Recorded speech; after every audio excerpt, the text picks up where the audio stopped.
Ladies and gentlemen, boys and girls, hello from everybody all around the world to the second live stream commentary on the Watch It with me, yo. Jean-Luc Watch. We're already in the middle of the action. Gary Russell Jr. versus Castañeda.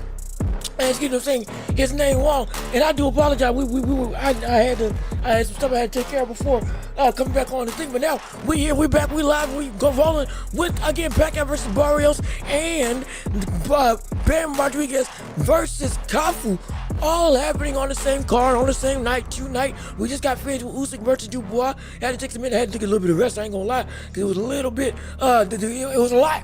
I had to take a minute to put myself right, but now we're back in the frame, we're back in the fight, we're calling the fights right now. We got Gary Russell Jr., my apologies, making a long, breaking a long hiatus, coming back into the ring, going against Castañeda, already getting a knockdown in this fight, in this first fight back in, I think it's over like 600 days, maybe even over 700 at one point in time. Again, father died, had to go take care of some stuff. Now he's back into the foray. Right now we're having this debut into lightweight. Again, at 135. Again, as we've been saying about 135, another division filled with great, and I do mean great talent all across the board. It only seems to get bigger and bigger and more robust as time goes on. As we're seeing right now, hey, we got another old dog who looks to be looking like he never left, and Gary Russell Jr. coming back into the fray and seemingly stamping his claim as, if this is again full time, he's real in this comeback story, or rather in this comeback of resurgence in his career, to be a threat at lightweight, at 135, for the Tanks, for the Shakors, for the Schofields, for the Zapatas, for the Tevin Farmers, all of those of the like. And heck, if he keeps on performing like this and with this type of speed that he still's got at age 37, but it looked like he ain't really lost a step since he stepped back in the ring, and it's been a long time since he's been there. It's insane. It's big. Again, as you know, one of his most talked about fights was a loss to Lomachenko, in which, again, the fact that Lomachenko beat him the way that he did was incredible, because, again, Gary Russell, but it was touted as having some of the fastest hands in all of boxing in his prime. But now he's back in the resurgence, as we're going to go on and call the fights right now. And we're already in the middle of the action with round 6 between Russell and Castañeda. And again, I'm saying his name wrong. I do apologize. How's he going to do it? Right now, they've given Gary Russell just about every round. And again, I'm coming in a little bit late on this, but I would have to give it, with everything I've been seeing, yeah, it ain't, they ain't wrong. It's been looking like a complete domination thus far for Russell, being able to use his hand speed, and not just that, being able to have some pop to him as well at this new division. How's he going to both of them in the center of the ring? Round 6. Again, 2:16 left in the fight.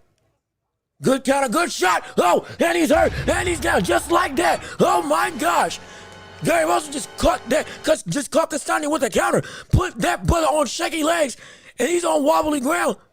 That's the third knockdown of the night, but we could be looking at the beginning of the end. Get ready. We got a problem. We might have a problem. Good shot. Let's straight by Russell and the hook that also lands. Minute 49 left in round 6. Both back in the center of the ring. And this is the third time that Russell has had his opponent down. Again with counters. And seemingly he's got some real pop in this division now. Hook to the body by Castañeda.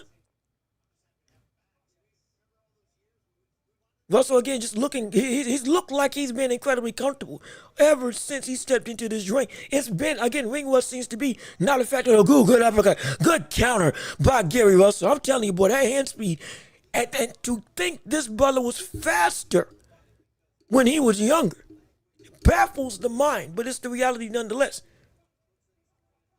Good 1-2, good shot, good left hand by Russell. That, again, knocks the sweat in the head of Castañeda back. Back in center, doing 55 seconds up in round 6. Hook to the body by Russell.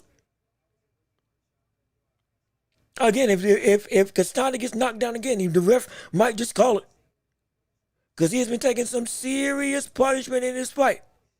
Great day. 97 power punches landed for Russell. 51%.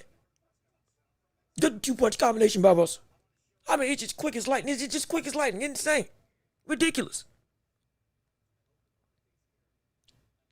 Now Castañeda now Russell more so walks the ropes, circling Castañeda. Castañeda following him. Almost lands with another left hook counter. Or it's going to be left straight counter. Going through good left hand by Russell. Again, it's just so sharp. It reaches the target. It's such a blinding speed. Honestly, that's where Russell gets his power. It's not that Russell has incredible, just physical power. He's athletic, no question about it. He's got great, but as an athlete and physical capabilities, it's great. But it's the speed at which he is able to throw. It catches his opponent where they can't, they don't see the punch coming, or they can't brace for it. The body can't prep for it, and so that instantaneous, oh, you're caught, boom, that hurts. It jars the brain. There's nothing to prep or tense up from what's coming at you. So it's insane. But also, I almost forgot. Well, you know what? We'll do the intro later on in the show. We'll do all that stuff. Right now, we're talking about the fights and stuff. And again, we just got off of, oh, great. That was insane uppercut counter that we saw Russell throw. Got away from the straight, threw a left straight of his own, and landed with the uppercut. That, just had him shaking. As we were going into it, round 5. I want to say it's round 5. Is it round 5? No, round 7. I'm sorry, round 7. As we're going into round 7 of this fight thus far. With Gary Russell and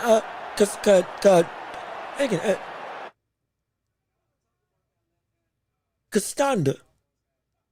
I do really hope I'm saying his name correctly. Good three-punch combination to the body and to the head by Russell. As again, Russell looks incredibly comfortable.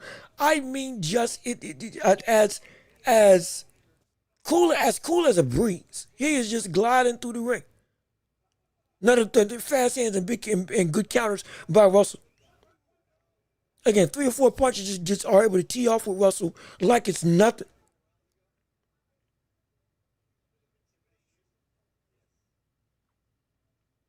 As again, 205, 11 round 7.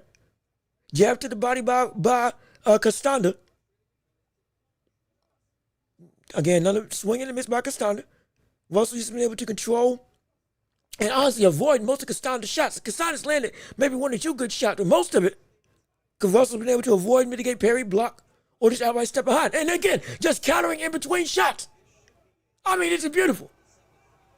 I mean, my gosh, it's just beautiful work. Castañeda is throwing, he's got Russell on the ropes. He's throwing downstairs to the body, trying to dig, take away the legs potentially of Russell. And now Russell's trying to mitigate and handle Castañeda on the ropes. Castañeda's still swinging away at the body.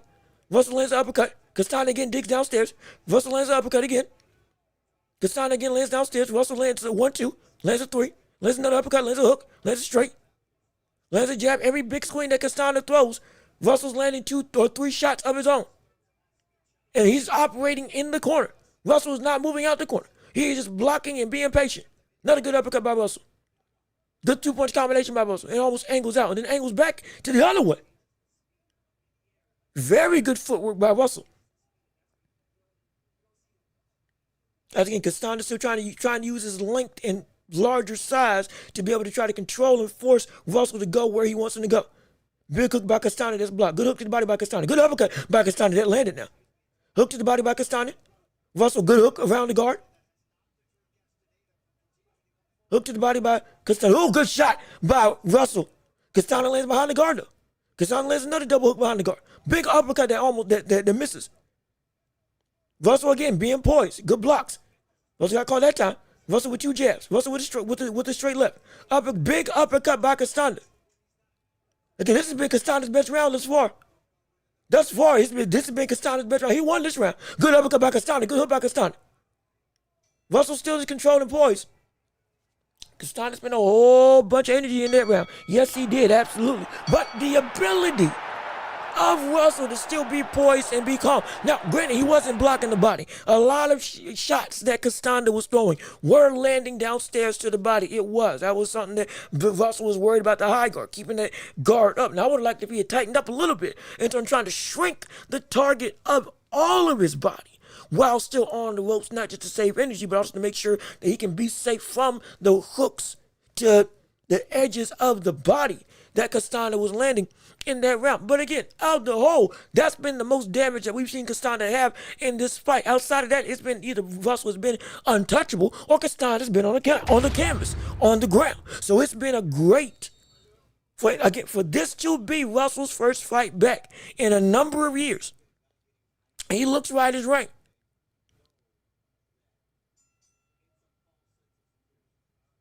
And Castañeda starts out with a couple jabs and check hooks, trying to now use his legs to bounce around the ring. Again, Russell's won most of the rounds in this fight, except for maybe one or two. The other one being that round in round 7. 2:45 in to start round 8. Jab to the head. Another jab to the head. Triple jab to the head by Russell. Now using that superior speed to pierce through the guard of Castañeda. Castañeda uses a little bit of head movement. Tries to bounce in stationary standpoint. Going through, jab to the head. Good jab. Good straight left by Russell. Going through again. The hand speed is still existing. Castañeda tries to come in with a flurry. Russell turns him around. And then it's good jab by Russell. Good straight right. Good straight left, by Russell, as Russell is a southpaw.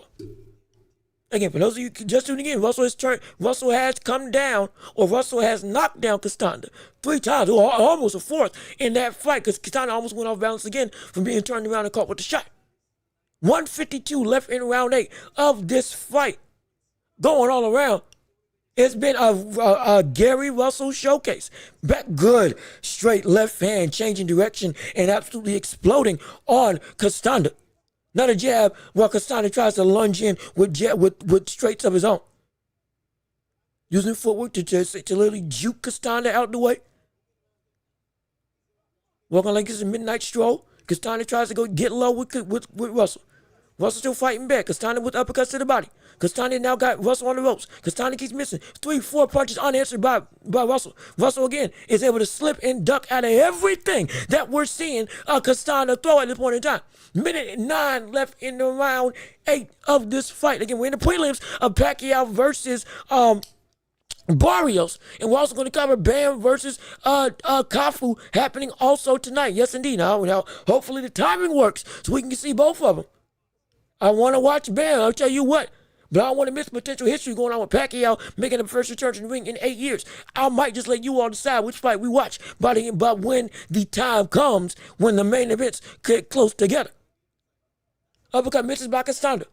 Hooks to the head and uppercuts miss. And a flurry of shots again by Gary Russell do land. Another jab by Russell. Russell again on the ropes, blocking and managing everything. Big hooks by Castañeda. Some stuff is getting through. Good hook to the body. Another hook to the body by Castañeda. So now Castañeda's starting to land some heavy leather. That was a good body shot. Now Russell is just is allowing Castañeda to throw, and he's baiting him in to only be able to counter in order to be able to counter. 10 seconds left. And then he lands another flurry of his own. And another jab. That's a lot of energy that Castañeda's using. As the round is over. Yes, indeed. But let me see what you can. Oh, we got people in the chat. Oh, my goodness. Hey, what's going on? El Pinchy, what's going on with you? How you doing? Thanks for tuning into the show. So glad that you're here for part 2 of our live stream events going on today with Bam Rodriguez versus Cafu for the unified flyweight title, and for Pacquiao versus Barrios for, what is it, IBF? Is it the IBF title? I can't remember which title it's for. But let me see. Mr. Walter's still psyched. I'm still psyched over Usyk's performance. He's Muhammad Ali of my lifetime. Hey, look, man, I'm telling you right now, Usyk is he's getting to that place. He's getting to that place. He has reached, and since him beating Fury, and since him being the it guy, the main guy, the number one guy, now he's turned into beloved nature. You see some parallels with him, again, representing his people in Ukraine, putting his faith on his sleeve, representing the hope prosperity, and genuine willpower to overcome the odds as we're going into the next round of this fight. He has done so much great work in and outside the ring, and inside the ring more than anything. This man has continued to fight like a beacon of hope and a standard of greatness and outright dominance. Oh, good shot by Gary Russell as we see the sweat fly off the head of Castañeda as we're in round 9 of 10 right now. And again, I'm doing double duty. I'm reading chats and I'm calling the fight as we speak right now. Also, if you haven't already, leave a like on the stream if you like what you're hearing. If you love this live stream commentary, if you want to see exactly what we got going on this show more often, subscribe to the channel, hit the notification bell so you know when we're posting right here on YouTube. And also be sure to go through, and if you want to share the show, share with everybody you know to help us build up this empire together. And also don't forget, if you want to support this channel, Cash App, PayPal, links in the description down below. Also, if you want to be able to give to this channel, anything will do, anything else to support. This is my job, so this is what I do to make a living at this point in time. So hey, we can make it worth your while, or hopefully we'll make it worth your while. And if you want to give and make viewers like you help keep this thing up and running, we do appreciate it, absolutely. But again, in round 9, minute 44, in this fight, or in this round per se, Gary Russell, again, has just been catching and dominating Castañeda every which way. Castañeda landing hooks to the body, or rather uppercuts to the body, but it's really not winning him this fight. It's not bad work at all. He's loading up. He is trying to do some damage. He really is.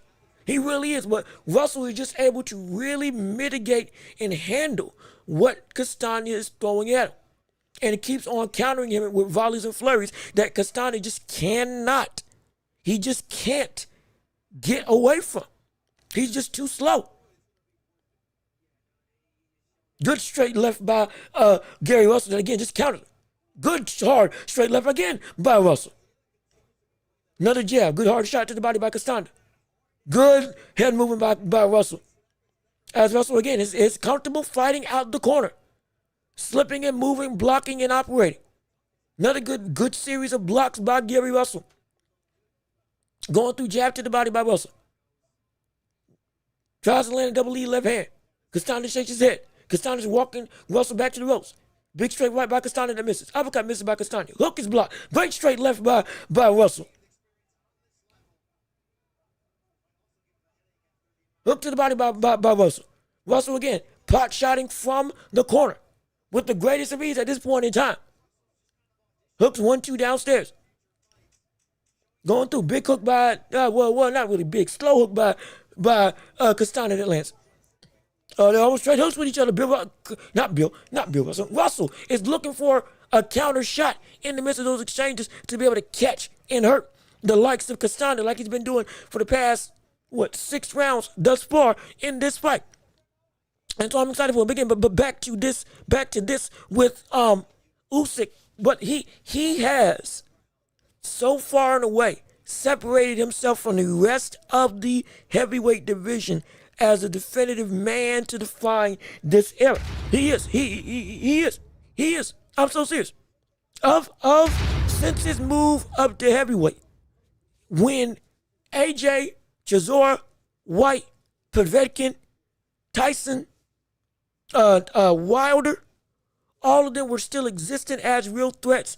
When he came along and Tyson was seen as the man, and it was Tyson, AJ, Wilder, and then Usyk worked his way up.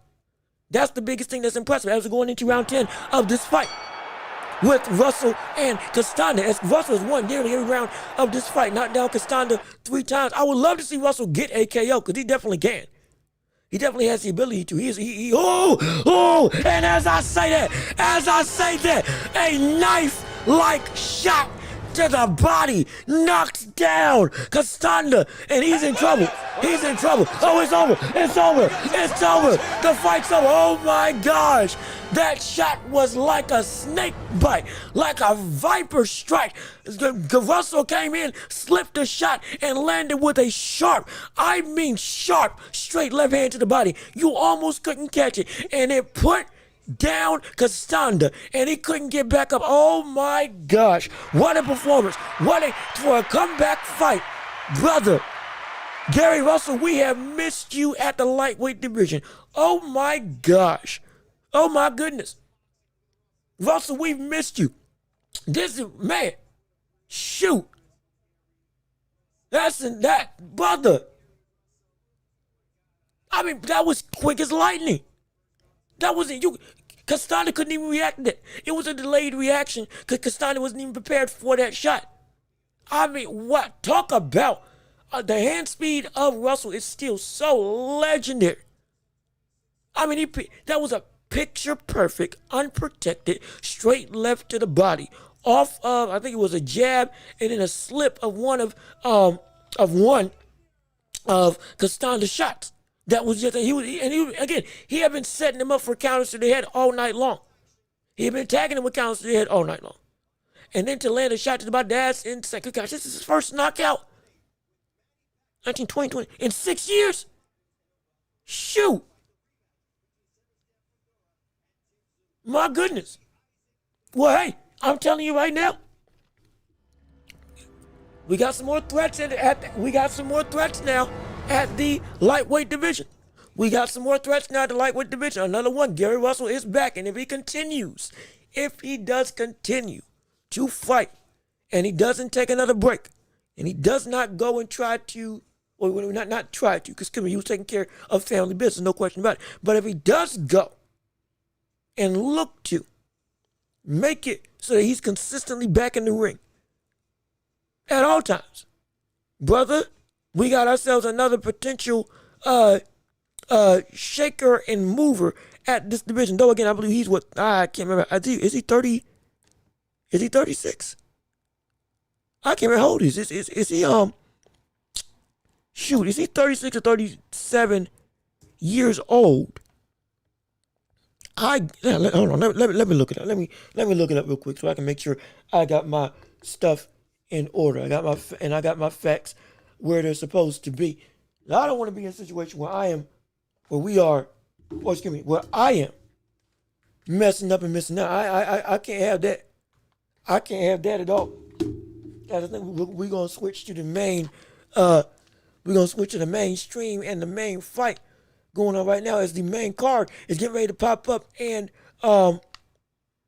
take over the world to see. So let me switch over right now. But as I'm switching, let me see if I can read any extra chats that are going on right now. Give me 1 second to pull y'all up. If there's anything else. Okay, yeah. But like, again, now, this one, Uncle Jed, don't know what this represents. So excuse me if I'm not. If this again went over my head. But not Pacquiao. Usyk. See, this is exactly why we want a one-man heavyweight champion. Or this is why it's so important to have a definitive who is the man at heavyweight. Because when you have a defining trait, or when you have a defining fighter, it helps shape the identity for not just what era that we're witnessing, but also helps shape the identity of what that division is. It does. When you're able to have one person be reigning supreme, one identifiable and clear-cut de facto person that is widely considered, recognized, and accepted as you are the force that drives the engine. You are the entity that makes all things go. You are the cornerstone. You're the piece. You are the figurehead. You are the brick that holds this whole thing together to give it continuity, to give it something to be, to give it a man to aspire to. Instead of everything being all jumbled up out of whack or the unknowns still being unknown of who indeed is the one de facto king of this division. When you have that, all of a sudden, everything of what we see in terms of quantifying the greatness is a lot easier to decipher. That's what we're witnessing right now. And with Usyk, he has successfully dominated and reigned. That's the key. That's the key. We're calling him the Ali of my lifetime. In terms of like since we've been in the sport, and since I've been in the sport, it's from the sense of we're one man to both inspire and dominate as consistently, as destructively, but also as beautifully. as we've seen with the likes of Usyk. I mean, it's sublime. It's incredible. It's incredible. There's going to be people coming into boxing where this is the first and only instance where they have had a clear-cut best guy. Yeah, Tyson Fury was the best at heavyweight, but it wasn't. We had an inkling that, hey, most likely Tyson Fury is the best man in this division, absolutely. But the gauntlet of everybody still hadn't been gone through. He beat Klitschko, great. We loved it. He had cemented himself. When he beat Klitschko, that was it. That was okay. Yeah, you got the crown now. You dethroned Dr. Iron Fist, the buddy who had reigned for 10 plus years, and untouched by anybody in the heavyweight division. You beat him. And then depression and suicide came about. And again, you beat it, which is even better than anything you ever done in your career as a fighter. You overcame that, and we were never disrespected. And then when you came back, you went, and the landscape was changed. AJ had beaten Klitschko and had became unified champion. We had, again, the up-and-comers like John Ruiz. You had still the prime Derek Chisora, Povetkin, Pulev, all these people in the sect. And then you had Deontay Wilder, who had the WBC belt, who was, again, destroying everybody he faced up against. Though the competition wasn't top of the top outside of, again, King Kong, Luis Ortiz at that point in time, who was genuinely a good and avoided fighter during that point. Because he was old. Some of the Big Bang Zhang, a lot of people weren't fighting Zhang because Zhang was good, but Zhang was dangerous. And Zhang wasn't given opportunities at his best days in terms of more physical prime due to the level of danger, similar to King Kong Luis Ortiz. But once the dominoes started to crack or dominoes started to fall, Dante beat Ortiz. He beat Berlitz. Is it Brazilian?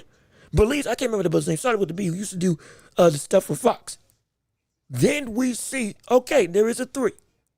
There's AJ, there's Wilder, there's Fury. Dillian White, Povetkin, all them people, they're a step below. No question. Usyk still at cruiserweight. And they still never got figured out who was indeed the best of that sect because everybody hadn't fought each other. We had Fury versus Wilder 3 times, a great trilogy, and we got our answer there. And then after that, AJ lost, then AJ won, but then AJ and Fury never fought against each other. Wilder and Fury never fought against each other. And so the gauntlet of who faced off against who to finally say of that top sect who is indeed the top shelf, it never got answered. Usyk came in and beat every single one of the big 3 and cleaned house, literally cleaned house of the entire division. He went and beat people. This wasn't like he lost to somebody, rematched him and won. He beat AJ and then beat him again. He beat Fury, then beat him again. He beat Dubois, then beat him again. Going 8-0 in this heavyweight run since coming up to the division. And beating every single of the top 3. He cleaned them. This was something that we thought we'd never see before. It was more than just having a heavyweight champion. It was more than just having an undisputed champion. It was about, are we finally going to get one person to answer the question? If you go through the gauntlet, are you going to be able to stand up on top? That was the question. And Usyk was able to answer. Insane. He was able to do it. Similar to Muhammad Ali of the bygone era. Of the 3 that rang, though, again, that 70s, 60s, and 70s, when Ali was around. Absolutely the best of the heavyweight division in history. I'm not comparing this division to that division. Not comparing this division to that division in terms of eras, but in terms of what happened when you faced off against everybody that was at the top. Ali was the only one that beat everybody that was seen as the top of the top. He was the only one. He was the only one. Which, again, is insane to say, but it's the truth nonetheless. It's ridiculous to think about. But he was the only one that was able to make that happen. Now we get that repeated in history with Usyk. It's something I never thought I would see. And then for the younger generation, because again, Dubois 27. He's destroyed them. He beat Dubois easier than he beat Dubois the first time. He did. Now, stylistically, Dubois, I think he did not nearly try to attack the body enough. And hey, the tactic of coming forward, forgetting about the power, because you trust your chin. He trusted his chin. Didn't work. Now the other side of the coin, we need to see Dubois, because he's still young, be better defensively. If he's going to fight like that, now he's got to make sure he's able to blend. At this point, brother, you might just have to train with Usyk Cruz and just get your high guard ready. And you walk in like this, and then you rip hooks to the body. Because he also wasn't nearly as fervently offensive as he was against Anthony Joshua. He just wasn't.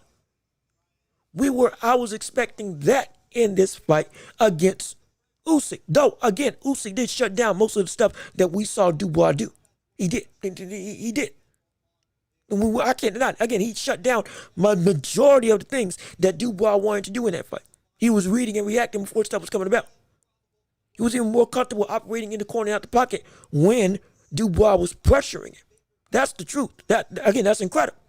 Especially because he's older than what he was. And there was a point in time where it looked like he was somewhat slower, a tad, just a touch slower than what he was against Tyson Fury. It looked there was an inkling. There was an inkling. There was a little bit of a slowdown in Usyk, just a little bit, from what he was against Tyson Fury the second time out. But even with that being, again, from my perspective, to still do that to Dubois, it's just, what can you say? What can you say? What can you say? If you haven't pound number one, after this, I can't really fight you. I can't really fight you. I can't really fight you. And he's insane. That's the only thing I can say. He is insane. He is absolutely insane. But let me see. Stavi, what's good with that, brother? How you doing? Thanks for tuning into the show. So glad that you're here with us today. Let me see what you got to say. Russell brothers have just had to be active. They are legit fighters. Yeah, man. Man, I wish that the Russell brothers were more active. More so Gary Russell. Which, again, understandable because of the life circumstances that are going on. He's been running training camp, or running his camp, I believe, taking over for his father, who sadly passed away. And so he's had to handle stuff within the family outside of boxing. So that's why he had to step away. I get it. But if he has the ability to sustain himself now in boxing without having to step away again, he can give a lot of people some trouble. He can be dangerous. He can be really dangerous. Oh yeah. Oh, he can be something serious. He can be something so serious. I'm excited for it. No question about it. But let's keep on reading. Let me see. 70s had Lyle, Ron Lyle, Ernie Shavers, George Foreman, Muhammad Ali, Ken Norton, Joe Frazier, Jimmy Young. So tough to compare competition. It is. And I mean, like for me, it's not tough. Like I said, when we're talking about comparison, I never compare to detract from other eras. I don't do that. Also, if you're tuning in to see what's going on the card, we're watching the Pacquiao-Barrios card right now. We got Brandon Figueroa going up against Joet Gonzalez coming up, walking to the ring right now. That's the first fight of the main card going in as we're going through it. And next is Usyk Cruz coming up, and then Tim Tszyu, and then afterwards, boom, we get the big event of Pacquiao potentially coming back. And if everything lines up right, we should be able to switch over and watch Bam versus Cafu fight together. Hopefully, if it gets to a point where they're both happening at the same time, I'm gonna let chat decide which one we watch. I can't lie. I would want to see Pacquiao attempt to become the second oldest champion in boxing history, but at the same time, missing a Bam Rodriguez fight against Cafu for the unified title, as we want to see his rise up as a star, is tough for me to miss. I told you, there's a lot of fights going on. There's a lot of fights going on. And oh, don't forget Diego Pacheco is going on. Shoot, we're going to have to, golly, I forgot Diego Pacheco is also tonight. Oh, shoot.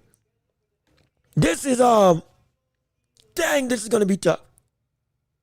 This is going to be tough. This is going to be tough to see which fights we choose. I tell you what. But regardless of which to win. But again, going back to the conversation, when I compare competition, I don't compare it to just demean or to bring down. But I do also understand you can say if one is better than the other.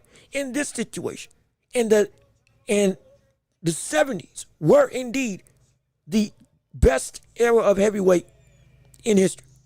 90s is considered the second best era in heavyweight history, with a litany of names that were there. David Tua also was there, which we forget. On top of it, as I think actually Stabby put it right here, 90s had Mike Tyson. Again, early 80s to 91, 92, best version of Mike Tyson. You had Foreman, who was coming back and who eventually won the title, I think like 94? Was it 94? Hopefully I'm right. Might not be right. Lennox Lewis, who was in his prime. Holyfield, coming at the heavyweight, who was in his prime. Ray Mercer, Riddick Bowe, Tommy Duke Morrison. I mean, you had people coming up from light heavyweight to heavyweight.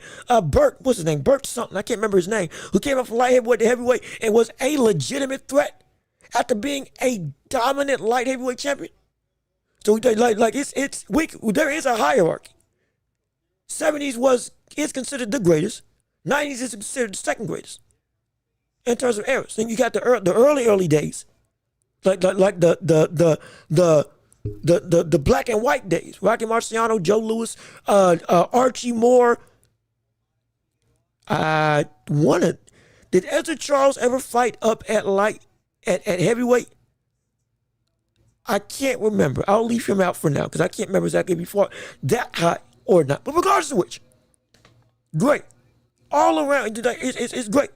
This era is not as strong as those. We have covered that multiple times on this show.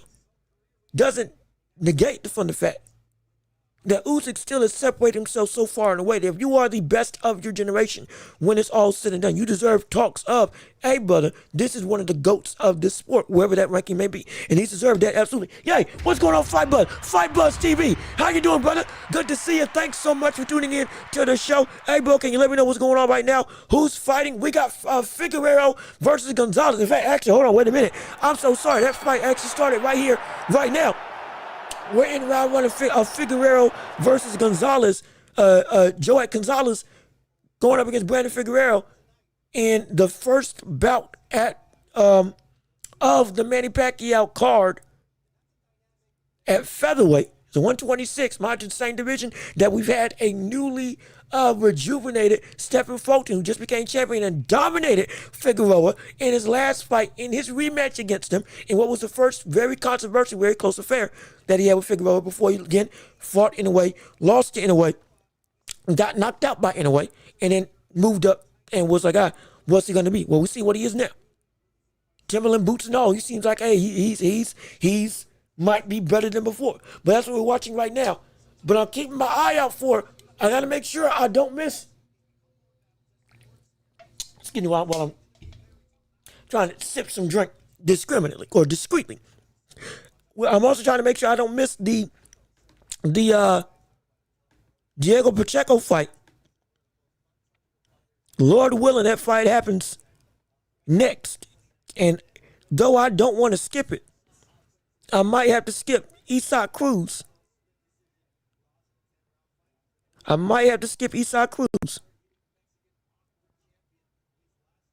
Yep, I might. I think I'm gonna have to skip Usyk Cruz for tonight. Though I don't want to.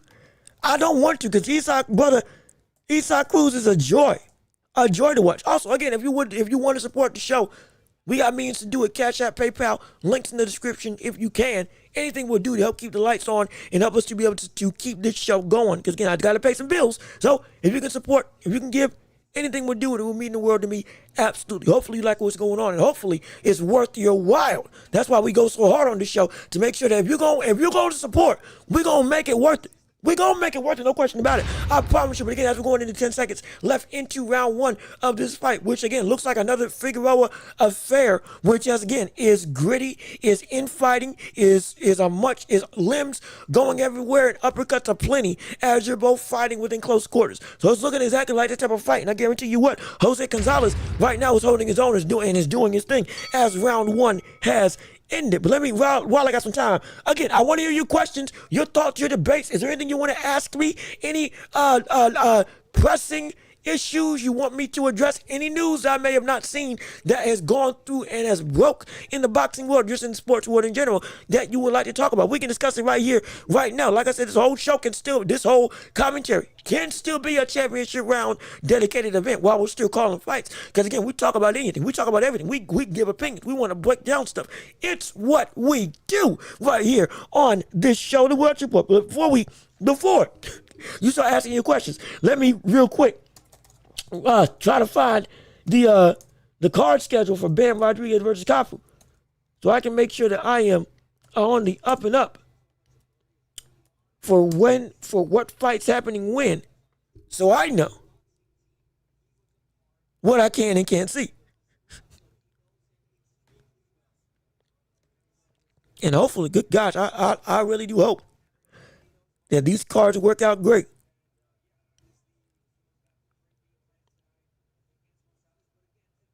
Okay, so we got Omar Jones versus Alfredo. Okay, Volanda right now.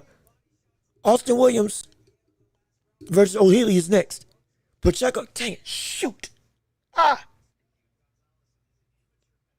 Austin Williams can end early. Dang it. Dang it. Shoot. I don't want to miss anything. Oh, this is going to be tough. But I'm sorry. As we go, let me keep on calling the fights. We're going about scheduling later. As we're going into round two, I do apologize. 2 minutes left in round two of this fight between Figueroa and Gonzalez. Well, again, both of them, Figueroa in the white and blue, Figueroa in the black. Joey Gonzalez in the white and blue. As they're both trading hooks on the inside. Figueroa landing uppercuts. Blocks a hook to the body. Going through again, pressing and moving. Good hook by Gonzalez. Hooks to the body by Figueroa. Yep, this is indeed a Figueroa fight. It is a Figueroa fight if I ever saw one before. They got 20 feet of ring, and they only need 2. Hook to the body by Gonzalez. Hook to the body by Figueroa. Good uppercut by Gonzalez. Triple hooks to the head and then hook to the body by Figueroa. Good 3-punch combination with the uppercut by Figueroa. Gonzalez misses with the hook. Good shot by Gonzalez, though, that lands with the right hook. Hook to the body by Gonzalez.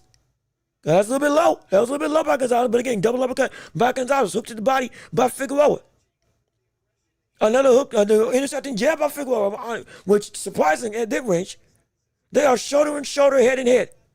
Changing head slots and just trying to muscle their way into an advantageous situation. I mean, shoot, boy, this is... Judges are going to have a time gauging this. Good double hook by Gonzalez. Figueroa with 3 straight punches coming down the pipe as he walks forward. Gonzalez again with a short uppercut. Good right hand by Gonzalez. Going through to 15 seconds left in round 2. 3-punch combination and uppercut by Gonzalez. Hook to the body, uppercut to the head. Hook to the head, hook to the body. Uppercut to the head. Hook to the head, and the round is over. Shoot, but I am glad I'm not a judge for this fight. I tell you what. I'm glad I'm not a judge for this fight. I'm so glad I'm not a judge for this fight. This is gonna be. Oh gosh, this is gonna be war to try to Wait a minute. Did Figueroa just punch himself in the head? My gosh. Figueroa punched himself in the head. Brother, that's the second time today. That's the second time today we've seen somebody punch themselves in the head. First it was a Coley off the block. This time it was Figueroa, and he landed the uppercut. But the brother still caught himself. Does that count as a shot? Does that count as a power? Does that count as 2 power punches landed for Figueroa? Does it count as the power punch landed for Gonzalez? I don't know. But it's dang. This has been a thing. That's wild. This has been an insane thing. As we're starting round 3 of this fight, and Gonzalez comes out with big flurries downstairs to the body, and they're back in the center of the ring. Good gosh, you might as well put Gorilla Glue on these two people because they ain't separating for nothing. I mean, it look like they're fighting for food right now. I'm so serious. This is ridiculous. There's no room to throw. There's no room to throw. This is insane. It's like looking in a mirror right now. Good 1-2 by Gonzalez. My gosh. Good big hook by Gonzalez so that lands. That's the best punch of the night thus far. I'm trying to see if Figueroa's got maybe some bleeding from his nose from that shot.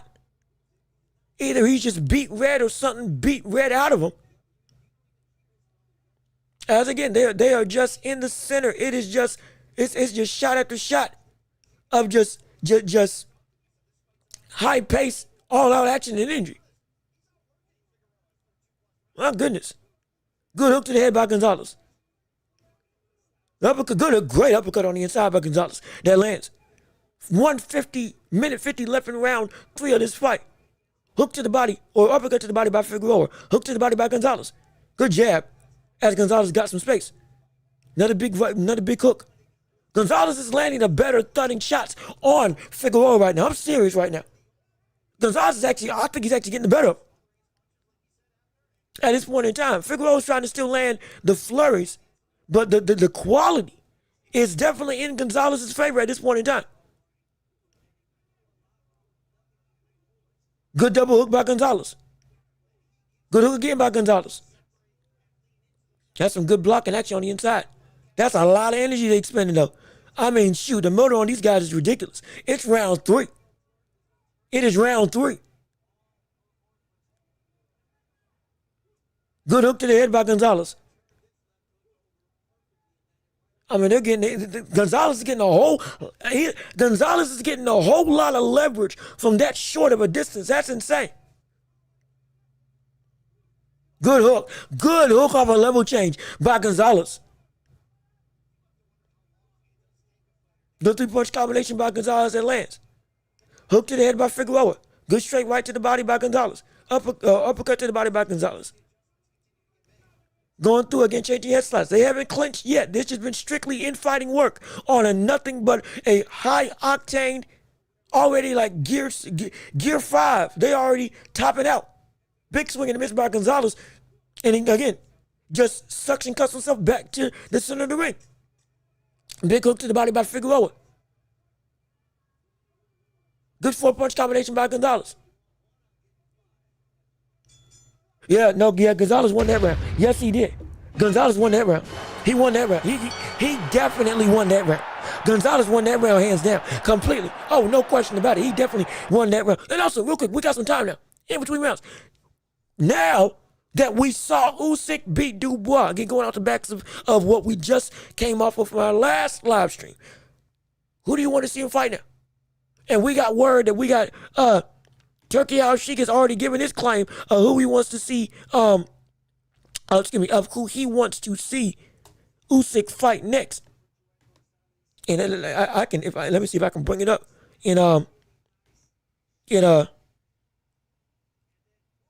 hold on, wait a minute, give me a sec. Give me a minute. I'm gonna bring it up for you. We're gonna give evidence. We do live reporting on this show. We do live reporting here so we can make sure that we're always on the up and up to tell you exactly what's going on as we're going into round 4 of this fight. That's already been. Hey, didn't I tell you? I told you all that those first fights that we saw when we live streamed this show, they were born good straight right by Gonzalez. My gosh, they got some distance again. Wait, what? Excuse me?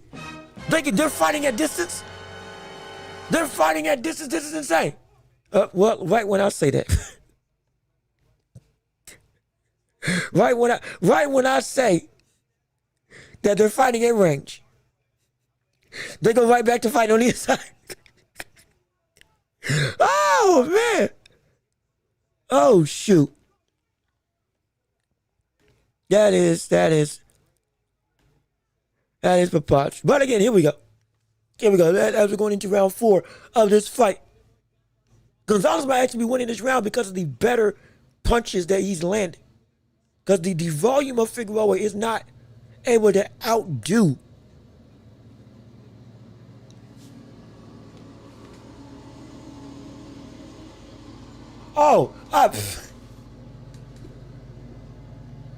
that's a lawnmower. That's a lawnmower around the neighborhood. I thought someone was happening in the house. Boy, I got scared. I can't lie. I was trying to figure out what was I hearing. I was trying to figure out what was getting picked up on the mic. That wasn't me. Oh boy. And that's people doing their yard outside. But let me keep on reading. Oh, as we're going through good flurry of shots by Gonzalez at minute 20 left in round 4 of this fight. But as we're also still talking, let me see if I can bring this up while we are covering. Doggone it. Nope, it ain't up. Dang it. Come on. Don't do this to me now.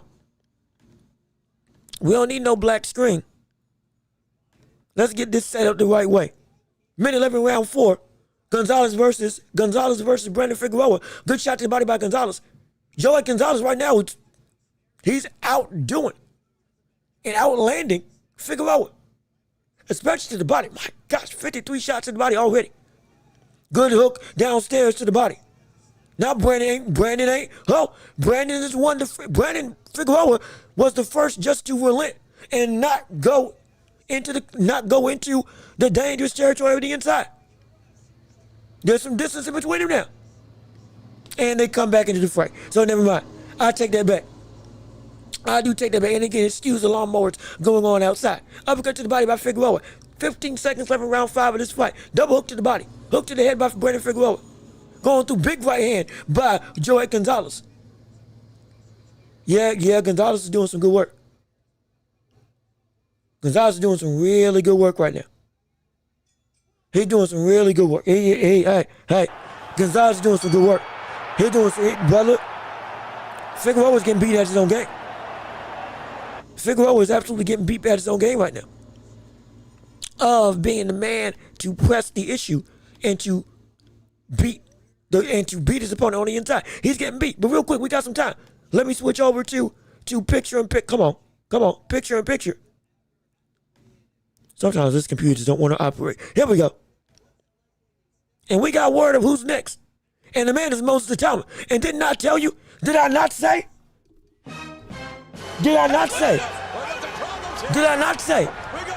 that Atama was a legitimate option to have Usyk fight as a last opponent? As the ultimate old guard versus new guard. And we've been saying that there's been a real push to try to get the likes of Moses Atama being able to go through and fight. It is Atama. I've been saying it wrong. It is Atama. My apologies. As again, we're going into next round of the fight. But I have been saying consistently that we can see Moses Atama, go and fight the likes of Usyk in their last fight. Though many people say he might not be ready. He has been billed as a brother he can beat or get close to one of the youngest heavyweight champions in history. And with him being on the rise and being this much beyond his years, while also having some pop that rivals some of the best punchers in all of boxing. Though again, the talent level, I understand, may not be the highest of highs. This is an option. Usyk's going to go rest and he'll make some decisions later. But what I would really like to see is if you want to see Atama do this,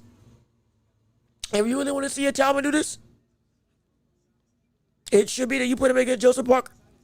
Because if it's not Moses Atama, and again, I disagree that with Turkey Usyk, as again, we're going into a minute 56 left in round 5 of this fight with Figueroa versus Gonzalez.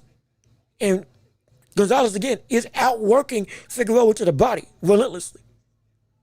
and has been landing better shots, especially that right hand hook that's just been cracking Figueroa. You can see the blood on his gloves right now. It's from a cut over the eye. Because of the hooks that we've been able to see Gonzalez land consistently on the head of Figueroa. As they're going through good hooks to the body, good hooks to the head by Joey Gonzalez.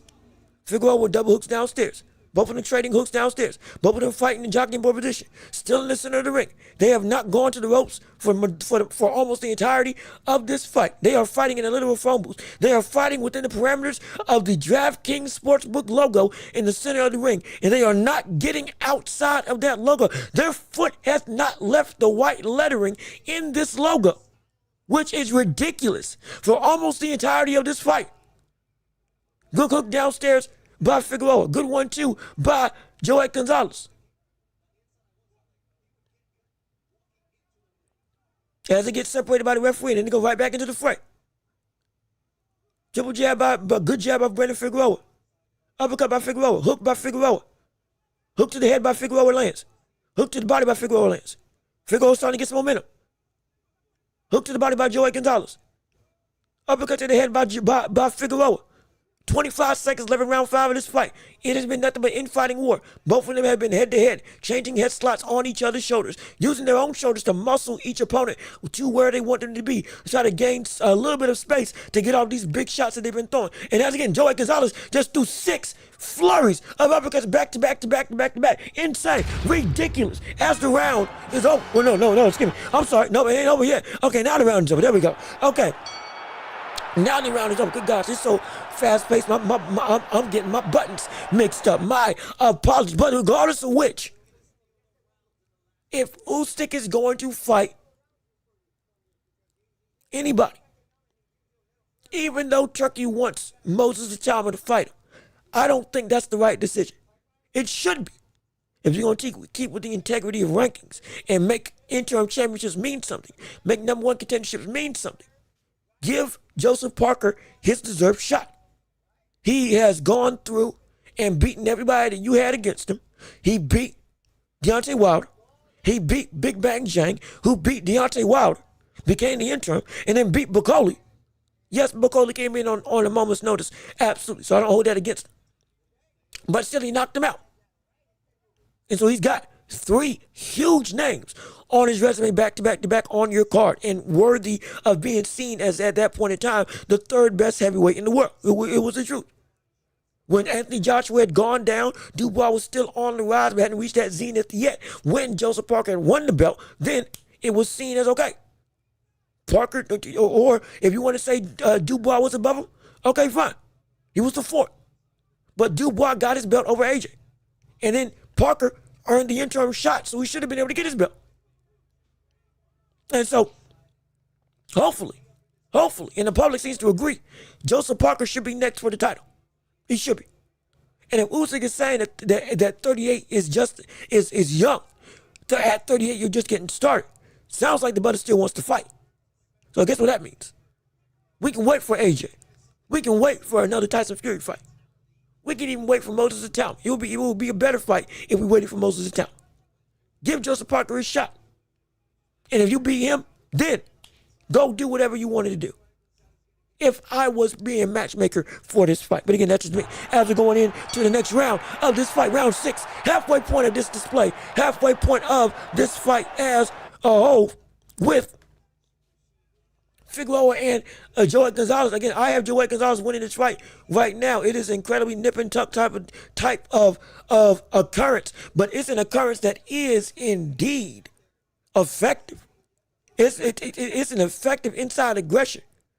And right now, it looks like Joey Gonzalez has beaten Figueroa at his own game. It ain't been without punishment, though. There's some swelling and redness on the face of Joey Gonzalez, but there's a cut over the eyes of Brandon Figueroa. Good hooks to the body by Gonzalez. I mean, these people, they just won't let up. They just won't back up. They will not back up. Good hook that as they trade with each other on the inside. Again, they have not left the DraftKings logo in the center of the ring since this fight started. I mean, this has just been, it's just been complete. It's a war of attrition. That's what this fight is. It's a war of attrition right now. But Figueroa's thrown 400 punches. Gonzalez thrown 376. That's ridiculous.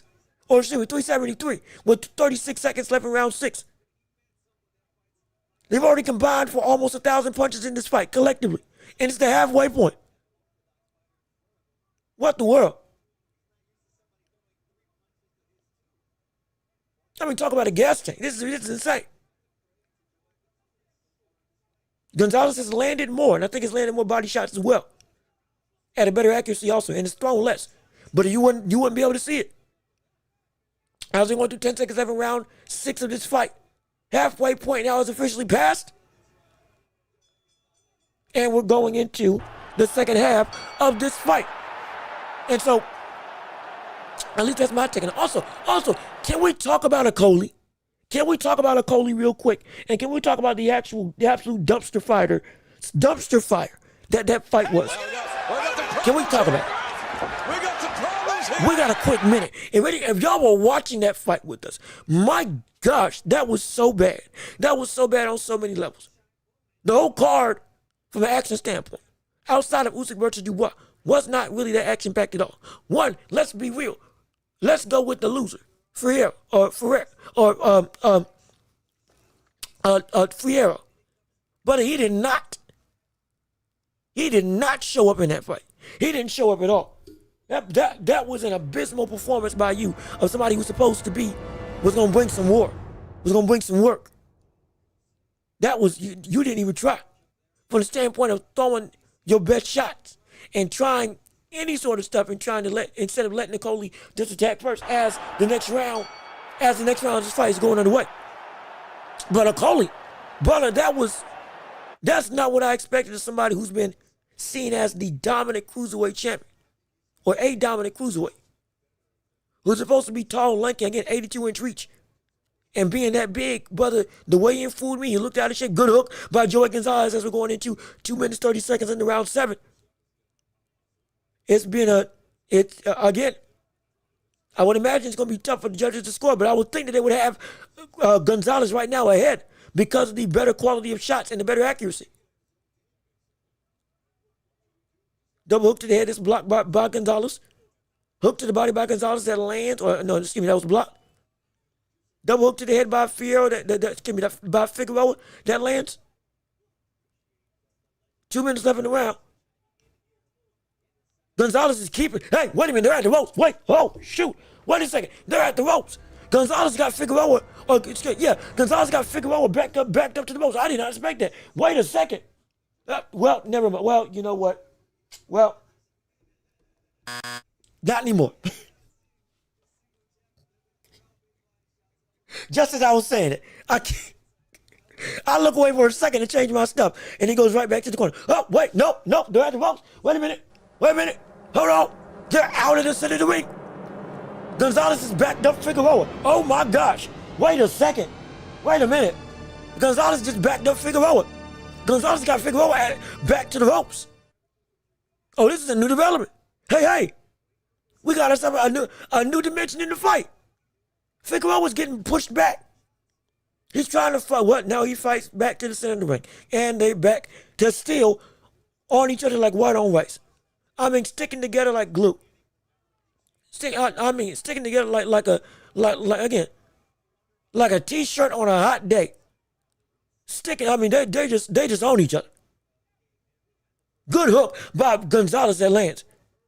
That knocked some sweat back off of Figueroa's head. Hook to the body that lands for Figueroa. Figueroa I'm not gonna lie, Figueroa's starting to punch a little bit slower.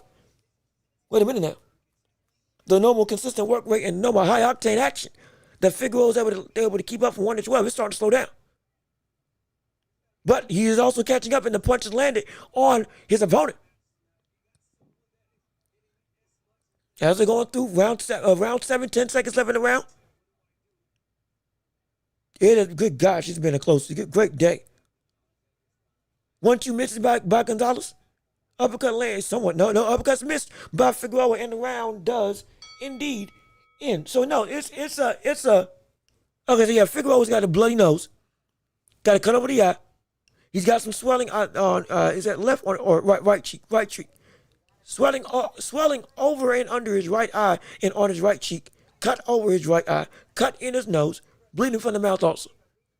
It's not like a crimson mask. It ain't that. But you can see visible damage. Gonzalez has been giving this brother all he can handle. He definitely has. But slowly but surely, we're starting to see Figueroa land some great shots to be able to come back into this fight. Again, I still got Gonzalez winning. But but the clean work by Gonzalez just can't be denied. He keeps hitting Figueroa to the body. Whenever Figueroa opens up for those shots and hooks to the head. And they're unguarded. Oh, good, immediately a good right hand by Figueroa, good left hand by Figueroa that lands. And now Figueroa just amped up his pressure. Figueroa just amped up his pressure immensely. He needs to start off this round after going into round 8 of this fight. Both again jockeying for position. They have not left the same shoulder-to-shoulder dance since the start of round 1. If they get some distance, it's a shock. If they get some distance, either somebody's hurt or tired. But if they ain't, they have been literally like rams running up against each other. They have been just butting heads and clashing horns. Hook to the body by Figueroa. Hook to the body by Figueroa again. Hook to the head. Hook to the body by Gonzalez. Uppercut to the body by Gonzalez. My goodness, I mean, the war of attrition. They've already thrown over 1,000 punches in this fight. Both of them have now eclipsed 500 punches. They're both pushing on 600 each.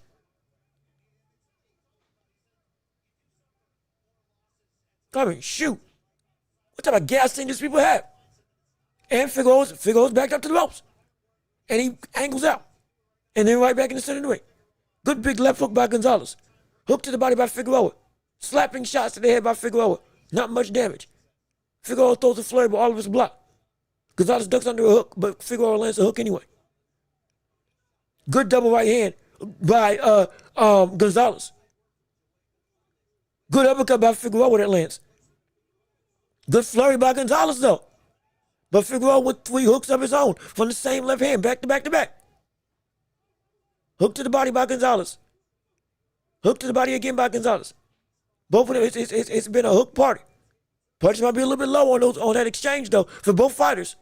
Going through 55 seconds left in round 8. Hook to the body, double hook to the body. Hook to the head by Figueroa. I mean, this is ridiculous. I'm sorry. This is insane. This is insane. This is preposterous. The level of pace that these two people have been keeping up for this long. Going this hard. And it's round 8. Oh, we got a cut. Wait a minute. Hold on. We got a cut. We got a cut. We got a cut. We got a major cut, actually. Joey Gonzalez is cut over his eye. He's cut over his right eye. That's a big gash. Oh, good shot by Joey Gonzalez, though. But yeah, Gonzalez got a big cut over his right eye now. It's Figueroa going to try to target it. Figueroa's over got a second win. Gonzalez, they're both trading flurries after flurries. Taking turns landing 6 punches on each other. It's a great fight as the round does end.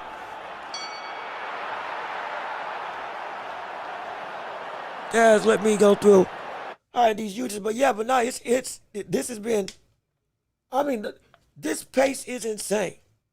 To think that we saw, thinking back on it, to think that we saw Stephen Fulton handle Figueroa the second time with this much onslaught of offense against him in the way that he did, masterfully, is insane.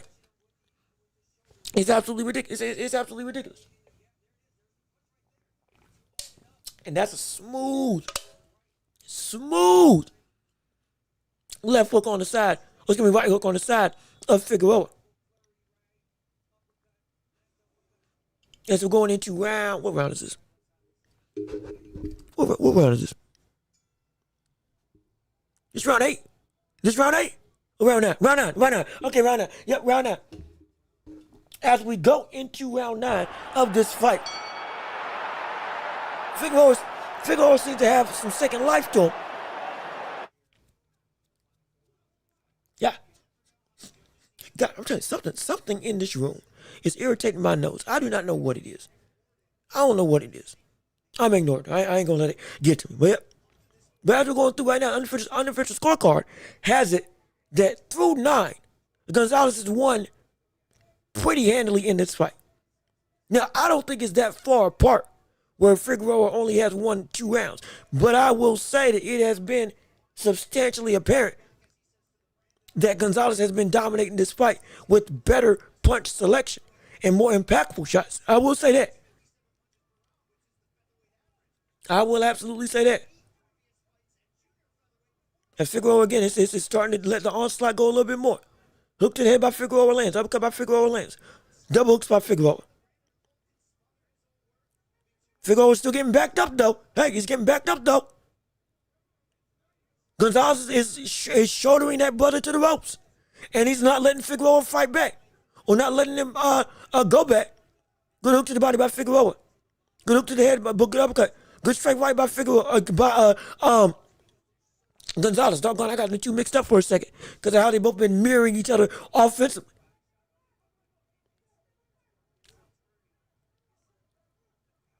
I was going to do double jab to the head. Back to the center of the ring. Hook to the body, both trade hooks to the body. Joe with a 5-punch flurry.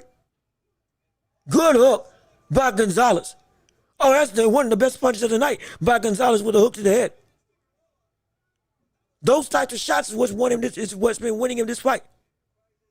The volume is there for Figueroa, but it's the quality of Gonzalez, the better punches that are being landed at almost the same high clip.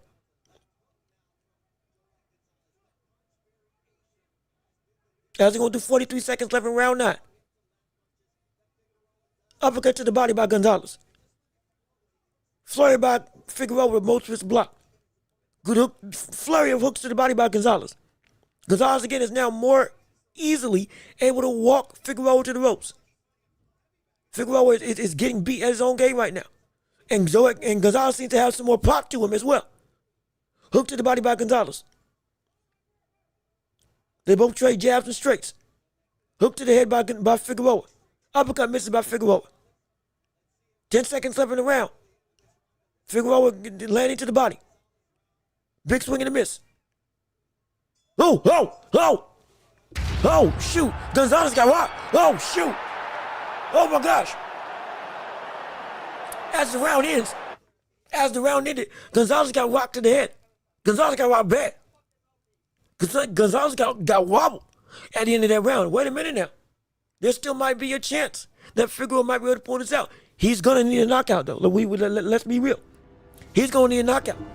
There's some desperation involved now in this conversation because he's going to need a KO to win this fight right now if these judges' scorecards are indeed reflective of my perception of the fight and of what's going on with Gonzalez and his work rate and qualitative shots.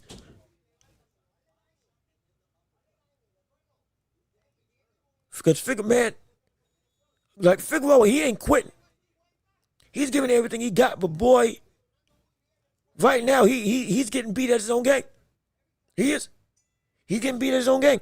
As we're starting round 10. Round 10 and 12. Going through for this fight.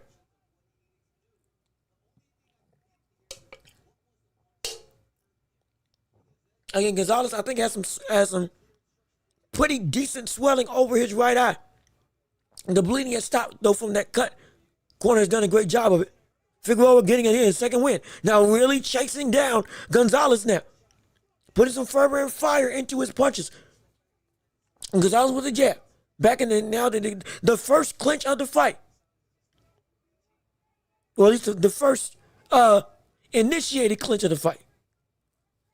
And now they're starting to clinch up for real. Nope, they fight out the clinch. They fight out to get back to head-to-head. As they're going through center of the ring, 205 left in round 10. Figueroa versus Gonzalez. First fight of the Pacquiao versus Barrios card. Main card. Good shot by Figueroa. Good shot by Figueroa again. Those some good hooks by Figueroa. He's digging deep. Oh, he's starting to find some success. Wait a minute now. Everybody, hold on. Hold on. Gonzalez is getting pushed back. Wait a minute. Gonzalez is trying to fight back. Rip and let it downstairs to the body. Minute 40 left in round 10. My gosh. Figueroa's thrown almost 800 punches. Gonzalez thrown almost 700. Gonzalez landed 209 to Figueroa's 174. Hook to the head by Figueroa. Hook to the head and body by Gonzalez. A little bit of lull in the action. The first lull in the action when comparative to being on the inside. When then two uppercuts land by Joey Gonzalez. Good hook to the head by Gonzalez. Gonzalez again back to the center of the ring. Double cut by Figueroa. Gonzalez again pushing Figueroa back, though Figueroa is throwing. Good hook by Figueroa that lands. Gonzalez is cut on the, I think the right eye just opened up again. Ah, shoot, dang it. That right eye opened up again on the side of Joey Gonzalez. Oh, that could be bad. That could be bad. Hooks to the body by Gonzalez. Big swing and a miss by Joey Gonzalez. Figueroa lands with a flurry of jabs and straights. 3-punch combination lands for Gonzalez. Good hook to the head lands for Figueroa. Good hook to the head by Figueroa. Good sharp straight right by Gonzalez. 12 seconds left in round 10. Hook to the body. Go for the trade. Hook downstairs. Figueroa going upstairs now. Landing with a litany of flurries. With a litany of hooks at the top of Gonzalez's head. And the round is over. Figueroa's trying to turn this around. Figueroa is trying to turn this around. He is now landing. And he's gotten the well that works. Figueroa's gotten the well that works. He's doubling up on that left hook to the head. Instead of just throwing it once and then trying to cycle into other shots and flow into the natural offense he's going through, and he'll jab, he'll maybe throw the uppercut, and when he throws that left hook, he'll double it. He'll triple it. He'll throw it 4 times in a row. He's trying, and it's working. It's landing. But my gosh, the punishment on his face. Shoot. Is that Gonzalez? Yeah, that's Gonzalez. That's Gonzalez. Good gosh. Yeah, the punishment is starting to take its toll now. Both of his eyes are swollen. Both of Gonzalez's eyes are swollen. His right eye is still bleeding. They've stopped it, but still it can open up at any time. We see Gonzalez right now looking worse for wear after going into the start of round 11 in this fight. Figueroa is starting to get the upper hand. The offense of Figueroa now is really starting to take its toll now. It's starting to press. It's starting to move. It's starting to literally change the face of Gonzalez. Now, is it enough to win? I'm not sure yet, because right now it has been Gonzalez, for the most part, taking control of this fight as a whole. But, yeah, again, the unofficial scorecard, 98-92, that's a little bit too far for me. I didn't think it's that far. But I do think that Gonzalez is up. Hook to the body by Gonzalez, or by Figueroa. Good 3-punch combination by Figueroa that lands. Figueroa, he's going for it now. Joey Gonzalez is hurt. Oh, Gonzalez is in trouble. Wait a second. Oh, shoot. Minute 47 left in round 11. Gonzalez he's feeling it. Gonzalez is clinching up. Wait a minute. Oh. Gonzalez is clinching up. Gonzalez is trying to get some breath. Now he's throwing. Minute 33 left in round 11. Gonzalez again throwing leather. But Figueroa now starting to get some angles. And that relentless pressure, that constant barrage of offense, it's starting to take its toll now. It's starting to land on Gonzalez. It took a minute. But it's starting to affect him. It is starting to affect him. Like I said, don't let the unofficial scorecard fool you. Even if you have Gonzalez up, this is a close fight. I repeat. This is a close fight. This is a very close fight with a minute left in round 11. Good double hook to the body by Figueroa. Another hook that lands. Figueroa again is starting to tee off and land that wheel on Gonzalez. It's Gonzalez who's starting to slow down. Good shot by Gonzalez, though, to counteract. Good hook by Figueroa. That hurt him. That shook him up. That shook up Gonzalez. Another dribbling up with the hook. The relentless pressure. The face and stamina is starting to shift and change. My goodness, Gonzalez is in a little bit of trouble. Not a little, but he's feeling that fatigue. It's a round to go, but but he's gonna have to work. He's gonna have to really work for it. He's gonna have to really work for it. Has what, 15 seconds left? Oh, excuse me. I'm sorry. Less than 10 seconds left in the round.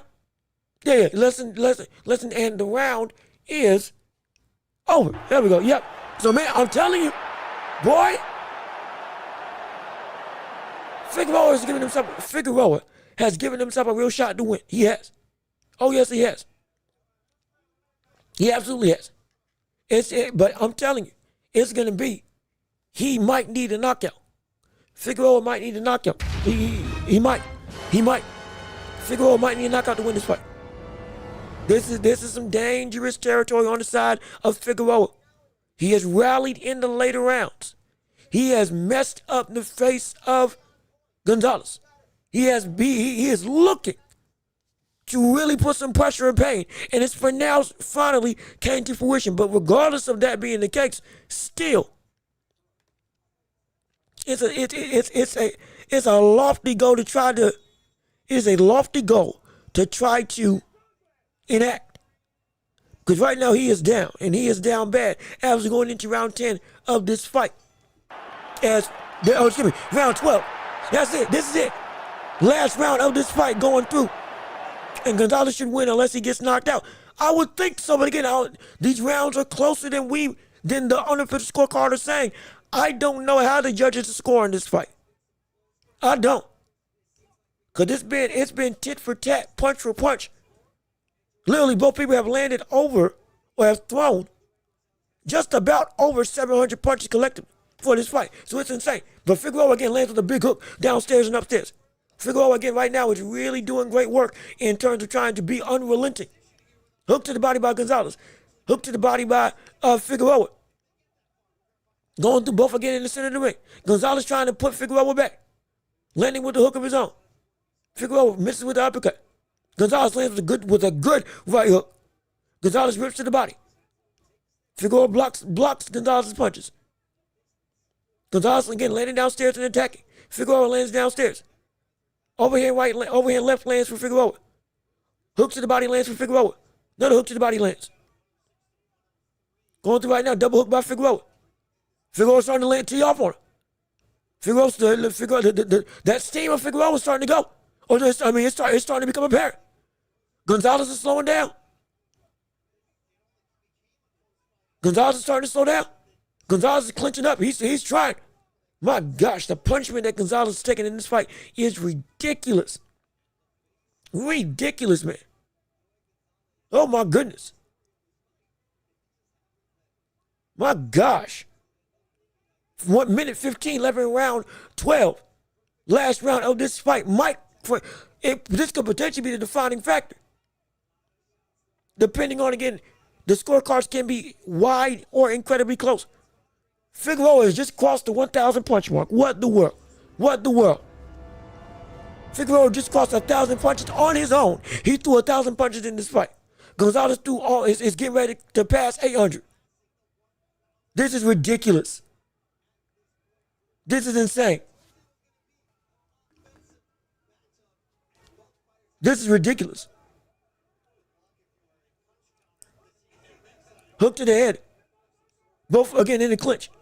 Figueroa lands with a shot. Figueroa 3 shots to the head and body. Figueroa again still punching while Gonzalez is trying to fight him off. Figueroa's now starting to get the upper hand. Figueroa's starting to land on Gonzalez. Figueroa's starting to push Gonzalez back. Gonzalez again gets back in center of the ring.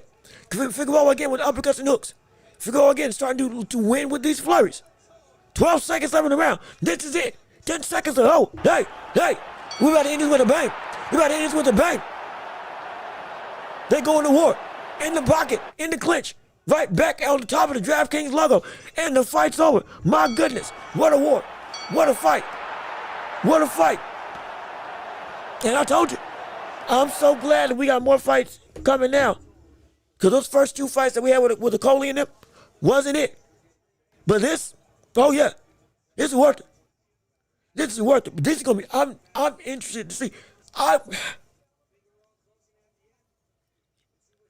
Dang man, I want to say Gonzalez won this fight, but I don't know how the judging is gonna be. It's looking apparent that Gonzalez took the worst for wear. If you look at his face, he's puffed up and swollen. I mean, it's really bad. It's really bad. I'm surprised the doctor didn't come in and at least look at him and say, hey, at least just to check on him. But, boy, telling you right now, this can be a very, very wide scorecard that Gonzalez wins in dominating fashion, or with how this fight was going about, this could be a fight that turns into a draw. It really could. It really, really could. I guarantee you, doggone it. These bots keep on coming through. Messing up my stream. Oh, Lord. Okay. All right, but we back and we good. And we rocking and rolling. No question about it. But again, I want to hear what? Shoot. There was another question I was going to ask.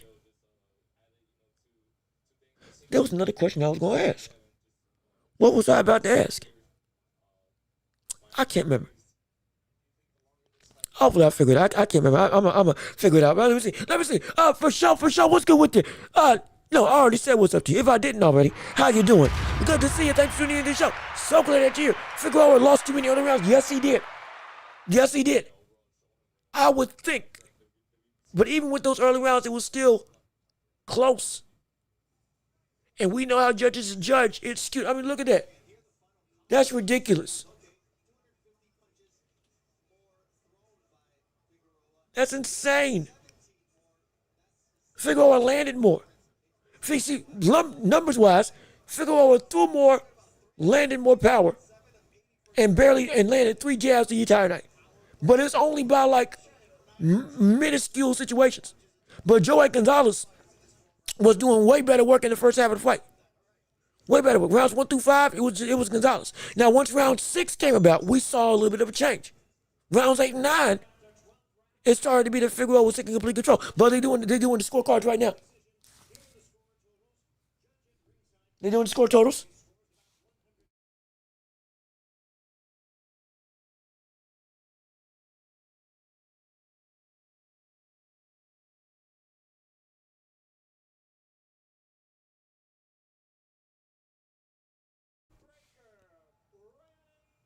Wow.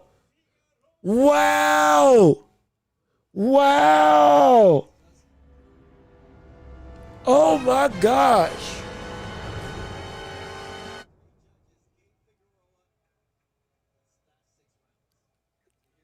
That ain't right. Yeah, that's not right. No, that's wrong. That is a 116, 112 with him losing. No, that ain't right. No,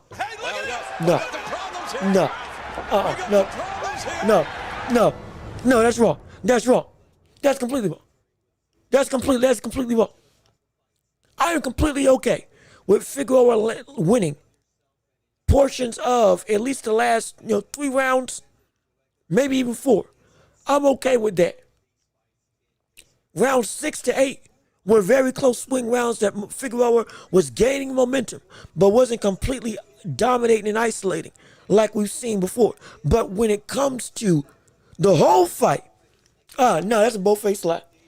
That's a bold-faced lie. You telling me that we saw Joey Gonzalez not potentially sweep the first 5 rounds of this fight and win between rounds 6 and 8, 1 or potentially 2 rounds.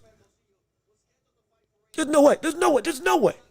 There's even an argument that he won every round up until round 6. There's an argument that he won every round up until round 6. There is. There's an argument that he won every round. That ain't right. That ain't the right decision. I could even be more forgiving if it was 115, 114. And it was Brandon Figueroa that got it. I could digest that because of the style of fight that this was. It was indeed. You can miss some stuff that could have turned the fight one way or the other. I ain't got no problem with it. But there's no way it was unanimous, clear cut that Brandon Figueroa won this fight. No, absolutely not. Absolutely not. You've lost your mind if you think that. And again, full credit to Figueroa. Full credit to him. Full credit to him. I'm not taking away the performance, but he did not win this fight that drastically at all. Even if you want to say he won, it wasn't to that degree. No way it was to that degree. 116, 112, that's ridiculous. No way. No way. No way. No way. Gonzalez should have, a draw would even be better. A draw would even be better. A draw would be better. A draw would have been a better decision than that type of scorecard being for Brandon Figueroa. No, he didn't win that. He did not do enough to win that fight. He did not do enough to win that fight at all. Yeah, no, he did. No, there's no way. No way. That was a foolish decision. It's a foolish decision. It's frustrating to watch. It's frustrating watching Figueroa fight because he smothers majority of his punches. No, you're right. He does. He does. He's very much everything's here because he's operating right from here. And so it's like I can get the frustration. I don't personally have a problem with it, but I can understand the frustration when viewing it. But what I can also say is that there's no way that you can say that we didn't see Joey Gonzalez landing better, cleaner, sharper, more quality-driven shots. And that's been the barometer for what we call for scorecards when it comes to a demarcation for volume versus quality. Which one means more? Especially if you're matching the volume or close to it of the other opponent. And with the Figueroa came on in the last 6 rounds. No question. And there's a great question. And I said rounds 8 and on. Let me rephrase that. Rounds 9 and on. More so like round 10. Round 10 and on. You got a great argument that, yeah, Figueroa swept those 3 rounds. 10, 11, and 12. You can make an argument for it. You can't. Or at least 1, 2 of those 3. But the rest of the fight, you can't say that. You can't. If you know boxing, you can't say that. You cannot say that at all. You can't. There's no way you can. No way in the world. No, and see, what I wish, honestly, what I wish would happen is we had judges, but we had judges by ringside. And we had judges with monitors that could see the fight the way that we see it. And so we get both up close and afar a perspective of judging. Now, would that work? I have no clue. But it seems like when we're looking at boxing from where we are, we get a better vantage point of what the actual action is. Now, I get it. It's the tradition, you've been on that ringside seat that you can get up close with the action and see it firsthand. Absolutely. I understand it. But with all these bad decisions that we've seen come about, or wrong situations of even with scoring, it's like there's no way it's that far out. It seems like there might need to be a change in how judging is done. It might, at least from the vantage point of what is able to be seen. At least from that. I'm not saying you take away judges outright. You make everything harder. I'm not saying that. But I'm saying allow for the field of view of what the camera sees to be a viable thing. Because it seems like because of the angles that they're at, they don't see the same fights that we see, which again might be by design to give judges that 4 corners of the ring or 3 corners of the ring, give it different vantage points of the fight to see what they see. Absolutely.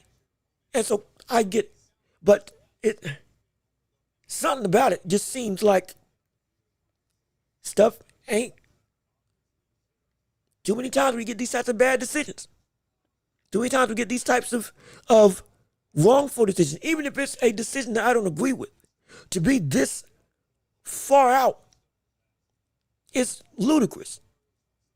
There's no way we were watching this. There's no way we were watching the same fight. I can take Figueroa winning in a 115-114 affair. I can take a draw. I can take Rodriguez-Gonzalez winning in that same fashion. But I can't take 116-112 rounds where it's like it's a clear cut. Yeah, Figueroa won that. No, he didn't. No, there's no way you can see that fight as that far off. There's no way. None. There's none at all. That's ridiculous. But again, we still got more stuff that we can talk about, and we got to move on.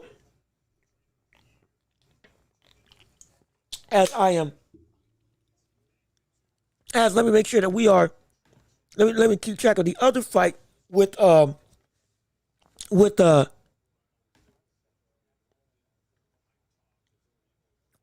Rodriguez. If the knockouts came early, then that means that we're gonna be able to see Diego Pacheco.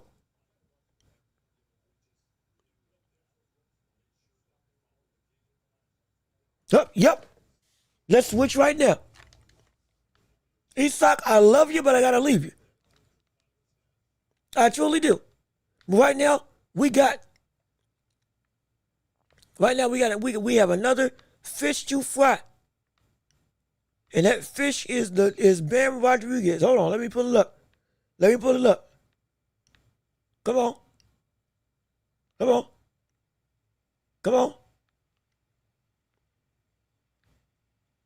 Yeah, we switching gears. Weeze is switching gears.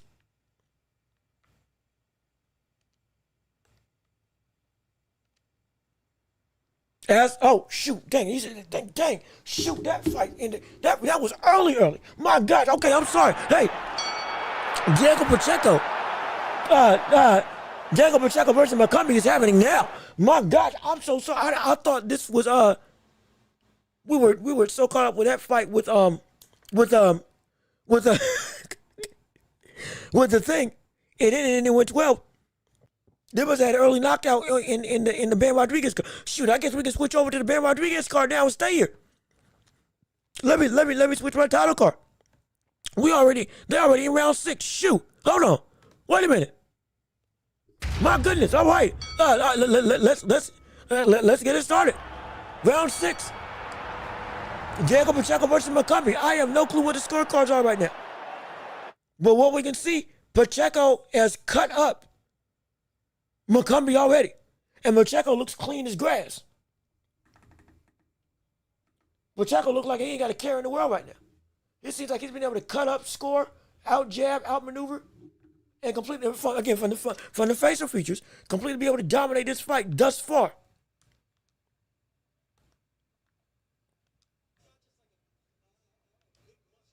He's got McCumbee on the run. Wait a second. He's got McCumbee on the run. Good 1-2 to the body by Pacheco. Oh, big hook by McCumbee, but misses. And he gets countered with a great right hand by Pacheco.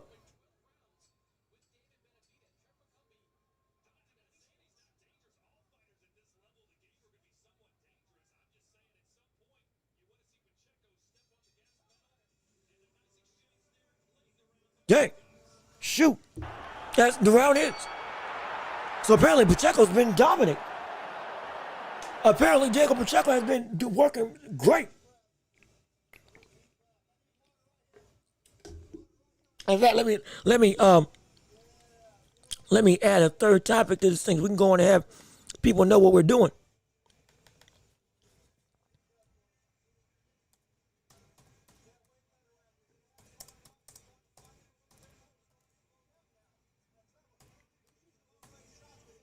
I think that's one that right. Honestly, too many things to watch today. I'm watching UFC card. So, but how you think I feel? I'm trying to switch between this, that, and the other. I'm trying to keep up with. I'm thinking I'm timing these cards right. Next thing you know, we're in the middle of the Ben Rodriguez fight. We're in the middle of the Diego Pacheco fight with McCumbee, which was a fight that we wanted to see, and potentially, and what it looks like, Pacheco's been just boxing beautifully right now. with I'm trying to add stuff. I thought I was gonna have some time to add Paccheco. Okay, yeah.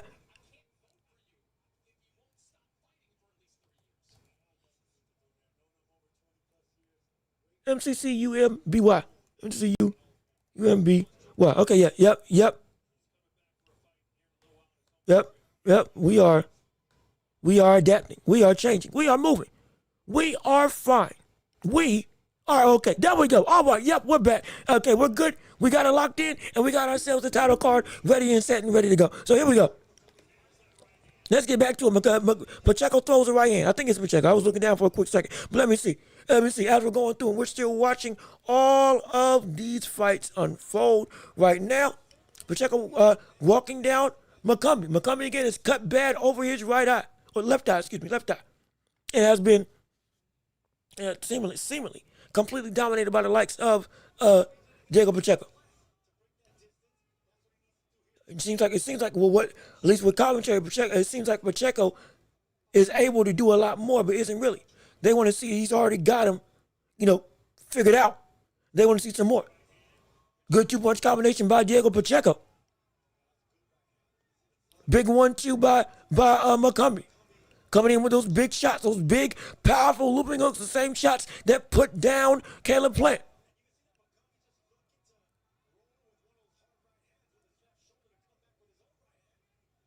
Whoa, good shot by Pacheco. Excuse me, by McCumbee.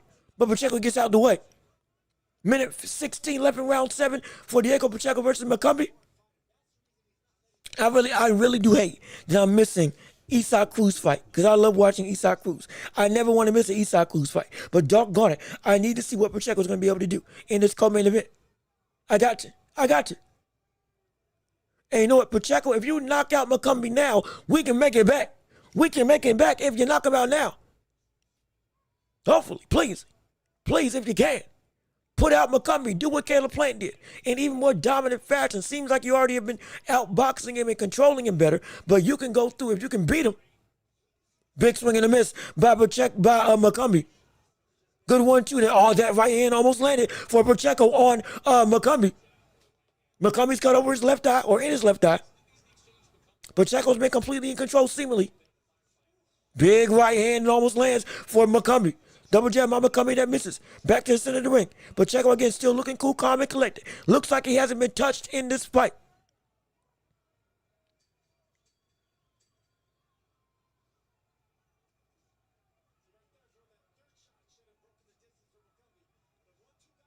Going through rounds, get ready to end. As the round is over, and we are going into round 8. Now, like we said, we're jumping into this fight kind of blind because we're late to the party because we were watching it. We're trying to flip-flop and cover everything we can. We saw Figueroa beat, in my opinion, wrongly beat, the likes of Gonzalez, throwing 1,000+ punches, almost throwing 2,000 collectively. I think they did throw over 2,000 shots collectively, if I have my numbers right, at least close to it, at least in the 190s. Regardless of which, or at least in 1,900s. Regardless of which, now switching over to Pacheco, we're going into round 8. We might miss the Usyk Cruz fight, just to be clear. Might miss the Usyk Cruz fight. But still, while we're still going through all these fights, I would love to hear your, oh, that punch did land. Oh, never mind. That straight right did land. And he took it pretty well. Don't want to take too many of those from McCumbee, but he took it pretty well. I can't lie. As we're going into round 7, or it's going to be round 8 of this fight right now.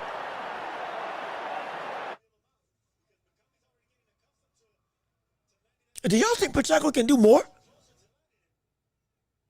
And again, I don't want to sound like a stickler, but should we see Pacheco taking it this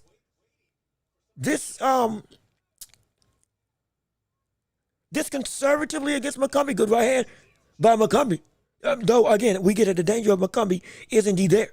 But I guess with this being a potential chance to see Pacheco explode onto the scene at super middleweight as a potential newfound, or I mean, he's always been an up-and-coming star, but a viable dangerous opponent for Canelo. Good right hand by Pacheco as we talk. Do we want to see him?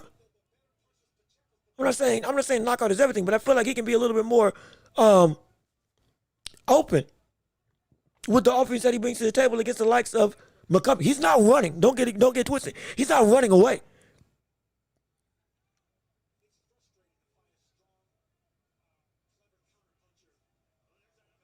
Nope. Lands up. Oh, good. That's a sneaky uppercut by Pacheco that lands on McCubbie. Because McCubbie really overextends on his shots. Now, it could be that the power of McCubbie is making it so that Pacheco is hesitant, just in general, to really let his offense fly like we have seen before that he can. Yeah, about Pacheco misses. Wait, you might have landed. I can't really tell. A lot of action, a little bit of boos right now from the crowd. Minute left in round 8. Dang it, man, I don't want to miss that Usyk Cruz fight. I don't want to miss the Usyk. Dang it. I don't want to miss it. Good right hand by Pacheco, and then he clinches back up.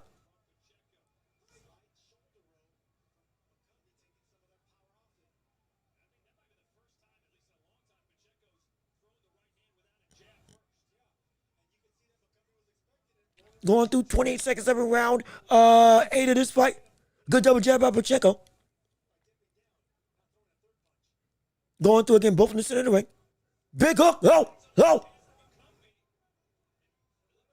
Did it land? Or I think Pacheco more so slipped than anything. The punch didn't land. But again, with McCubbie having that much power, it is a scary prospect to even go and attempt to throw against him. I do understand that. Because it's so wild. It's so wild. Good hook, good uppercut by Pacheco as the round is over. And so again, based on how we saw Caleb Plant handle McCubbie, we expect Pacheco to be able to do an even more dominating type of infighting style, or at least a more complete fight ending style in a quicker fashion than what we saw with Caleb Plant against Pacheco, because he's got more power, because he's rangier, because seemingly he has the that was a dangerous shot, but the way he shoots that shot like he's chopping it down, and that's a great right hand. McCubbie takes it well, but still, we expect for Pacheco to be able to go through and knock out the likes of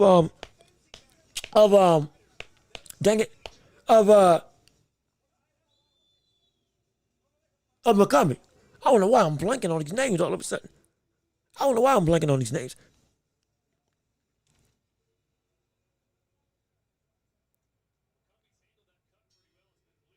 As he going through round, was round 10? Is it round 10? Is it round 10? Is it round 10? Round 9?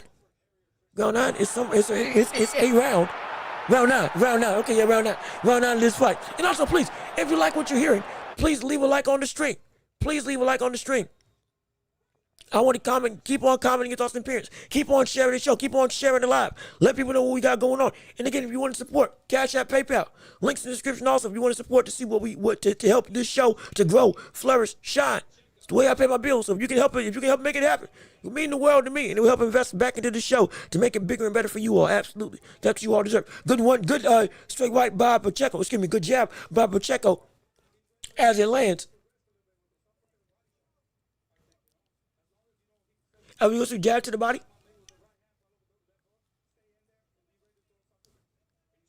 Hook to the body by McCubbie. Good long jab by Pacheco that lands. Minute 58 left in round 9 of this fight. Pacheco again has pretty handily won this fight with ease. No real punishment. Has cut McCubbie over the eye. People were expecting a little bit more offense from Pacheco. Good strong jabs by Pacheco though.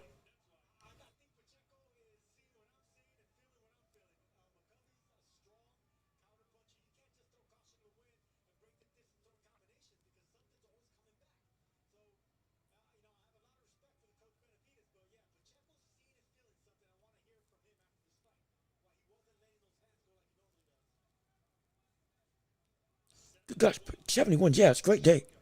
Good straight right hand by Pacheco. And it cuts open back up again. Round 9 of this fight. Again, it's still 107. Jab of Pacheco misses.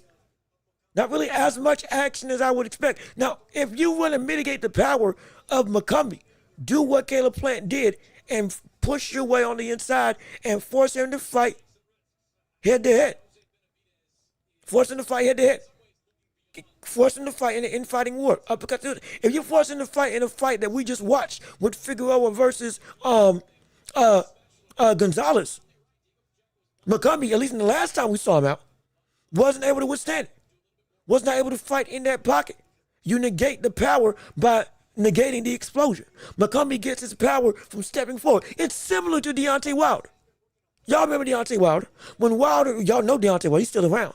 When Deontay Wilder throws, it's because he's got space and momentum. When he's got distance to let his hands go, he's able to really generate some force. He's able to generate some force. But when you don't let him land, as 10 seconds left,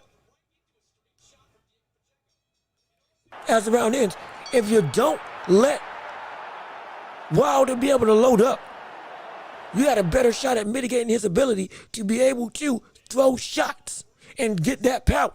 Same thing with this fight that we're watching right now. Same thing. When we're looking at this fight, we are witnessing a situation where McCombie, without the load up, without the full extension of that jab into the right hand, or be at the ability to step forward, and lunge with that shot putting type of firepower with his right hand, he can't generate the same thing, and his offense ain't the same. Again, when you fight on the back foot, he doesn't have an answer. He doesn't have great work. He's strong, but he can't use it. He's got power, but it's all nullified. He's got strength, but it's with no leverage, with no foothold. There's nothing to be able to push it forward. That's what we're looking for. That's what we're looking at. That's what we can have with Pacheco if he just chose to, instead of fighting at this long-range avenue where McCombie can potentially be so dangerous, force the fight closer and make it so that McCombie isn't able to get some momentum forward. Put him on the back foot and have him throw without the ability of balance on his side as we're going into round 10 of this fight.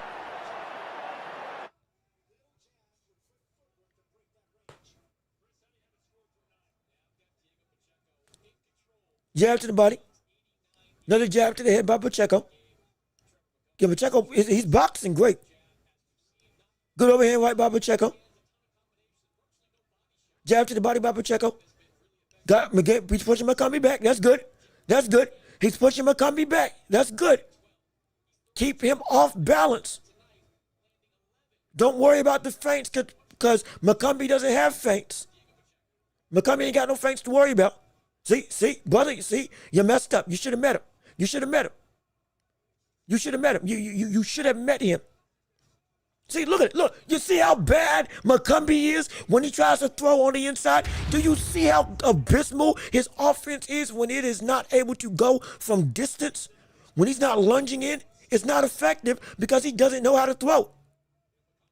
He's so wild that when he throws, everything is just, it's full-blown force, but there's no accuracy behind it. So he's throwing with the power of 1,000 suns, but everything is smothered. Good chopping right hand by Pacheco, and it's smothered by his own work because of his own inaccuracy. Because on the inside, he ain't got the depth perception and the ability to change his punches as they're coming in. As they're coming around. He ain't got that. He doesn't. Keep him on the back foot.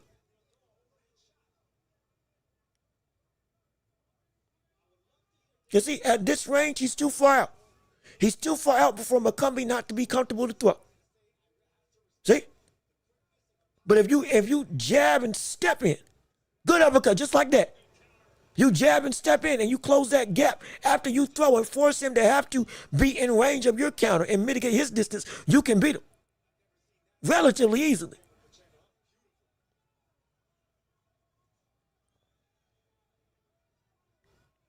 "30 seconds left in round 10 of this fight. Jab to the head. Pacheco again winning this fight with relative ease. No real issue or problem. McCombie hasn't really landed. He landed one good power shot, but everything come with a little bit of a slip.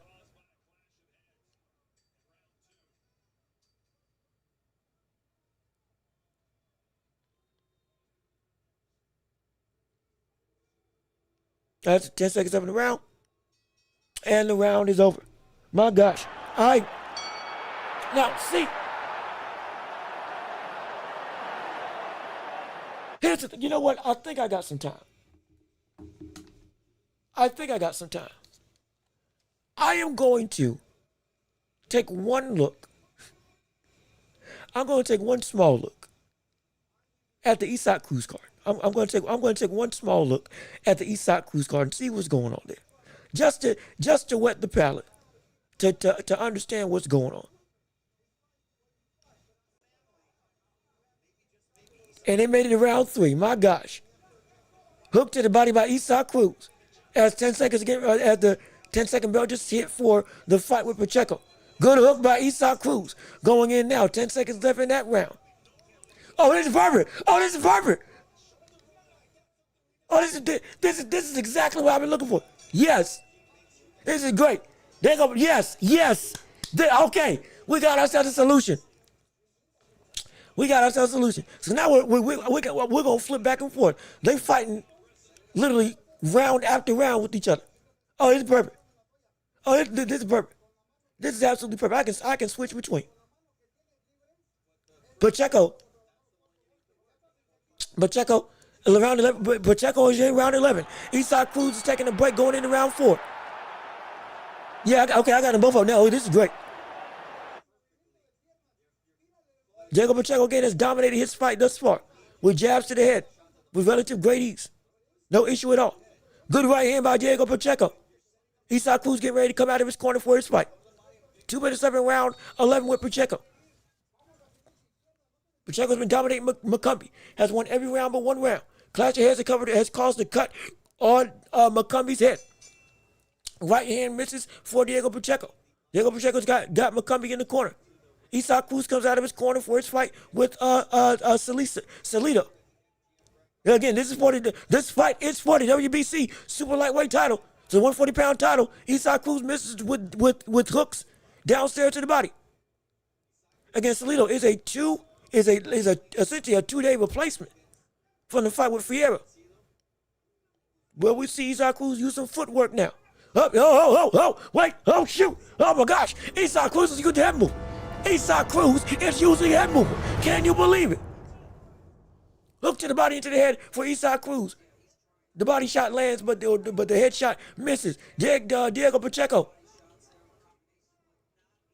Diego Pacheco going through right now is indeed, was it a minute? It should be roughly a minute, right? Yeah, a minute left in round 11. We pulling double duty now. Diego Pacheco got McCombie on the ropes. 47 seconds left in round 11. Good right hand. Good sweeping left hook by Pacheco. That one caught McCombie's attention a little bit. McCombie's now really on the back burner. There might be a chance for Diego Pacheco to actually land some leather to get McCombie out of there. But he takes the safe route. 30 seconds left in round 11 for McCombie versus Pacheco. At least I think roughly 2 minutes left in the fight for Usyk Cruz versus Salito for the WBC 140-pound title. Good straight right by Diego Pacheco. 19 seconds left in the fight. Going up on the 10-second mark right now for Diego Pacheco. Usyk Cruz, again, Diego Pacheco landing these jabs. Usyk Cruz is again walking and stalking. Round 11 ends for Diego Pacheco. Minute and 7 left in round 4 for Usyk Cruz versus Salito. And Usyk Cruz just landed a big shot to the head.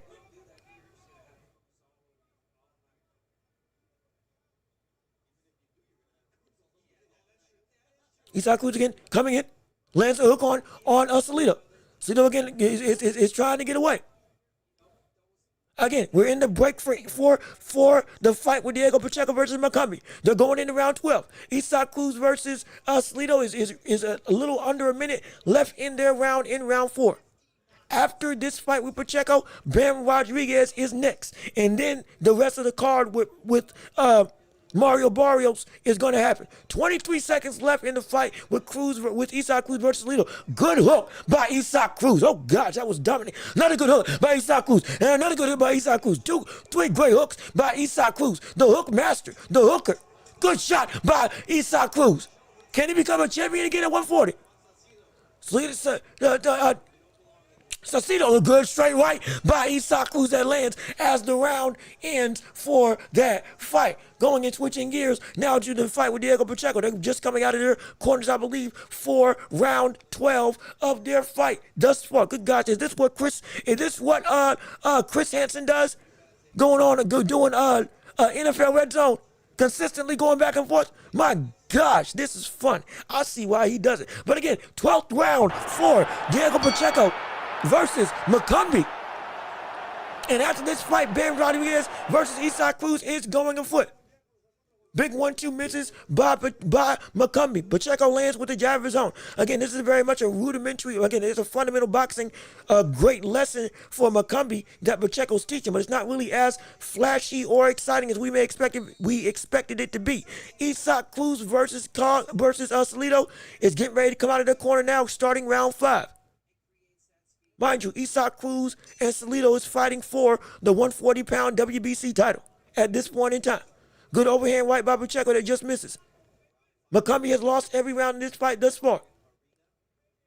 Usyk Cruz in this last round caught Salido with a flurry of hooks and a straight right hand. If he throws that straight right hand some more, which I've been saying about his entire career, he's got the ability to be successful. He really does. He really does. But Macombi with a 1-2 that misses. Coming with a big right hand that misses on Pacheco. Again, 12th round for Pacheco. Minute 50 left in round 12. Hope, again, if y'all don't like this, please tell me to stop, and I'll call one fight over the other. I'm trying to pull double duty. Good straight. And Macombi just hurt Pacheco. Wait a minute. Macombi just hurt Pacheco. Oh, shoot. Yeah, Pacheco's in trouble. Pacheco's in a little bit of trouble. Round 12 going around with Pacheco and Macombi. Pacheco just got caught with a hook in the right hand by Macombi. Now Macombi's throwing caution to the wind. Minute 25 left in round 12 for that fight. Usyk Cruz versus Salido. Just about going, I think it's going about, the minute 30 mark? Just about for that fight. Good intercepting jab by Diego Pacheco. Big 1-2 by Macombi. He's really trying to go for that right hand to put Pacheco down after catching him, because Pacheco did get rocked. Pacheco again with a jab. Pacheco with a great 1-2. Now Pacheco's starting to walk him down. Starting to use that power. Be willing to throw a little bit more. That's what I want to see. Pacheco, if you do that, you would have a lot better options, or you'll be able to get Macombi out of there. You really would. Because you've been landing at will for the majority of your time here in this fight. 47 seconds left in round 12 of this fight with Pacheco versus Macombi. Big swing and a miss by Macombi that almost lands. Usyk Cruz again still landing hooks on the head of Salido in round 5 of their fight. Macombi, 30 seconds left versus Pacheco. Round 12. After this is Ben Rodriguez. Ref, break, what is that? Ref, what you stopping for? What's going on? We got a ref stoppage going into a doctor. Whoa. 20 seconds left, and we got a doctor check for Macombi versus Pacheco for that cut because of a clash of heads over the eye of Macombi. This fight's getting ready to end unless we see a knockout in insane fashion. Pacheco's getting ready to win this in dominant fashion. Good right hand by Macombi that lands though. He's got 15 seconds to make something happen in Macombi. We are in the last 10 seconds of this fight now. Can Macombi pull off a miracle one-punch KO? He's looking for it. He's fighting for it. He throws it, and he misses. And he gets caught with the right hand of his own. And now he is in the gutter because the fight is over absolutely. And Diego Pacheco has most likely won that fight by unanimous decision in almost every round. We got Usyk Cruz versus Salido, now happening. And again, after this is Bam Rodriguez. Once Bam walks out, we committing to Bam. We ain't watching the fight, whether Usyk Cruz is on or not. Even if Tim Stu is on, we ain't watching it. We watching Bam Rodriguez. Let's be clear about that right here, right now. Good hook to the body by Usyk Cruz. Now we're switching over to the Usyk Cruz fight fully up until we see Bam Rodriguez walk it out. That's what we're waiting on. As we're going through right now, Usyk Cruz going in and is on the bench. Excuse me. I'm trying to think a million miles a minute, trying to call both fights at the same time. I completely forgot I could do that. I just had to. I just shoot. Dang.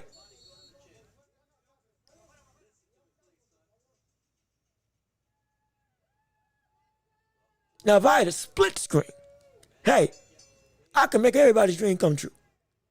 I could call 4 fights at once if need be. But now we're going into round 6 with Usyk Cruz versus Salcedo. Big overhand right by Usyk Cruz that lands. Again, Pacheco has most likely, scorecards are being counted, but we won that fight by unanimous decision. He won that outright. McCummy didn't have a chance. He didn't stand a chance. It was a boring fight. It wasn't really exciting. But he's been able to do what he wanted to do. Usyk Cruz has dominated this fight with Salcedo. Okay, so it is Salcedo. Not Salcedo, Salcedo. It's Salcedo. Landing 91 power punches already through 6 rounds. Good hook to the head by Usyk Cruz that lands. Again, boy, I'm telling you, you can't. Usyk Cruz can be outboxed, but I really wish he used some head movement. Good overhand right by Usyk Cruz. But man, if he was able to, if he just learned how to fight a little bit like Mike Tyson, a little bit like Floyd Patterson, just a little, he would be so much of a better fighter. That's the only thing that frustrates me. As now we are back on the Pacquiao versus Barrios card, calling Usyk Cruz versus Diego Pacheco. Not Pacheco, doggone it. He's calling Usyk Cruz versus Salcedo for the WBC welterweight or light. Good gosh, for the WBC lightweight. For the WBC super lightweight title. There we go. Okay. Usyk Cruz, by most people's accounts, have been winning this card, winning not just this round, but for the majority of this fight, landing heavy leather on Salcedo. Salcedo has been able to take it surprisingly well, though. But how much more can he take if we see it continually have this level of high connect percentage? And again, Bam Rodriguez is next. Bam Rodriguez versus Cafu is next. And please, if you're liking what you're hearing, leave a like on the stream. Go ahead. Keep on commenting your thoughts and opinions. Keep on sharing your viewpoints on the matter. We want to hear from you, no question about it. Look downstairs and upstairs for the likes of Cruz.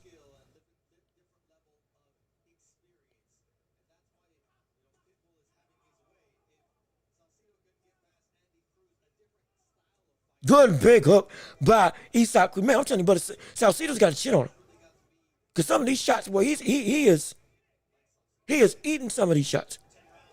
Then that right there, that right hand by Usyk Cruz is the arguably that's the second best punch of his whole arsenal. Better than the uppercut. When he utilizes it, it is really effective. He's got such short arms, he can get that out honestly just as fast as his jab.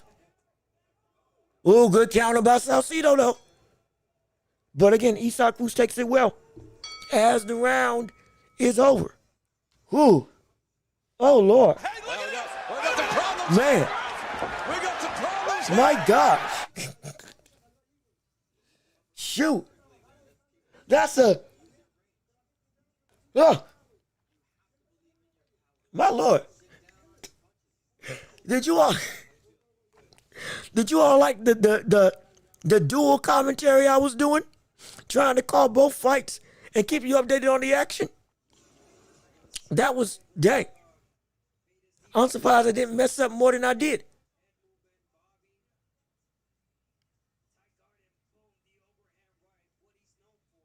And man, the fact that he's taking these shots is ridiculous.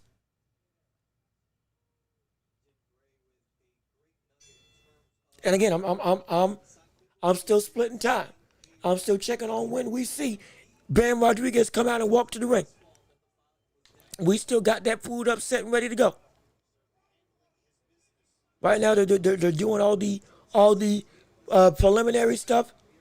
Pacheco got his belt. Pacheco got the win. Pacheco retains, and we keep on rocking. Usyk Cruz has landed 102 power punches in this fight. Mind you, he's thrown 234. Almost 50% of his shots. Salcedo trying to use multiple jabs to keep him off of him.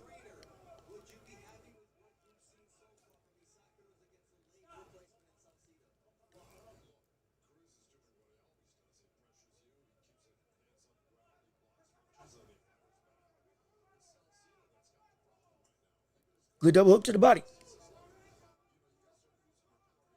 Good uppercut. Good uppercut by Salcedo.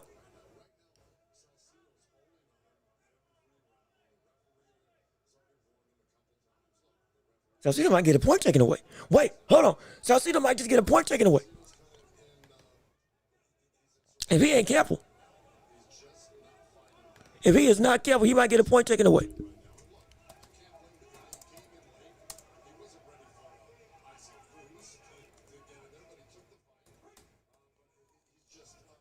As again, we are still calling all of the fights that we can.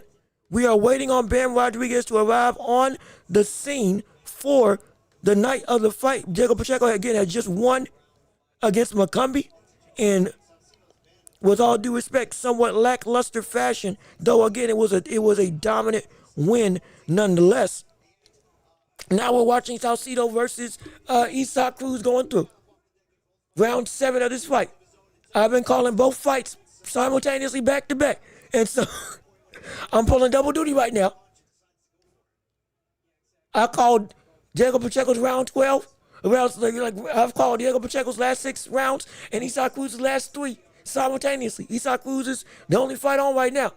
But Bam Rodriguez is getting ready to walk out in a little in what, 5-10 minutes. We flipping over to that fight, and we're going to watch it. Right now, we got Salcedo versus Cruz.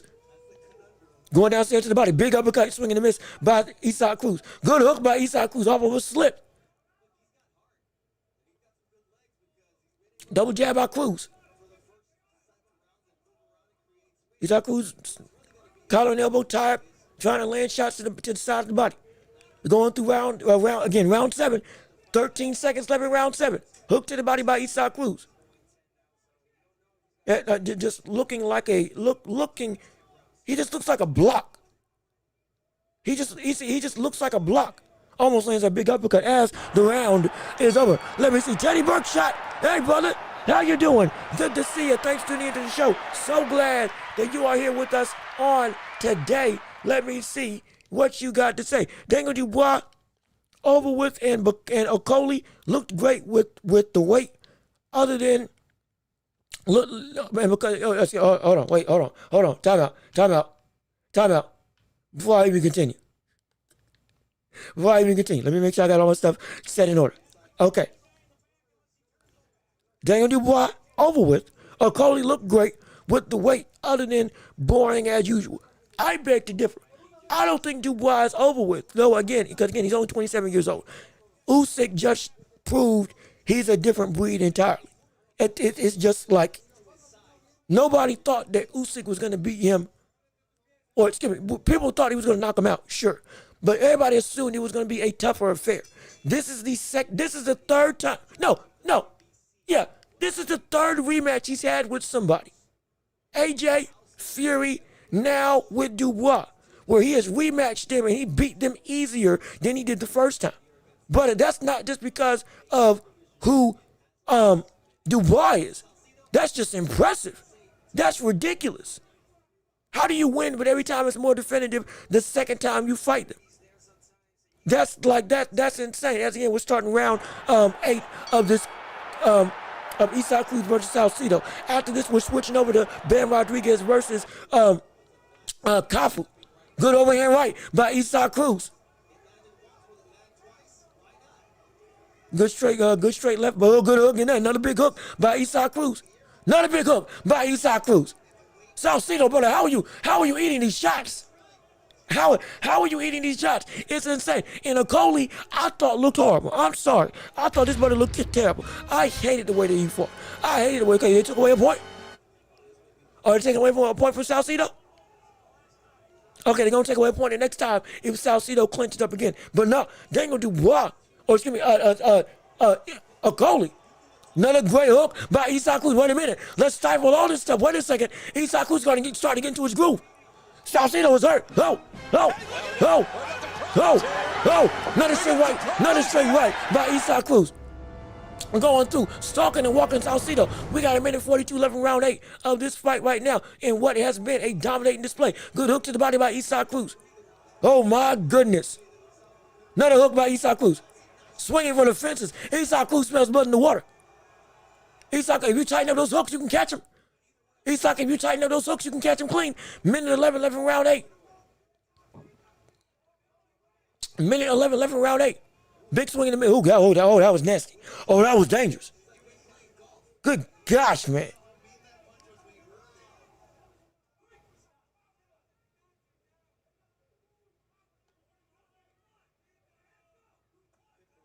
Good hook to the body by Usyk Cruz. Good hook to the body again by Usyk Cruz. Yeah, Salcedo's, his mouth is breathing heavy. Good overhand right. Good straight right by Usyk Cruz. Good uppercut by Usyk Cruz. As they're in the clinch right now, 35 seconds left in round 8. 35 seconds left in round 8. Cruz is indeed doing, big double hook by Cruz. Overhand right by Usyk. Another double hook to the body into the head by Usyk Cruz. I mean, these shots are, they look and they are incredibly strong. Good overhand right. Good double hook by Usyk Cruz. That's 10 seconds left in the round. As the round is over, Salcedo is tired. Salcedo's feeling that pain. He's feeling that pressure. He's feeling the weight of them shots. Now starting to take hold as we're going into round 9. Again, we are waiting on Bam Rodriguez to walk out. They're talking with Eddie Hearn now. Bam versus Cafu is next. Tell everybody that you can. Bam Rodriguez versus Cafu is next on the docket for the unification of the flyweight division. For one of the pound-for-pound best in the world going at it with each other. It's great. It's phenomenal. If you have not already, please leave a like on this stream. Get the likes up if you haven't already. Share the show with everybody you can. Keep on supporting the show. Keep on sharing the show. If you want to give to the show, we got means up in the description. But please, just engagement helps make this thing, make the world go round. And if we keep on going and making it happen, brother, we can make this thing bigger and better. No question about it. As we're going into round, for Usyk Cruz, we are going into round 9 of this fight. Where Usyk Cruz has won every round and almost has Salcedo hurt. As we start round 9 of this fight. With Usyk Cruz versus Salcedo for the WBC super lightweight title. 140-pound championship. It might be an interim title or it might be the real McCoy. Can't exactly remember. But again, Usyk Cruz has been doing Usyk Cruz work. Salcedo has showed he's got a chin on him. Because, boy, this man has just been eating leather. Another good hook by Usyk Cruz that lands. And that Salcedo just able to keep up. Ridiculous. Good hook to the body by Usyk Cruz.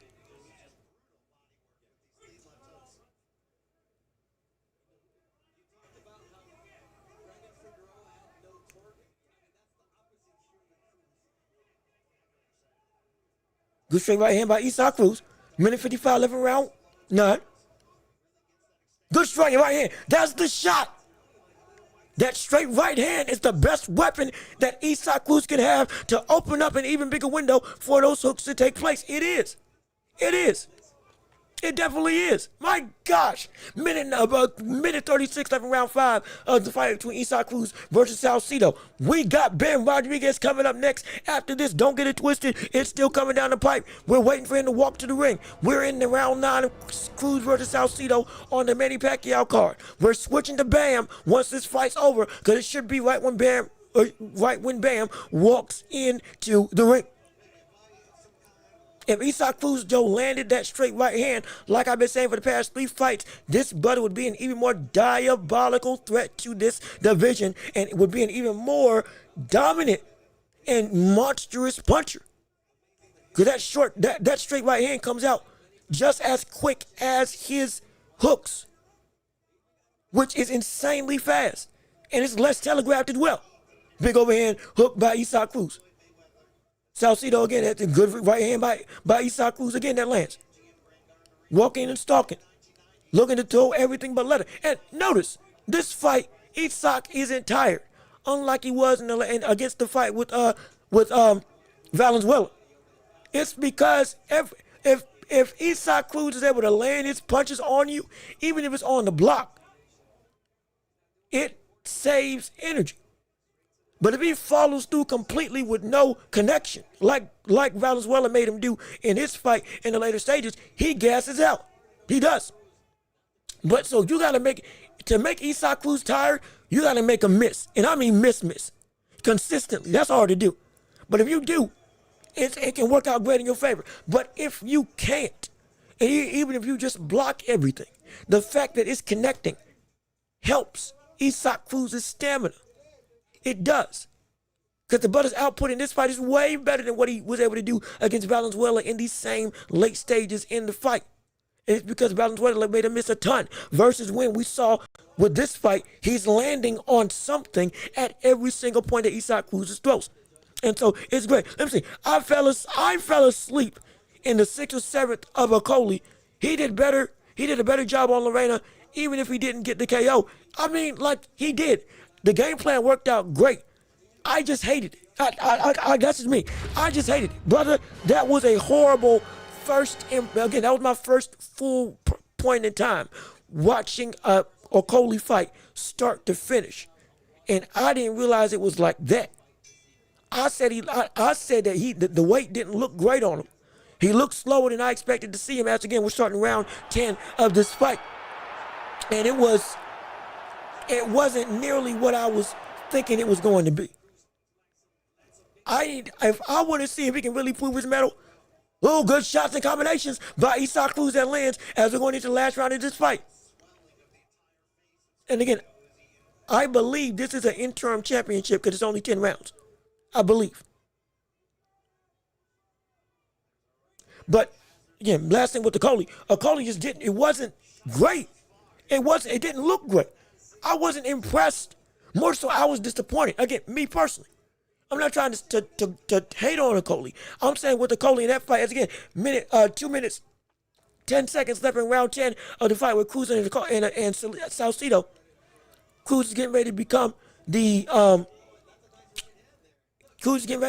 interim champion if he keeps this up as he's winning every round of this fight. And also, the other thing, we got somebody else here. Hey, back like cooked crack. You're doggone right. That's exactly what. Hold on. Wait a minute. For the sake of potential sponsors abroad, we don't do drugs on this show. But hey, brother, we back like Ronald Reagan in the 90s. Hey, we put something in the streets, and everybody wants to see what we about. Absolutely, I guarantee you that. Or excuse me, 80s. Whenever Ronald Reagan was around.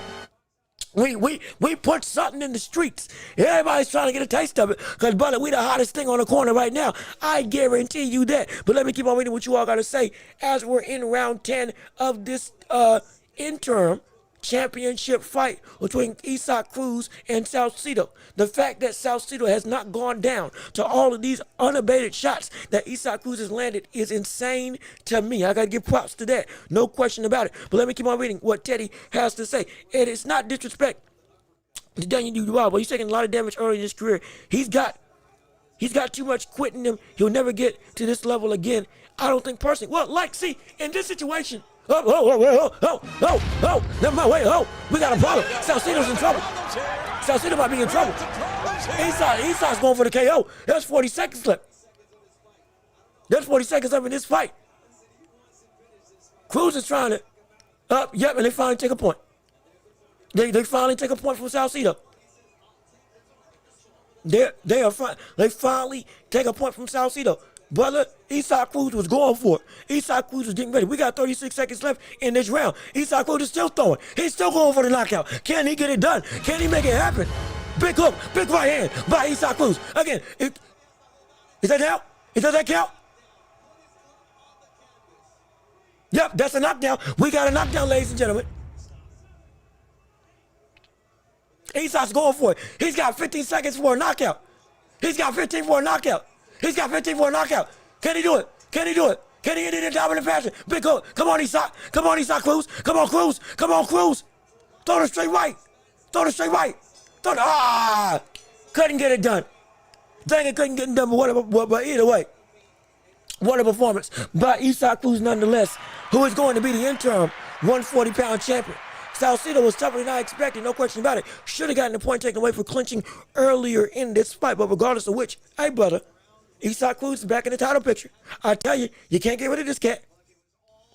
If you can, if he can throw it, if he learns to throw his right hand more consistently in terms of Usyk Cruz, we can see Usyk Cruz really disrupt the 140 pound division. He can get revenge on Valenzuela. He can take some real punishment to the likes of Ryan Garcia, Rolly Romero.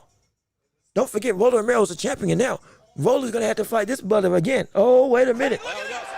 Oh my. Oh my. Rolly's gonna have to fight either. Hey. Rolly. He's back. He's back. Usyk's back. At potentially a shot at the belt. And now that you're there, hey, boy, it's gonna be interesting to see what you do. You have gotten better. I commend it. But not going up against Usyk Cruz, boy, that would, ooh, shoot. Dang, that would be insane. That would be preposterous. To see that if you beat Usyk Cruz at this point, oh, I'll give you props galore. I already gave you your respect when you beat Ryan Garcia. If you beat Usyk Cruz and run that back and beat that, oh, that would be great. Oh, that would be phenomenal. That would be incredible. But again, let me read this comment real quick. It's not disrespect. He's taking too much damage, and he's got too much quit. He'll never get to this level again. I don't think so. Well, so you have to understand. One, he's 27 years old. So by the time he's 30, most likely, he'll most likely have Usyk out, Fury gone, AJ already beaten, and he'll be at the top of the mountain with his biggest competition, most likely being the likes of Moses Atalma. You got another brother, is he from New Zealand? Coming out to heavyweight? That can give him some trouble potentially? Yeah, but outside of that, he'll probably still be at that top. So he'll get back up there. I have no doubt. The damage, I do understand. He's been knocked out or stopped 3 times, been knocked out twice. It can be something. But again, we've seen fighters come back from knockouts in their career and still go on to have a fully flourished career. We said he wouldn't get back there the first time when he got beat by Usyk because quitter. And you saw what he turned himself into. Now, he's got to go through that process again, but he can do it because he already did it before. My issue is the quit. He didn't quit in that fight. He got knocked out. He couldn't get up. He went limp. Like limp. Like mid stance when he got caught by that hook on by Usyk when they were trying to exchange with each other, but he was out on his feet. He like his eyes rolled in the back of his head. He was gone. He was gone. Like this was a situation where it's like, oh yeah, you could have gotten up because you know it was a jab that put you down this time. Or it was a jab that put you down last time. It was like, hey, buddy, you look like you could have, you look like you actually learned to wear. But you didn't get up. That's different. This wasn't that. But Usyk sat down on his shot and landed flush as Dubois' chin was coming across the plane. He was gone. So I can't say he quit. He doesn't have quit. He just got beat. At least to me, he just got beat clean. He's got to be clean by the better man in this situation. He still needs to get better. But he just got beat by the better guy, at least for me. Well, Jean-Luc, you could have been more. You would have been more disappointed watching him at cruiserweight. They call him a hugger and a boring fighter. Brother, I believe it now. My gosh, I believe it now, and I'm glad I didn't pay attention, because that would have been bad. That would have been very bad. But hey. Forget everything else. But I got Fundora, I got Tim too as that fight goes on. But we're not going to watch it because we're going to have to go and watch the fight with Bam Rodriguez versus Cafu, because that's coming up right here, right now. Oh, yeah, it's time. It's here. It's here, ladies and gentlemen. Yeah. Bam Rodriguez versus Cafu is up next and is up right now, live for the world to see. We got ring walks walking to the ring. Bam Rodriguez is walking to the ring, the one of the pound-for-pound best fighters in the world, top 6, arguably, in many people's eyes, at minimum, top 8 in the pound-for-pound ranks for all of boxing. The man in the triangle of warrior dominance, in line with Inoue and in line with Junto Nakatani, the man who has had one of the best resumes in all of boxing at only 24 years old, already at this zenith of a plateau, or not even a plateau, at the zenith of his career, and he still is oh so young, and he can still get bigger, get better, and rise even more. We're looking at a man who has the legitimate wherewithal to become a top 5 heavyweight, not heavyweight, a top 5 pound-for-pound fighter in the division. Reach Inoue, reach Junto, become undisputed at flyweight if he can beat Cafu, potentially become undisputed when he fights at bantamweight. It can happen. It can happen. I'm telling you, it can happen. We're looking at a generational fighter right before our eyes. He's small, but brother, he is one of those up next cats. I guarantee you. He's a bad brother. He's a bad brother. His angles are incredible. The way he's able to come off to the side and hit you with shots that are so unorthodox and so literally out of left field that you don't expect it. If you are trying to fight him and you're on the ropes, he will go parallel to the ropes with you and catch you with a shot while he disappears. And you don't know what happened. It's insane. Now again, Cafu got some pop to him. 11 wins, 0 losses, 3 draws on his resume, 8 knockouts in his career. Is the current other champion in this division. Again, there's 4 champions. He's one of the other belt holders. This is a unification fight for the division. The brother's got some pop. Now, he can be outmaneuvered. It's possible. He definitely ain't got the experience to deal with some of the tricks of the trade that Bam Rodriguez brings to the table. But he does have the power that if he does catch Bam Rodriguez, just like with Estrada, Juan Francisco Estrada, when Estrada put him down, when Estrada knocked him down and caught him, he can do that same thing, but potentially in a more detrimental fashion. Now, even with that being the case, it's still a concern that can he even touch him? Can he even touch him? Bam is similar to Inoue in the guard, in the vein of he can be uber aggressive. He can fight coming forward, but become also untouchable. Defensively, he is very good at parrying and moving his head. He is incredibly good at countering and forcing you to fight his fight by making the ring his own. It is a insane skill. And again, angles are his best weapon. On top of, again, the punch dexterity, the traps that he can set on a consistent basis with his movement, the motor that he's got. And again, that sixth gear, just like he showed against Estrada, that if he needs to go there, he'll go there. And he will turn it up to a level that you can't reach. Just like with Inoue, just like with Canelo, just like with Usyk, just like with David Benavidez. Just like with what we saw. We can even put B-Roll in that mix and Beterbiev in that mix. He can turn it up. He can turn it, and just like Terrence Crawford, he can turn it up and turn it out to get to a place where you only wish you could reach or wish you could see even. And so it's going to be interesting and fair. Again, I have Bam Rodriguez by knockout. Oh, man.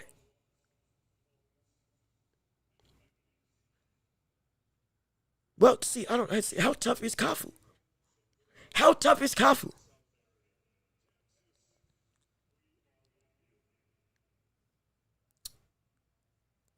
That's a good question. How tough is Cafu as a fighter? From the standpoint of if he gets caught and gets hurt, how tough is it to be able to take punishment? I think that's the one thing I haven't seen. That's the one thing I haven't seen. So with that being in limbo, I think we're gonna see Bam knock him out in 6. No, 7. Within 7 rounds, I think we're gonna see Bam Rodriguez knock him out and stop him. Within 7 rounds, I think we're gonna see Bam Rodriguez knock out and stop Cafu and unify the titles. Absolutely, no question. Let me see. Let me read your comments. Over the bone, a lot of injuries to his shoulders, wear and tear. He's been in wars. Yeah, no, he has. I have no denying that he has. He's been in some wars. He has been in some wars, and so But see, dang it. I'm going to hold out my hesitation on him. I believe that he can still come back and be a big threat in this division. I believe that, again, it's Usyk that we're talking about. He did knock out Anthony Joshua. He did go through the other requisite contenders in Hrgovic and beat the gatekeeper in Jarrell Miller. So it ain't like he ain't proved he deserves to be in this type of talk. It ain't like he didn't deserve to be in the ring with Usyk. Usyk is just that much better. Like it's Usyk and everybody else. So it's hard for me to hold this loss as it's done. You know, that's like losing to Tyson. Hey, it's Mike Tyson. And ain't that you just bad, or it ain't that you're bad. It's just he's just that good. He's just that good. And so the wear and tear thing I do have a concern with. I will capitulate to that. I do have a concern with it. But at the same time, I do believe that it's more than just the wear and tear. It's the defense. That's the problem. See, I love that he doesn't care if he gets caught, that he trusts his chin.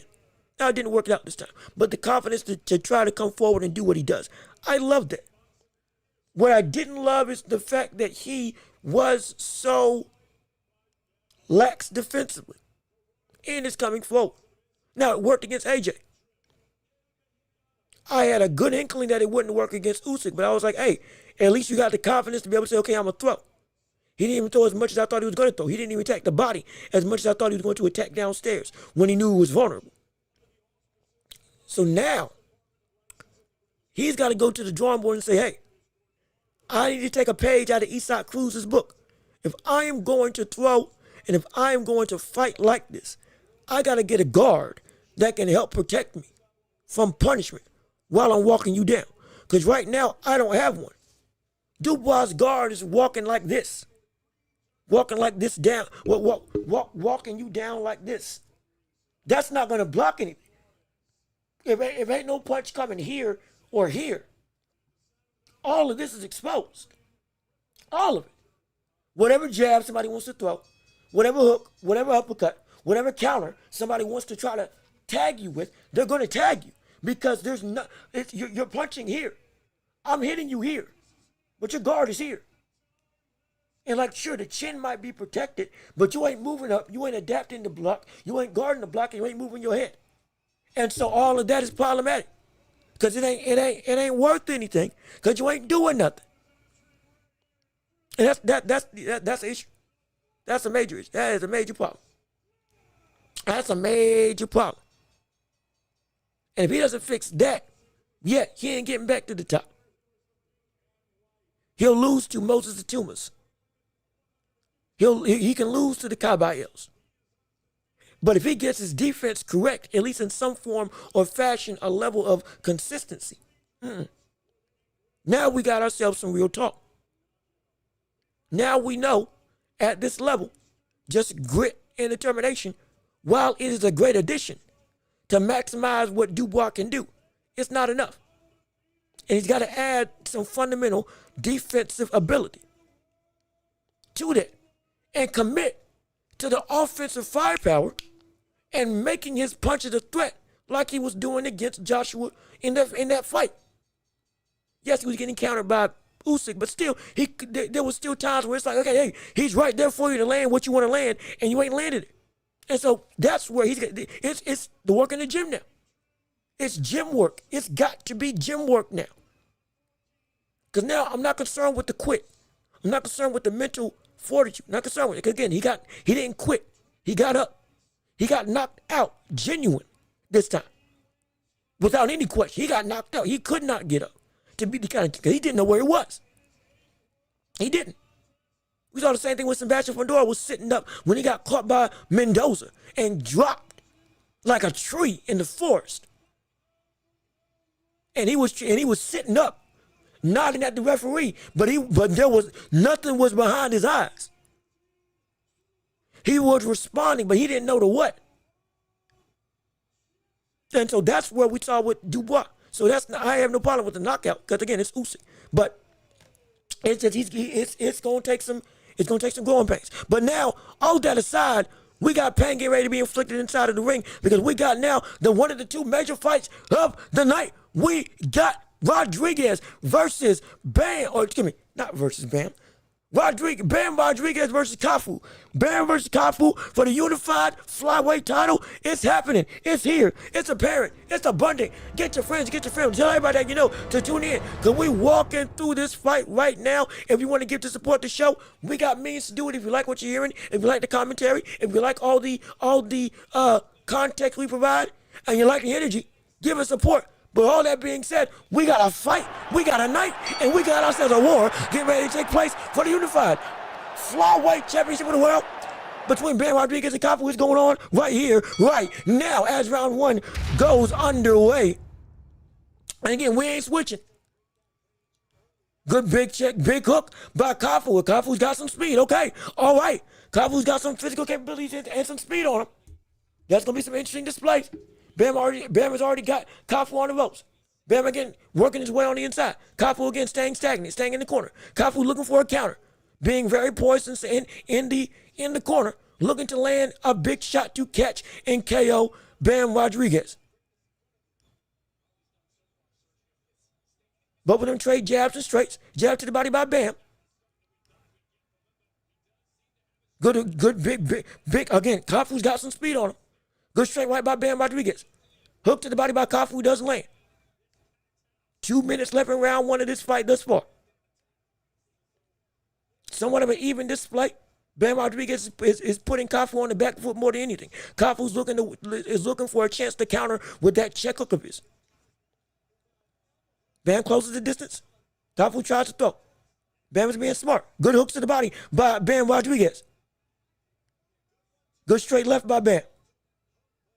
Again, got Cafu in the corner. Cafu's looking to explode. Bam sees it. He's trying to bait it out of him. Great job anticipating that jab by Bam. Good 1-2 by Bam Rodriguez.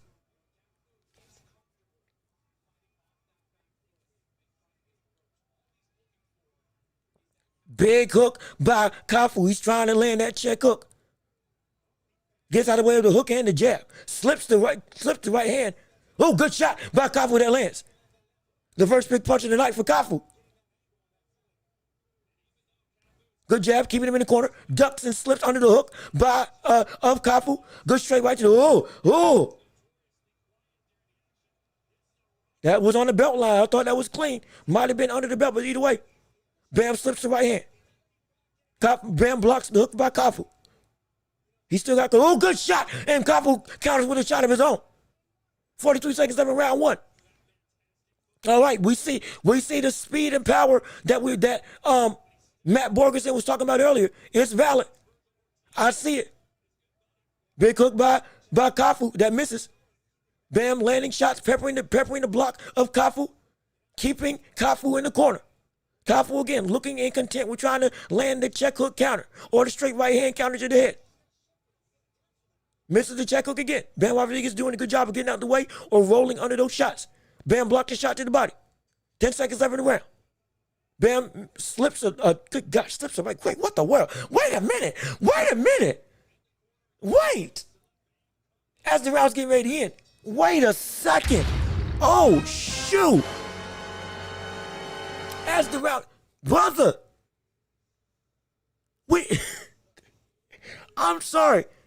I just saw Bam Rodriguez slip like 4 insane shots instantly from point blank range with shots that had no setup and completely slid by him.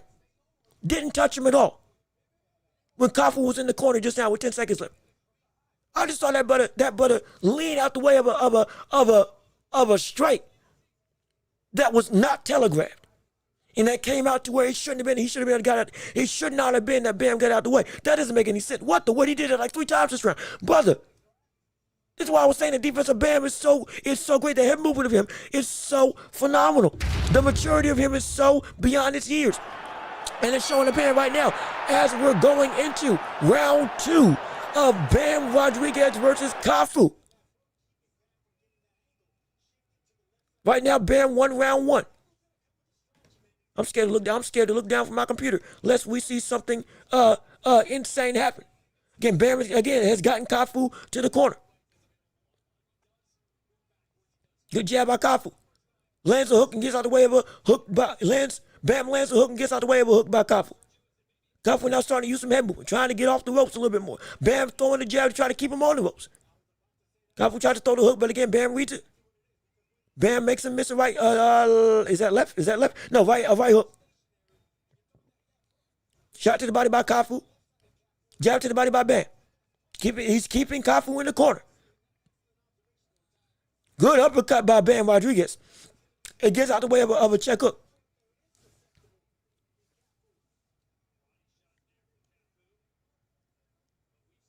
Yeah, Bam right now is doing a great job of mitigating where Cafu's able to go. And is forcing Cafu to make mistakes by changing the timing at which he attacks. See, just like that. Hesitating when he normally would have been a 1-2. He threw the 2. Double jab. Ducks the hook. Lands the uppercut. Cafu tries to throw back, but it's blocked. Bam doing an insane job on the inside against Cafu. And he's right in the pocket with Cafu as well. Cafu, again, keeping Cafu in on one side of the ring.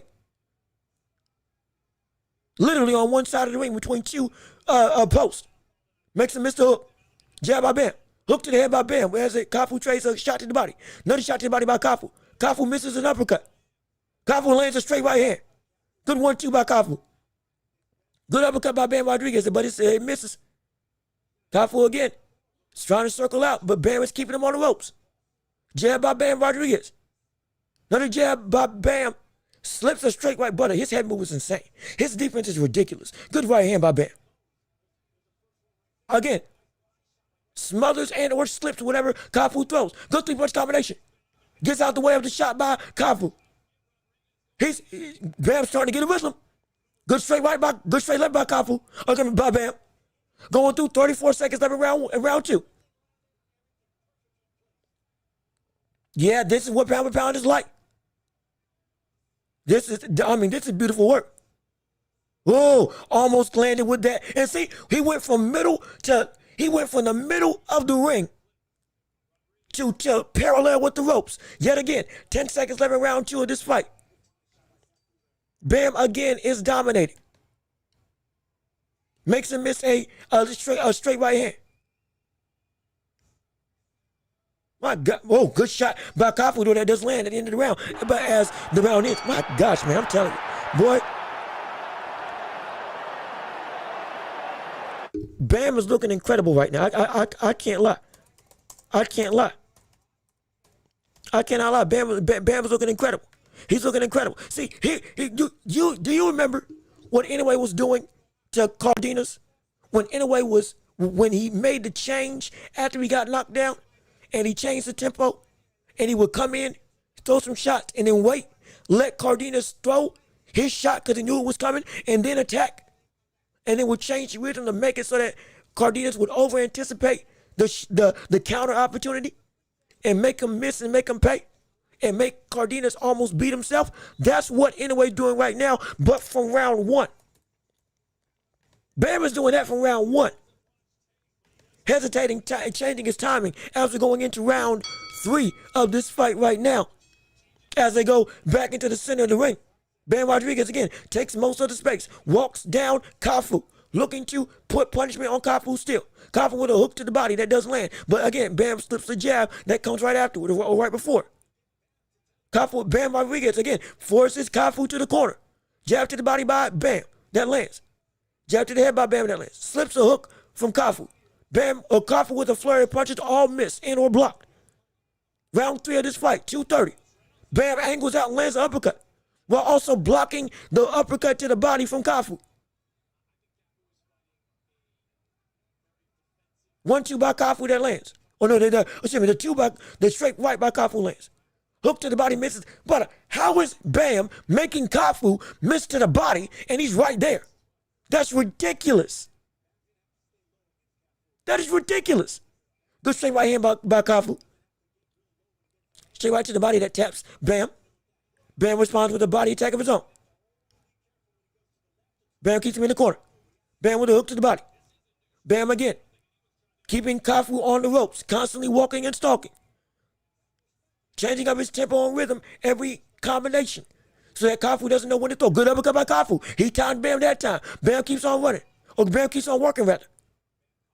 Cafu trying to land that straight right hand. Cafu's getting more deliberate with his punches. He's getting more routine or getting more consistent with that straight right that he's trying to throw to counter Bam. He better be careful because if he throws that too much, this could be another tank situation where Bam catches it and then is able to adapt and counter. Uppercut by Bam misses. Good hook to the body by Cafu. Uppercut by Cafu. I think that was blocked. Good hook to the body by Bam that lands. As we're going to do it again, please leave a like on the stream if you like what you're hearing. Uppercut by Bam. As again, he keeps Cafu in the corner. Good three-punch combination by Bam Rodriguez. Minute 55 in round 3. Bam misses an uppercut. Blocks a shot by Cafu.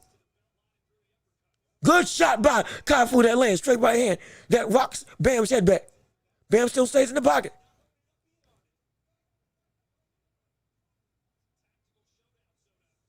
Hook to the body by Bam.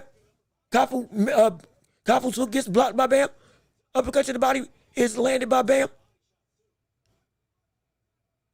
Again, Bam has won these 3 rounds in my estimation. Good uppercut into a straight left by Bam, but uppercut by Cafu in response. Now they're both operating in the corner. Bam lands a shot to the body. Cafu throws a hook. Bam keeps landing these shots downstairs and keeping Cafu fighting on the back foot. Slips the right hand. Bam slips the right hand. Cafu lands a shot to the body. As the round now does end. Again, please, if you're enjoying the stream, leave a like on the stream.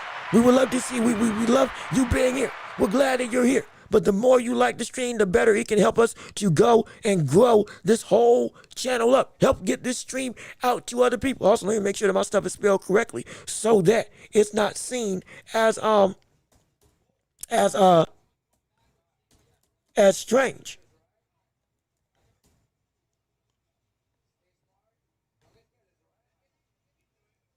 What the B is it Barrios. That's got to be right. That's got to be right. Dang it.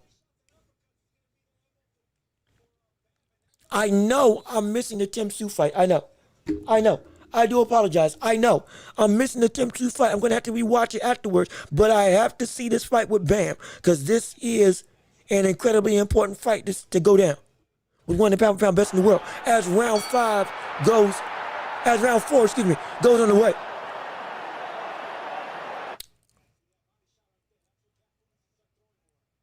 After going through uppercut by Bam misses.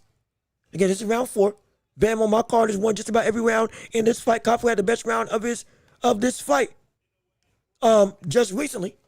Hook to the body by Cafu. Bam, and again, both of them are operating out the corner. Very deliberately. 1-2 by Bam. Cafu has not been able to get any sort of forward momentum in this fight in terms of moving forward. He has been forced in the corner every single round for the majority of this fight. Him walking forward is a surprise at this point. Bam blocks a head shot to the head. Bam lands a jab. 2 minutes in round 4. Double jab by Bam that lands. Good hook by Bam, and Cafu lands a hook to the body. Good hook by Cafu. Good straight by Cafu, but it's blocked.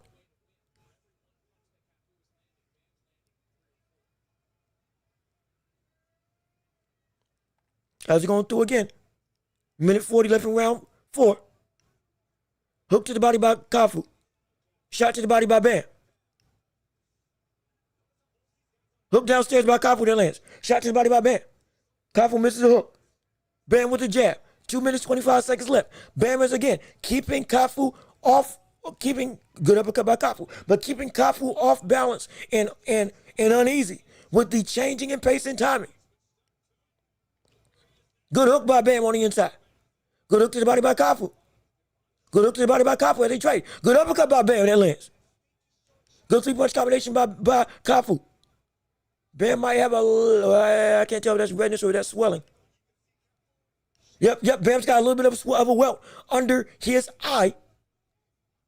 But he's still, again, he's fighting great. Good uppercut by Bam. Good hook to the head by Bam. Good straight right by Bam. Got another good straight right by him. Uppercut by Bam. Oh, Cafu's hurt. Wait, hold on, Cafu's hurt. Cafu's hurt. Cafu's hurt. Cafu's hurt. Cafu's hurt. Cafu's in trouble. Cafu's hurt. Oh, shoot. Cafu's hurt. Cafu's ready to go. Cafu he's fighting out of it. He's doing a good job of hiding it. He's still dangerous.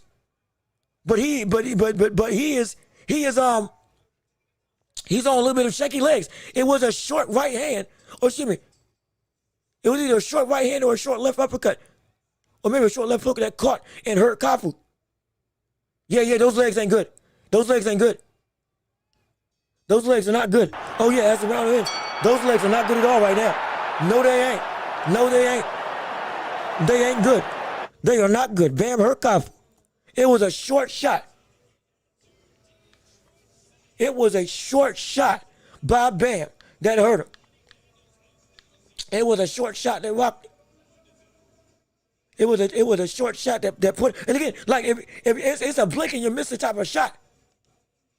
It was a blink and you missed the type of shot. Because it came when both of them were right in front of each other.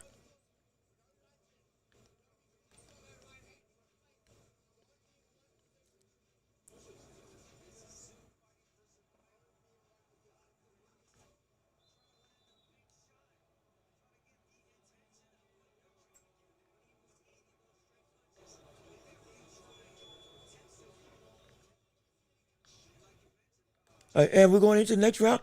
Like I said, I can't. I gotta focus on this fight, so I can't watch the Fundora fight. Sadly, my gosh, sadly. I'm gonna have to rewatch it tonight after all of these cards go into play. Good 1-2 by Cafu as we're going into round 5.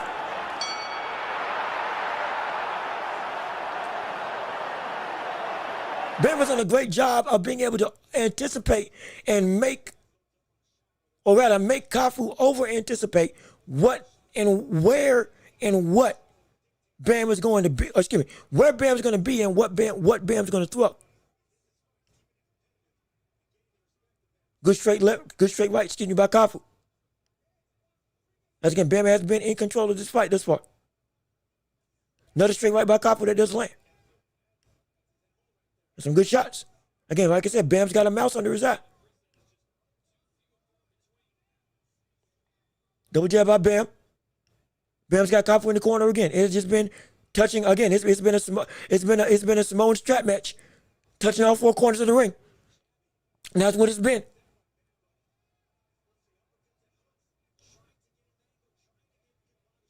Cafu again on the back foot. Good uppercut to the body by Bam. Straight left, straight right by Bam. Doubles up to the body.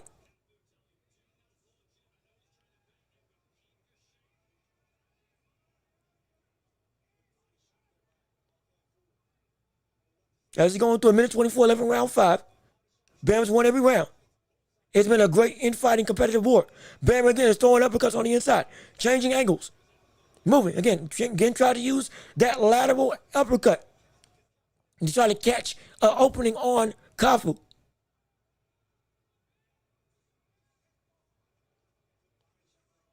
Hook to the uppercut by Bam that lands. Uppercut by Cafu that lands. Good jab by Bam.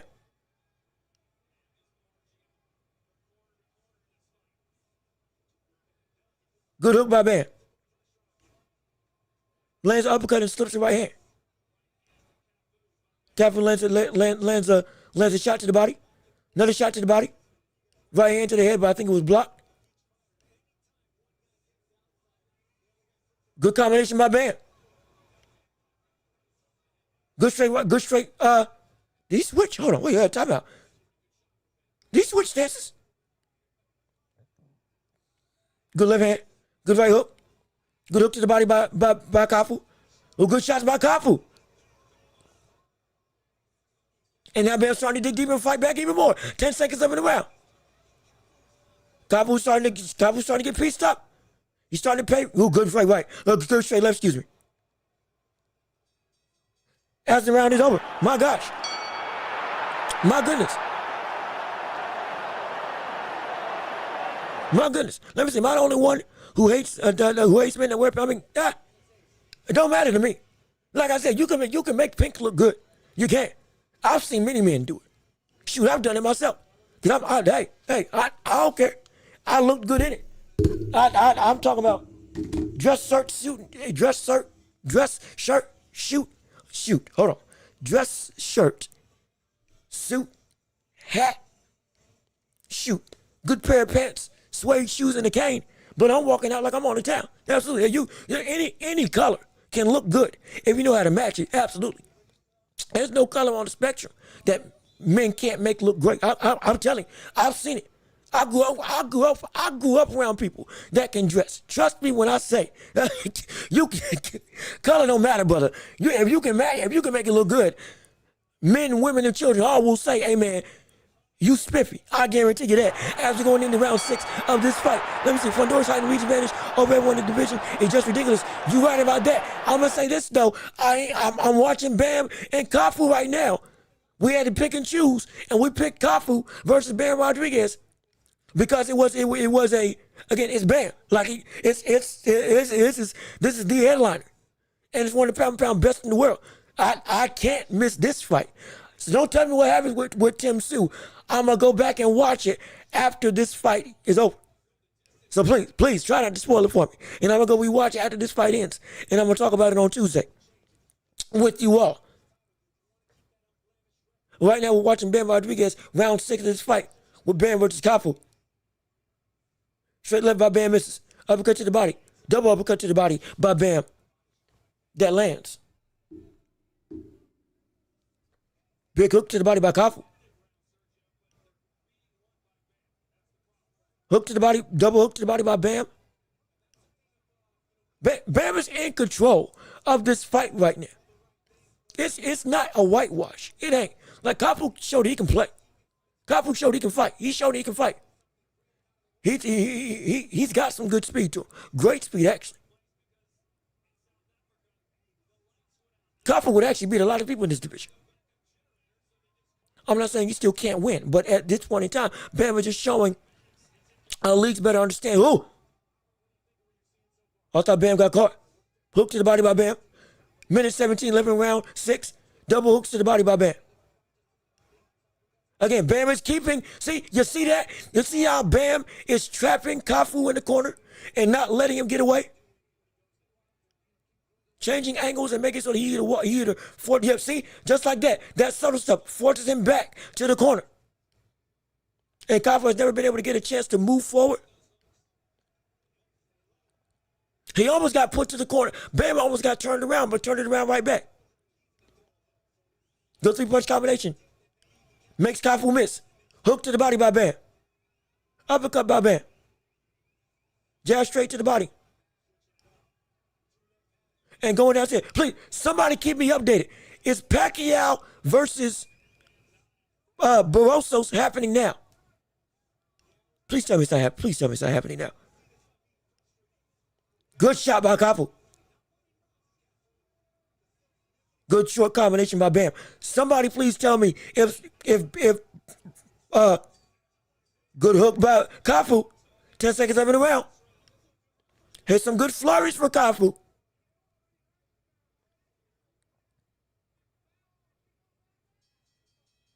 As the round is over. Somebody please update me. Is Barrios versus Pacquiao happening now? Lord, please, I hope Tim Tszyu versus Fondora went long. I hope it's still going on. Lord, please. Lord, please, let that fight be going. Because I am not trying to miss Manny Pacquiao. But I also sure enough ain't trying to miss Bam Rodriguez. I can't. We in round 7 of this fight with Bam. Bam, if you can, Bam, please, if you can get Cafu out of there. get Cafu out of there. If you get him out of there, it would save me so much trouble to be able to have an opportunity to see both fights. Please. I'm begging you. I'm on my hands and knees. I am wishing. I'm wishing and I'm hoping. As we're going into the next round of the fight with Bam Rodriguez versus Cafu, which again it's been a competitive affair, but for the most part, outside of some flurries by Cafu, Bam has been taking. Okay, good. Okay, so Fundora is still fighting Tim Tszyu. Thank gosh. Thank goodness. Thank the Lord. Oh, thank gosh. Please don't get knocked out. Please don't get knocked out. Please don't get knocked out in this fight. It has been good slip by Bam going into round 7. Again, on my card, maybe one round, maybe two have gone to Cafu, but the majority of them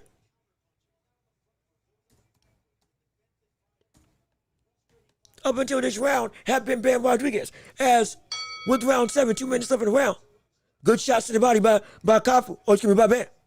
Cafu didn't need to get that wet spot. Good shot, good digging uppercut. Slips a hook, or excuse me, slips a hook by Cafu. Like Cafu cannot get any forward pressure. That's the crazy thing. Cafu cannot get any forward pressure down. He can't get any forward pressure. Ooh, that hurt him. That was a good hook by Bam on Cafu. Good uppercut. He finally landed that sidestep uppercut clean on Cafu. Bam's starting to open up. Shots to the body. Bam is starting to now get more deliberate with his offense. Good straight right by Cafu. Good uppercut by Bam. Bam starting, but yeah, okay, yeah, the switch is starting to flip. That switch is starting to flip. Good straight left by Bam. That switch is starting, hey, that switch is starting to flip now. Cafu, you better look out. Hey, look at Cafu. that. Hey, brother. We got some problems here. I've seen this before. Bam's getting comfortable. Bam is starting to do some different stuff. He finally got that uppercut to land. Now he's going to take some more chances. Good 3-punch combination flurry. Uppercut to the body by Bam. Hook to the body by Bam. Good straight right by Cafu. Yep. See? There's a switch now. 3-punch combination by Bam. And again, gets out the way of the shots. Bam is he's really starting to dart and dash around the ring like a zigzag. Going and choosing different angles to punch and counter. Good 1-2 by Bam. Good 1-2 to the body by Bam. As 10 seconds in the round left. Good look by Cafu.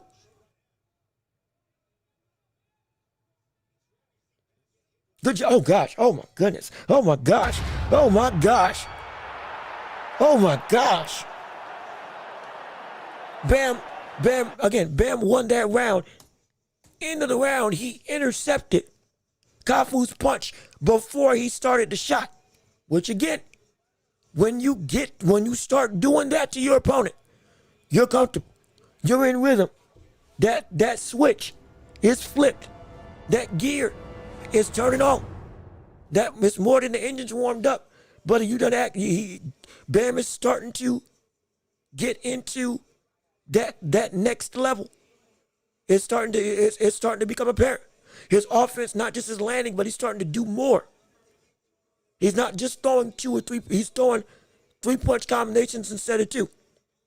He is more comfortable throwing where he wasn't throwing in the first couple rounds of this fight. He finally got that uppercut, that sidestep uppercut to land now as we're going into round 8 of this fight with Bam versus Cafu. Using that jab again. Starting to use that jab more than ever now. Really deliberately trying to bait out a shot by Cafu to look for a counter. He sees something. Bam sees something. Gets out the way of a body shot. Back jab. Oh, good gosh. A flicker jab to the head. Good pull counter by Bam. 225 left in round 8. Bam has won every round but one on my scorecard. Good 3-punch combination by Bam. Cafu's in the corner. Cafu's starting to take more punishment. Cafu's running out of answers at this point. Good 4-punch combination by Bam. Yeah, he's starting to open up. Going through a good 3-punch combination again. He loves that uppercut. Bam loves that off-angle uppercut. And the crazy thing is, I only see him throw it. He's the only brother in boxing I see throw that shot. It is a literal signature punch of his. I don't see anybody laterally move that deep into the corner before throwing a shot. I don't see that. I don't. 130 left in round 8 of this fight. Bam has been at this point in time in complete control. Good 1-2 by Bam on Cafu. That was flush. That was clean. I'd say do it again. Good straight right by Cafu that lands. Good 4-punch combination by Bam. Cafu just cannot get away. Cafu can't fight forward. Cafu can't punch forward. Cafu's been stuck on the ropes the entirety of this fight. This is ridiculous. There's not been a semblance of forward momentum from the side of Cafu. Cafu hasn't tried to clinch and walk him down. Good 3-punch combination by Bam. Cafu trying to dig downstairs to the body. And Bam catches the hook.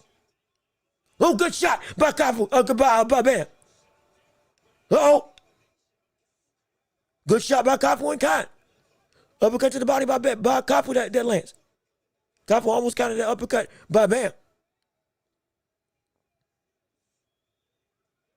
4-punch combination blocked by Cafu. 4-punch combination by Cafu blocked by Bam. Uppercut to the body lands. Hook to the head lands for Cafu. Good 3-punch combination lands for Bam. 10 seconds left in the round.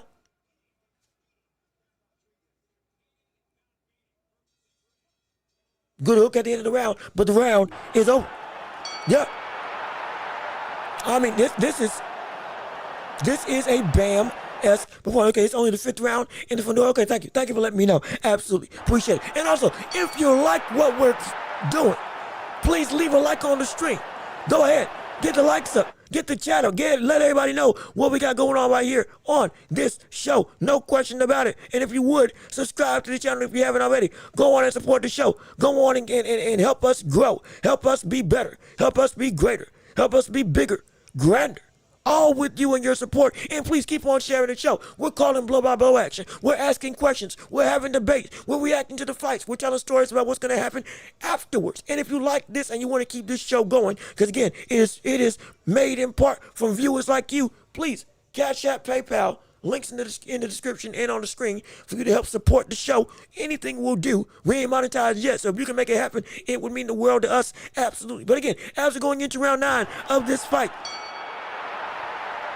with Bam versus Cafu. Bam, right, good shots by Bam Rodriguez to start off this round. Very deliberately looking for some damage, seemingly.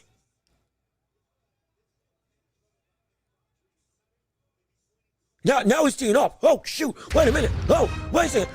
Bam started to turn it up. Wait a minute. Bam is starting to turn it up now. 2 minutes, 30 seconds in the round. Bam's starting to throw flurries at will now. Cafu, he's blowing out of his nose. Cafu's starting to feel pressure worse than before. Cafu lands a good right hand. Bam is scared, throws out that jab. Throws the jab to the body. Bam is starting to up his pressure even more. Up his jabbing even more. He's looking for more opportunities to throw shots. Coming up on 2:10 left in the round. Good straight right by Cafu that lands. Bam has been really good at eating these shots that Cafu lands in the few and far between times that Cafu lands clean. It's been great. It's been a competitive fight. It's just Bam has been leagues better. Great slip to avoid the hook.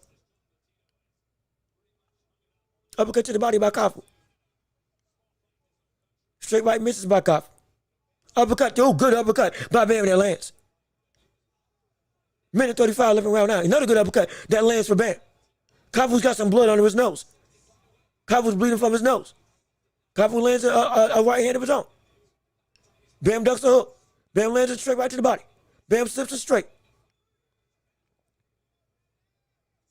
Good three. Oh, good shot. Good 4-punch combination. Good 6-punch combination. Oh. Bam sees blood. Bam smells blood. Bam smells blood in the water. Bam's starting to go for it. Bam is starting to go for it. Everybody get ready. And the crowd feels it. We feel it. It's coming.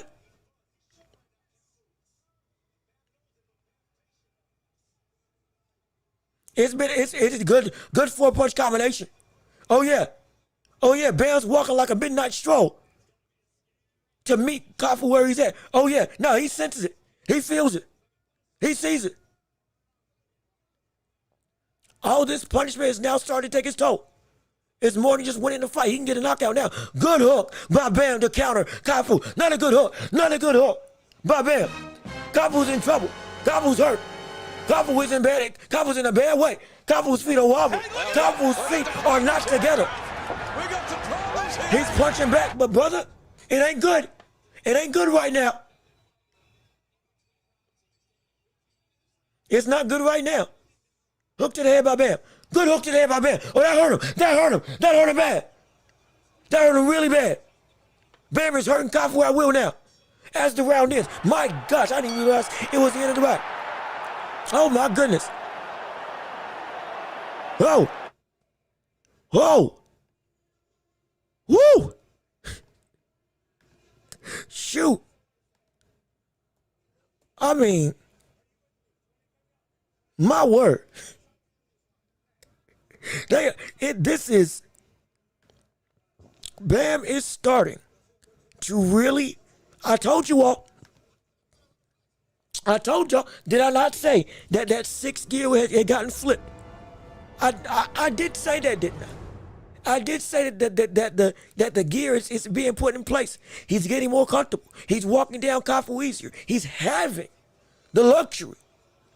You remember what's his name? Georgie Joe Walcox. How he would go through and how he would normally change direction, like stopping and starting his movement literally like this, almost like he was dancing in the ring. But he would walk to his opponent like a midnight stroll because he knew he had him. That's what Bam was doing right now. I was going into round 10 of this fight. Round 10 of this fight. And again, Cafu is in a bad way. Cafu's in a bad way. Bam has been completely dominating. Bam with a jab. Cafu misses with a 1-2.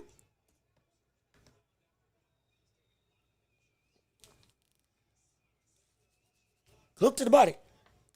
Straight left by Bam that lands. Cafu tried to do anything. Flurries of punches, but nothing really significant. Good uppercut by Bam that lands. Good uppercut. I was about to say that left uppercut would be the thing that I would want him to throw. And he just did it right then and there.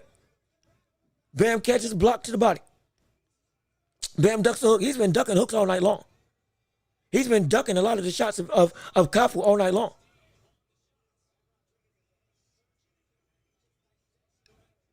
My gosh, yeah, he's looking for it. He's feeling it now. Bam's feeling it now. Good shot to the body by Cafu.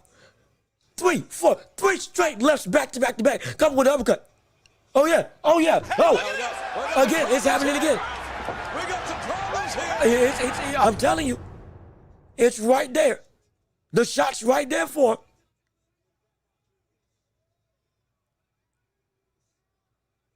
Good hook by Bam. Hook to the body by Cafu.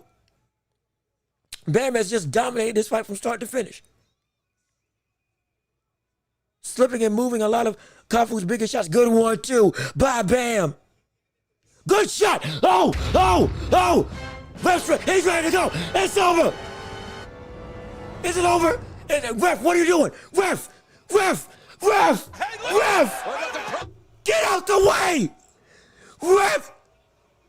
Oh my gosh, it's the same ref that did the thing with Usyk. And the corner throws in the towel. All right, the corner throws in the towel. It's over.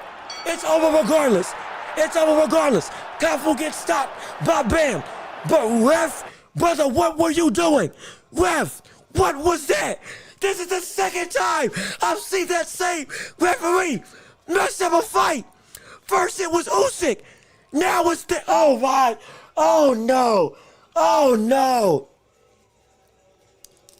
Ref, that's the second time. That's the second time in 3 years that you've messed up. What the world? Cafu was ready to go. He was ready to get out of there. Again, Bam knocks out Cafu by Cafu's corner, throwing in the towel. TKO victory. Bam is a unified flyweight champion of the world. Again, congratulations to him. It's great. It's incredible. But referee, brother, first you messed up Usyk versus Dubois. I think there was another fight that you got in the way of. And now this, oh my gosh. What was, ref, what were you, why was it was, I thought he was stepping in. Like watch replay. Cafu was rock. Cafu was ready to go. Bam was there. I thought Bam stepped in. No, ref stepped in. Then he didn't.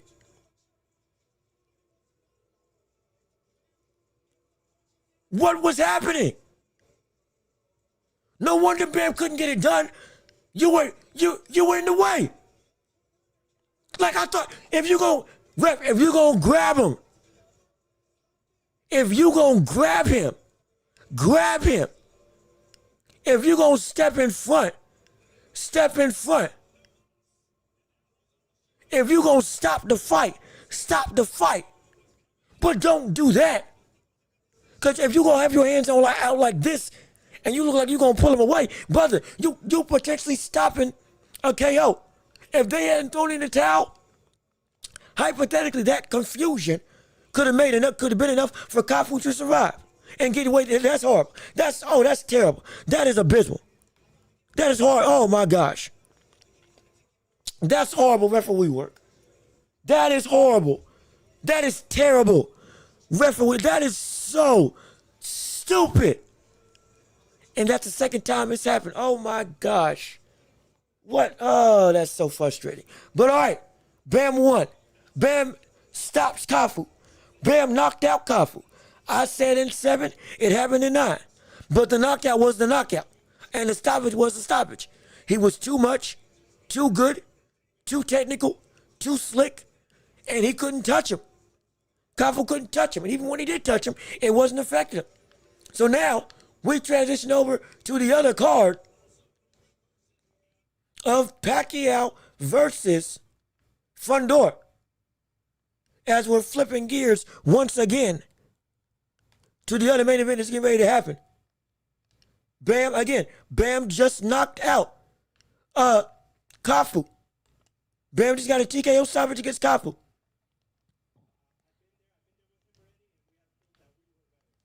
And doggone it, Sebastian Fundora won. My gosh, what the world? Now, how he won, I have no clue. I have no clue. Don't spoil it for me, because I'm going to have to watch it tomorrow. Good gosh, dang it, man.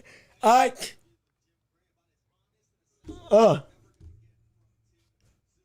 What the world? What the world?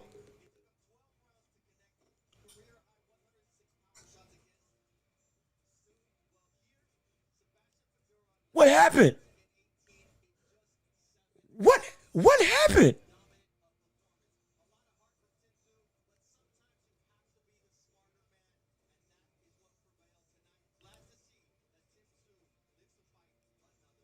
Wait, it got stopped? Wait. He stopped him? He stopped him? What? Wait, Fundora stopped Tim Tszyu? What? Oh my gosh. Oh my gosh. Oh my gosh. What? I'm gonna be watching this fight. I'm gonna be watching this fight this weekend. What the world? Again, for sure. Thank you for telling me the fight was over. What do you mean he stopped Tim Tszyu? What do you mean? We got the problems here. What do you mean he stopped We Tim got the Tszyu? problems here. Wait. How was it that lopsided? How was it that lopsided? All Tszyu had to do was build on the game plan of the first fight, throw the straight right to the head, and use that as your jab, beat Fundora to the punch, and because you got more power than him, force him back, force him to fight on the back foot. What the world did Sebastian Fundora do to mitigate all of that? Did Tim Tszyu even implement that game plan? I have so many questions. I'm so confused. I'm so lost. What the?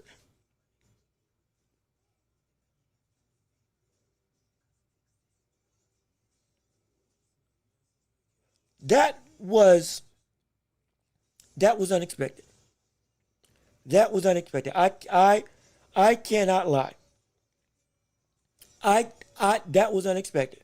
Oh my gosh. I can't believe it. I can't believe it. I cannot. Sebastian Fundora knocked out Tim Tszyu. What the world? Or he stopped Tim Tszyu. And again, we were watching the Ben Rodriguez fight. We had to pick. We had to pick a Tim. We had to pick a. We had to pick one. We chose Bam to watch because again, it's Bam, and it was the headliner. Made sense. We skipped Usyk Cruz to watch. Yeah, no, we don't. We skipped Usyk Cruz to watch Pacheco, and then Pacheco was the main event, and Usyk Cruz went 12. So I said, okay, we can watch Bam. What? All right, hey. I'm gonna say this. He proved me wrong. I ain't seen the performance. I haven't seen the fight. But I'm gonna tell you this right now. He proved me wrong. He proved me wrong. He proved me so wrong. The fact that you stopped Tim Tszyu, which again, Bakwa Murtazali did, but because he got popped for days, you were going to get beat the first time. What the world did you do to beat him that soundly the second time?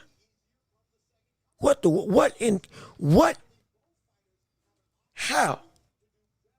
I'm so interested in how.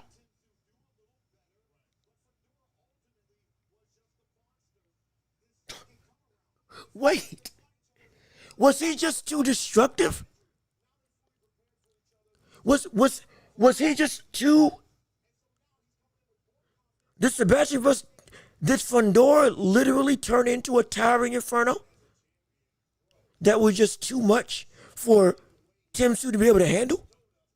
I know Tim Tszyu starts slow, but I mean, my gosh, first time round, before the cut, he was having some actual success of stopping or nullifying the offense of Fundora by throwing his own offense and being first.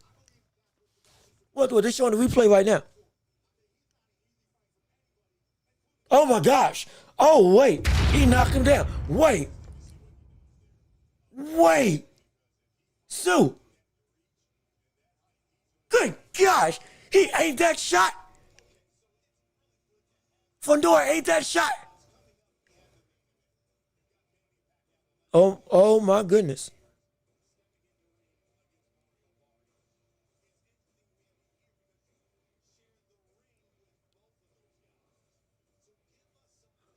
Dang. Brother, Fundora was eating some leather. Wait a minute.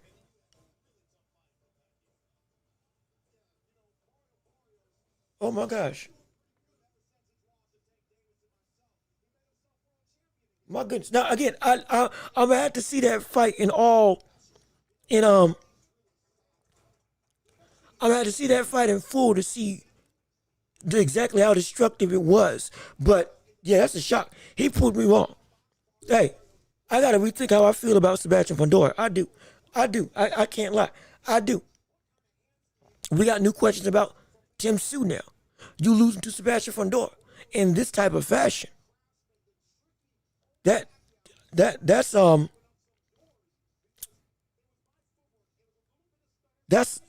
dang.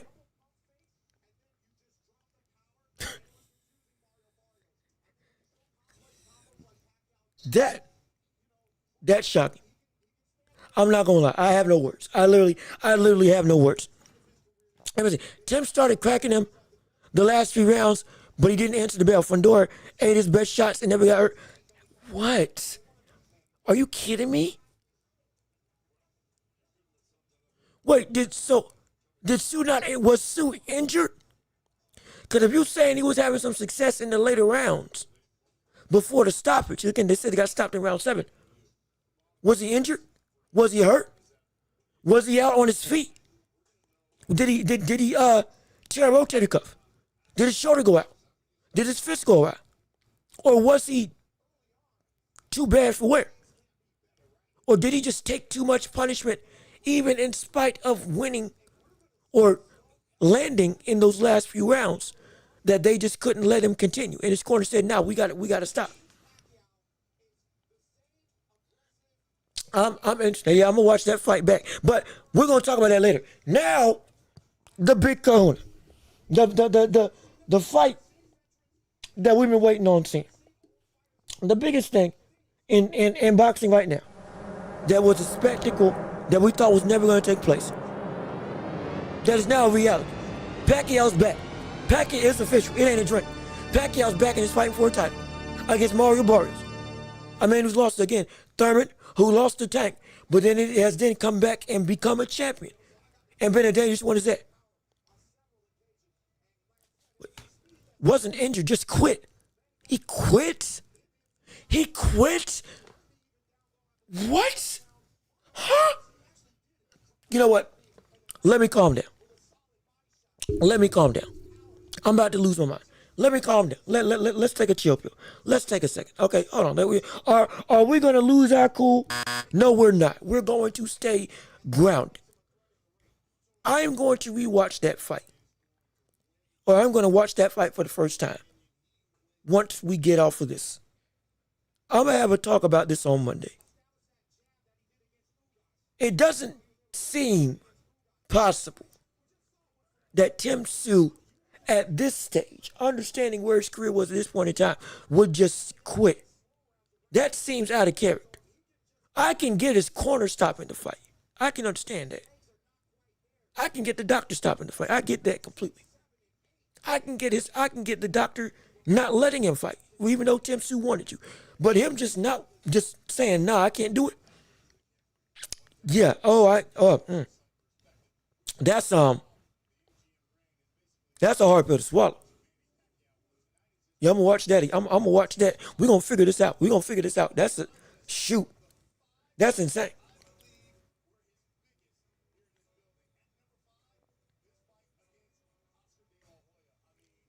Let's see. But now let's talk about what we got right now. With Pacquiao. Can Pacquiao win against Barrios? Last predictions.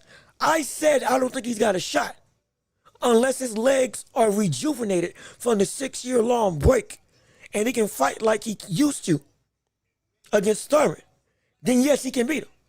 But if not, he can get put to sleep, and I'm very scared. Now, mind you, his wife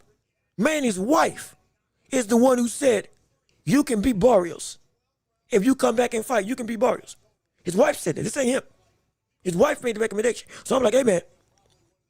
Hey, dude, let's see. Hey, bro, is Manny and Bam on the same card? No, Manny and Bam are on 2 separate cards. Bam Rodriguez fought in Detroit. Manny Pacquiao's fighting at the MGM Grand. Both cards were happening at the same time. Pacquiao was on the PBC card. Bam was on the DAZN card. The DAZN card ended, and Bam won. Bam stopped Cafu in 9 rounds. That fight's done. Pacquiao versus Barrios is next, and that's what we're watching right now, and that's what we're getting ready to go and see and break down and discuss in a blow-by-blow affair. Absolutely. Let's see, did Bam win? Yeah, Bam won, but Bam knocked out Cafu, he knocked him out. Bam knocked out Cafu. Yes, he did. Oh, yes, he did. He stopped him. Or rather, the referee or the corner threw in the towel. And so now, Bam is the new unified champion at flyweight. And against a very game and a very good Cafu. He beat him. He beat him for 9 rounds before knocking him out. It was beautiful. It was absolutely beautiful. Absolutely beautiful to witness and see. No question about it. But now we go on to the main event of Barrios versus Pacquiao. Let me see. Who wins, Manny 48 or Barrios? I know it's going to sound wild. I know it's against the boxing mind that I have. But, brother, I got, against all judgment, I got Pacquiao winning this fight. I know. How dare? What do you mean? What is wrong with you? But, brother, if we see Pacquiao able to, again, with the layoff, rejuvenate his legs, he can beat him. He can beat him. Because, see, if you can close the gap on Barrios, Barrios struggles with explosion. Barrios struggles with flurries on the inside. Again, Ramos, we watched the fight with Ramos versus Barrios. If you were here for the Mike Tyson card when we live streamed it, Ramos knocked down Barrios to a degree because of the fact, not just because he caught him, but because he was the aggressor and coming in on Barrios to land those shots, forcing him to have to respond to the explosive combinations. But Pacquiao, his whole game plan is implemented on coming forward and exploding to close the gap, to go from here to here at the drop of a hat. The best way I can describe it, and again, excuse me if it's shocking, but you see me right here. Pacquiao's main ability is to go from here to here. You see that? You see how quick that is? You see to change range from here to there. And if I can duck down, I look like a hobbit. But this, do you see how in front of your face I am? How close I am to you? Pacquiao gets to this range while being back here. You see how jarring that is? Going from here to here? You see that? That is what Pacquiao does on a consistent basis. And actually, real quick, before I do, let me take a quick disclaimer, and let me. Hey, we're gonna do some. Oh gosh, that's too close. Oh my gosh, I don't want you to see my. Well, you know what? I'm beautiful. I don't care. Let's make sure that I look as refined and as in focus. Am I in focus? Hold on, wait. Am I in focus? Hold on. Let's use my hair. Is my. I think that's good. I hope and pray. All right, we're clean. There we go. Yeah, I'm sorry. Just do some quick maintenance to make sure I look good. So, but you see the jarring nature of closing the gap that quickly. That's what Manny Pacquiao did to everybody. Adrian Broner, Keith Thurman, to Ricky Hatton, Tim Bradley, Miguel Cotto, Oscar De La Hoya. We can go down the list. He did that. Mayorga, he did that. Not Mayorga, Margarito. I'm sorry, Margarito. He did that. Because he's like that.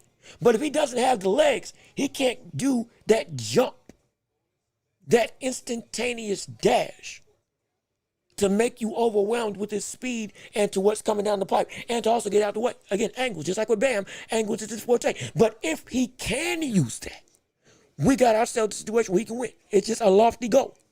Has age taken it back, or has rest brought it back? Also, can he take a punch from Mario Barrios, who is a heavy-handed puncher? So I think he can win. I'm picking him to win, though it's an upset for the ages. And I'm probably going to be wrong. I don't care. For this one instance, I'm going off the deep end. I'm going to say that Pacquiao can do it.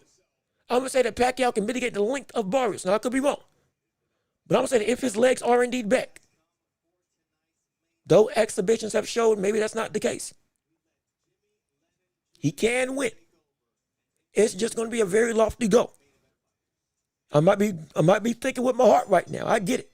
But boy, it's a stressful situation. Stabby, hey brother, how you doing? Glad to see you back in the stream. Let's go. You're doggone right. Let's go. Also, if you're here, leave a like on the stream if you haven't already. Get the likes up to get everybody involved in this live stream commentary for this show so you can see exactly what we got going on and hear me talk about the fights the whole of the time.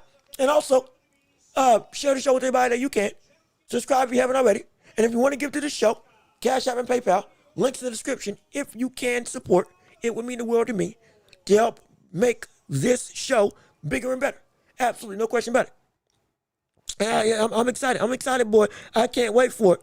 We are here. I'm old school and I want Pacquiao, but shouldn't be allowed to fight. Like, hey, I'm not saying you ain't wrong. Let's be real. I'm not saying you ain't wrong. Now, again, Foreman came back 15 years at the age of 40, at the age of like 40, 42? I think it was 42. I could be wrong. Let me think. Was it 42? Was it 42? It might have been. I want to say 42. And then by 45, became champion. I might be wrong on the number, but I know he was champion at 45. And at that point in time, he had the record. So it's been done before. Klitschko's talking about coming back also. So it's not too far out the question. It's just a matter of, inactivity is the biggest concern. That's the thing. Hopkins fought till he was 51. Now he got put out the ring by Kovalev. Yes, he did. But he was champion up until he was 48. But he was also active the entirety, most of the time.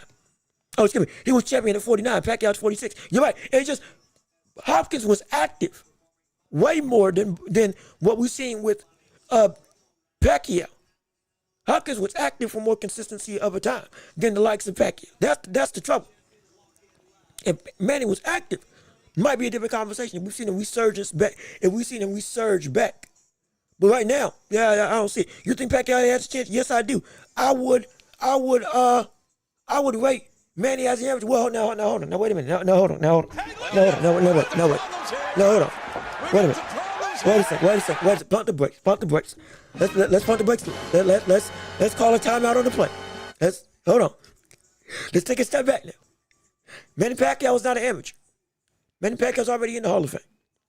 Manny Pacquiao already is viewed at, and hold on, let me fix my camera. Manny Pacquiao is already viewed at as one of the 10 greatest boxers in history of all time. So he's not an amateur at all.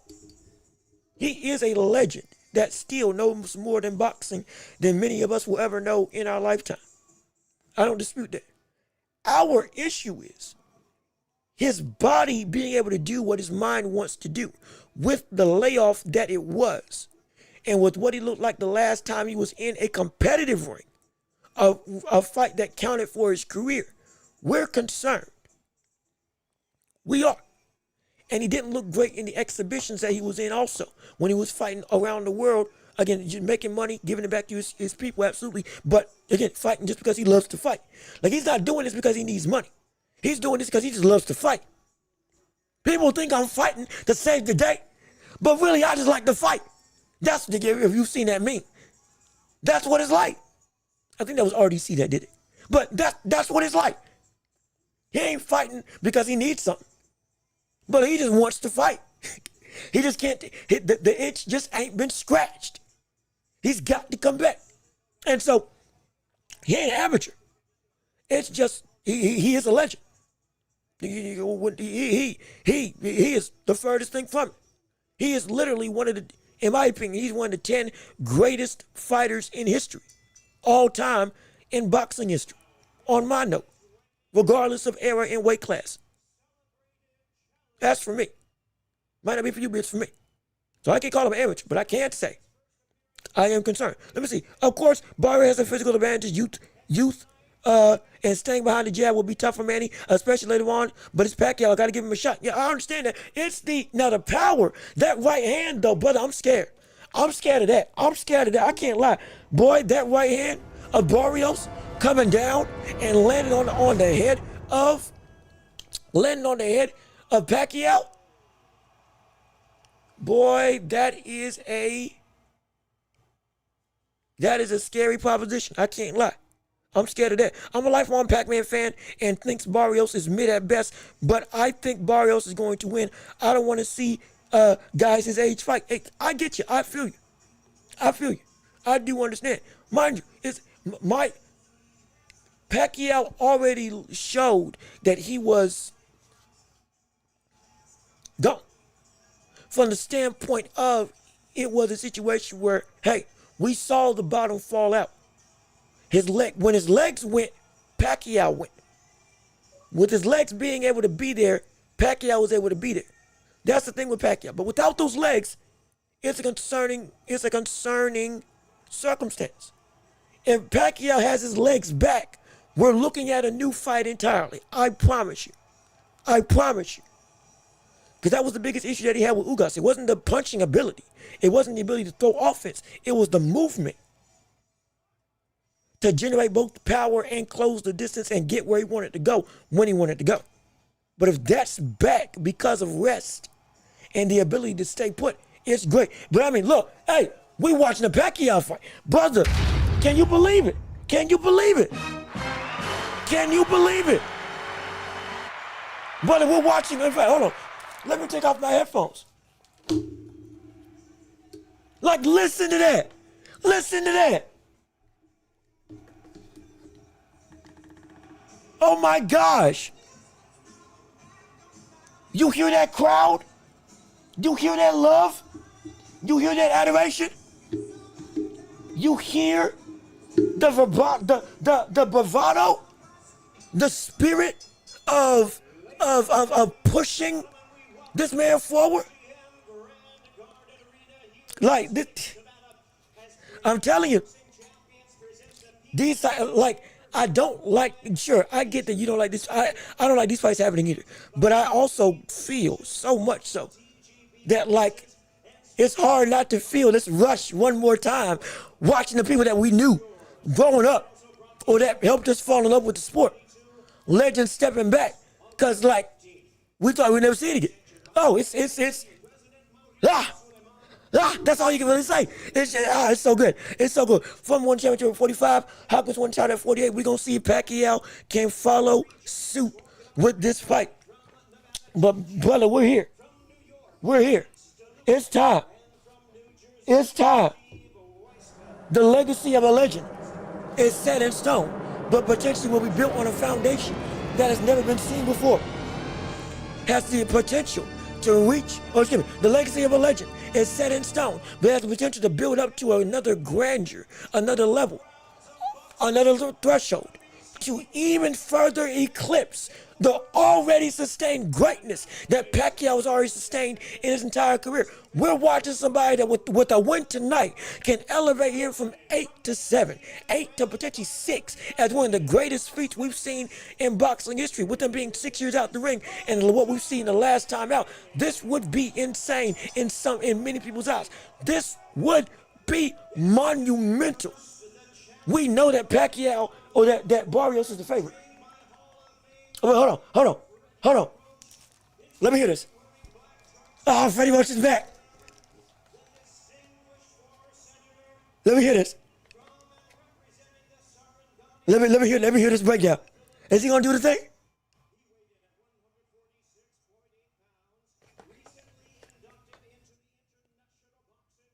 I'm gonna go quiet for a second.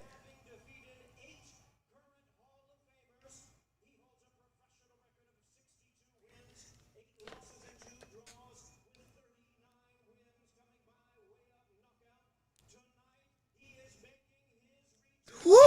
Woo!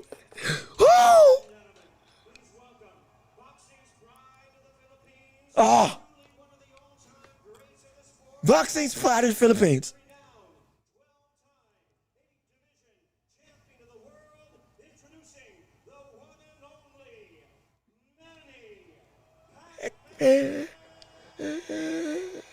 Pacquiao!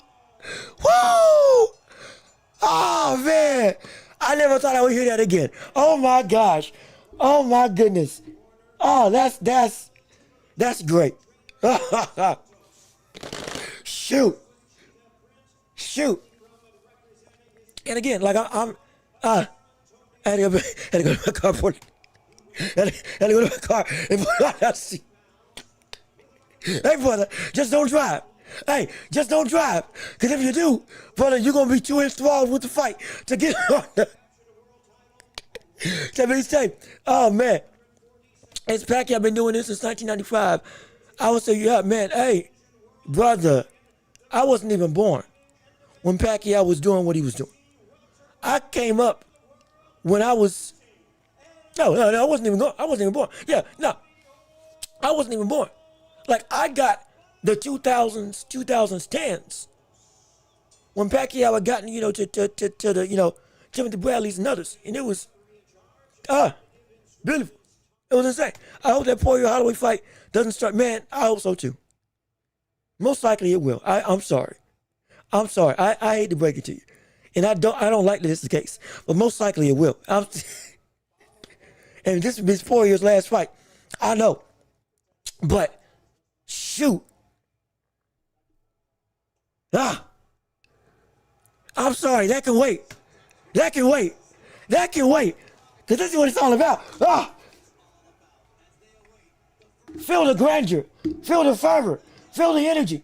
Feel the breath of the greatness. Feel the breath of the moment. Feel the angst, the desire, the passion, the fury, the history that's on the line. Pacquiao and Barrios, it's here. It's time. Round one's underway. Let's go. Let's get it started right here, right now. Yes, sir. Round one between Pacquiao and Barrios. Pacquiao already coming down with the jab. Barrios throws a straight right of his own. Good double damage to the right hand by Pacquiao. Oh my gosh. I'm sorry. I'm fanboying out. It's so good. That height advantage is insane though for Barrios. Good long jab by Barrios. Straight right to the body. Good straight left to the body by Pacquiao that does land. Barrios is going to be looking to time that right hand. Good jab by Barrios. Another good jab by Barrios.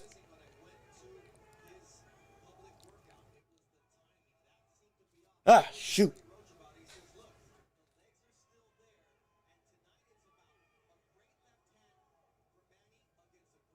This is jab by Barrios. Man's coming forward.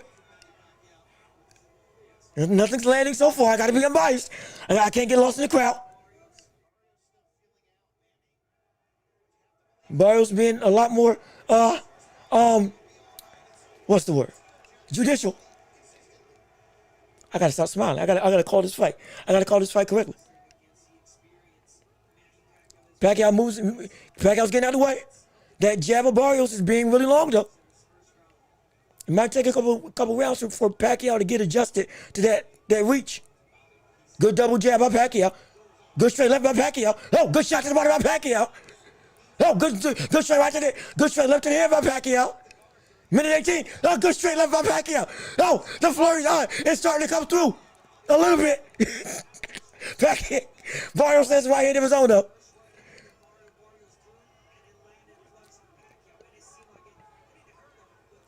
Minute left in round one of this championship fight. Good jab by Barrios. Jab to the head by Pacquiao lands. Barrios again fighting tall, using that jab. Looking to time Pacquiao with that right hand of his own. When Pacquiao comes in, see right there, almost tried it. Barrios misses with that combination. Good 1-2 by Pacquiao. Good 1-2 by Pacquiao. Jab by Barrios, I think, was slipped. That one landed. 35 seconds left in round one. Shoot. Dang it, man. This is, I'm scared. Good jab by Pacquiao. Landing from the outside. Is he winning this round? He might have just won this round. Because of the flurries that he landed. Good shot to the body by Pacquiao. Good 1-2. Good flurry. Again, coming in. Jumping in with that patented Pacquiao style. Good gosh, I got to stop smiling. I have to stop smiling. This is still a fight. 10 seconds left in the round. All right, Pacquiao, run. All right, Pacquiao, run. Back up. Good hooks to the body by Barrios. Back up, Pacquiao. All right, okay. All right, we're clear. We're clear. We're clear. We got ourselves a fight. Pacquiao won a round. Hey, can you believe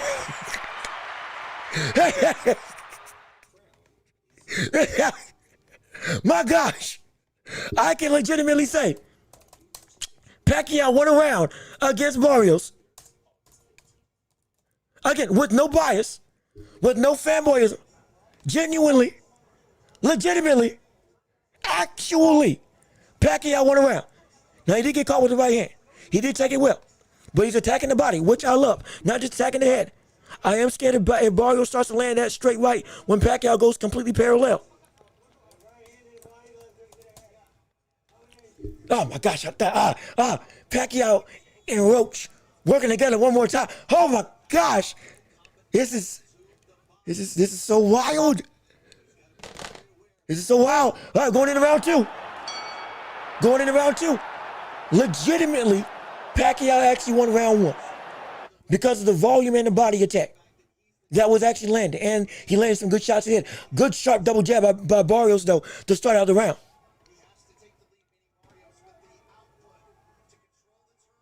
Golly, man, I am scared out of my mind. I am scared out of my mind. Oh, almost landed with that patented ducking left hand. Jab by Barrios. That I believe was blocked. Oh, good shot. A good hook to the body by Pacquiao. Time might be getting better and better. Oh, dang it, Pacquiao, you should have thrown something. Oh, shoot. You should have thrown something. That could have counted as a knockout. Barrios tripped, but if Pacquiao just landed a jab, even tapped him, that would have been a knockdown. Dang it. Pacquiao missing with an uppercut, though. Barrios missing with an uppercut. Somewhat of an even round. Good jab to the body and the head by Barrios. Double jab by Pacquiao misses. Minute 45 left in round two. Shoot, man. Good right hand by Barrios. That's scary. Good jab by Barrios. Good hook to the body. Good uppercut to the body by Pacquiao. Barrios trying to throw that uppercut and meet Pacquiao when he ducks down. Oh, my gosh. Right now, Barrios is winning this round. I can't lie. He is winning. Barrios is winning this round this far. Using that length. Good 1-2 to the chest. With the flurry. Oh, good right hand by Barrios. Good hook by Barrios as well. Oh, some good shots. Oh, good 1-2 by Pacquiao. Double jab by Barrios in response. 54 seconds left in round two. Golly, dang it, man. I am scared out of my mind. Oh, good right hand by Barrios that pushes Pacquiao back. Ooh, I thought it was coming upstairs. Good shot to the body, but I thought it was coming upstairs for Pacquiao. Ooh, good left hand. Good jab inclined by Barrios. Pacquiao slips a jab.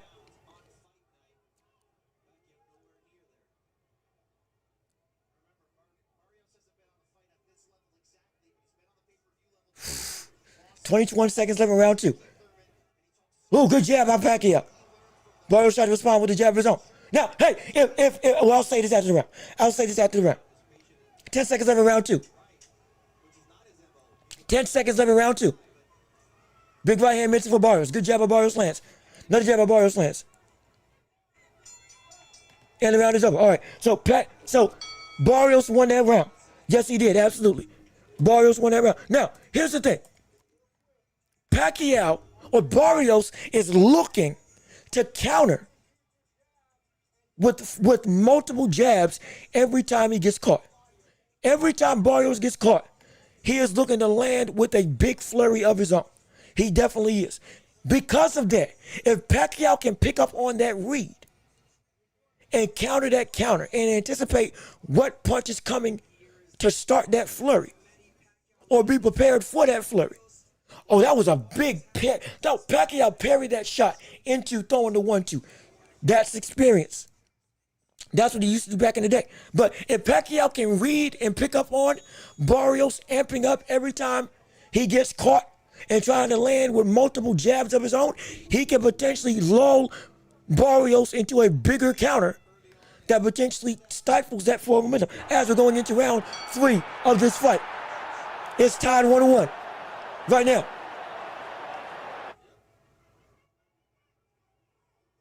Good double, good jab by Barrios. Barrios trying to pick up the pace. Barrios using that reach. Good double left hand by Pacquiao. Then it's actually pretty close. 16 punches to 18 punches landed for each in the round.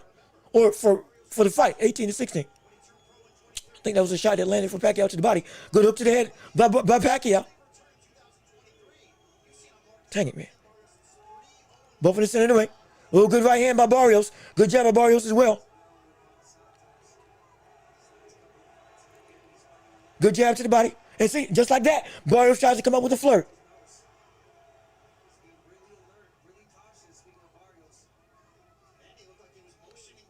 Good jab to intercept Pacquiao. Another good jab. Oh, good right hand by Pacquiao. Oh, by Barrios. Oh, good right hand by Barrios. Damn, man, those right hands are scaring the mess out of me. 146 left in round 3. Good flurry by Pacquiao.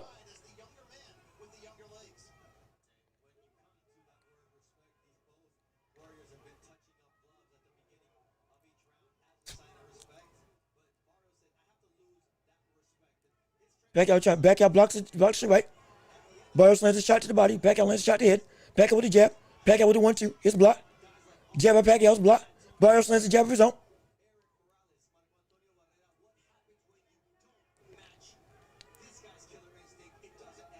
Dang it, man. Shoot. Oh, oh, I thought there was a counter that was coming. I thought that was clean. I thought that was clean. Pacquiao, you're using some tricks.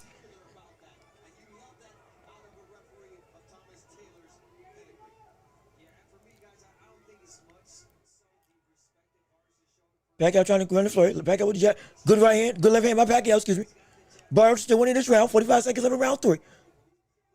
Pacquiao missing with a left hand. Good shot to the body by Pacquiao. Good straight left by Pacquiao. Ooh, oh, Pacquiao. Barrios almost landed with an uppercut. Good jab by Pacquiao. Barrios missing with the right hand. 19 seconds left in round 3. Oh, good 2-punch combination by Barrios. Good flurry combination. Good uppercut by Barrios. Barrios starting to throw that leather now. Oh, bro, Pacquiao starting to, good right hand by Barrios, though. Pacquiao, you better be careful. Hey, stop, hey, man. Hey, stop scaring me like that. Father. Oh, my gosh. Pacquiao, you don't need to be doing all the herky-jerky stuff. I'm glad you feel like you're comfortable. But you're half a step behind when it comes to exploding like you want to explode, when it comes to closing the gap against Barrios. And Barrios was landing some good shots on you. And you ate them well. But hey, brother, you 56. Ooh, that uppercut. Yeah, that right hand. Starting to catch that right hand. Is it frustrating? Barrios won that round. And he won that round clean. Dang it, man. Shoot. I know it's a lofty goal, but doggone it. He's not looking as bad as I thought he was in terms of Pacquiao, but still, there is a level of timing that Pacquiao just ain't got right now. Oh, Barrios starting to come into more aggressive nature. Starting to land more good. Jab to the body and jab to the head. 1-2 by Barrios is blocked. Hook to the head. Ooh. Well, I thought Pacquiao got hurt for a second. Now, the scorecard's got it 2-1. I got it 2-1 for Barrios instead of Pacquiao. They got 2-1 Pacquiao over Barrios. Tries to land to the body. Pacquiao's going to have to start landing downstairs. He's going to have to. He's going to have to. Pacquiao's going to have to start landing downstairs. He's going to need to. Big right hand misses for Barrios. More than 54 left in round 4. Good left straight by Pacquiao. Left straight by Pacquiao's block. Ooh, big right hand by Barrios misses. Gosh, man, the weight of these shots are really, really weighty. I am scared. I am scared. I feel like I'm in the fight. But my chest is in. Good jab by Barrios. Pacquiao blocks the jab, blocks the right hand from Barrios. Good hook to the body by Pacquiao. Do that. Keep going downstairs. You can win by going to the body. You can. They're trading in the mid-range. Good jab. Oh, good right. Good left straight by Pacquiao.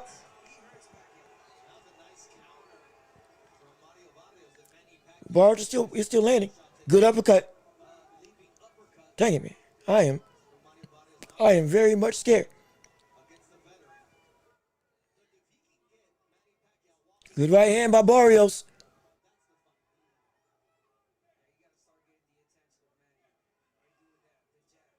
That jab by Barrios is landing. Pacquiao can't get out of the way. Woo! Good shot by Barrios that lands. 44 seconds left in round 4. Barrios is starting to get better control.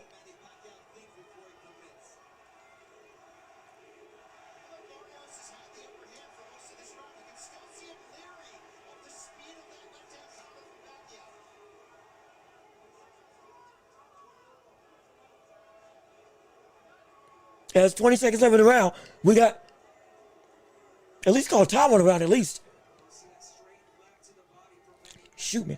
Good shot. Oh, they trade shots. Oh, gosh, that was scary. Barrios and Pacquiao trade punches. Good left straight by Pacquiao, though. Good hook by Pacquiao, though. It's a dangerous game. It's a dangerous game. And the round is over. Oh, my gosh.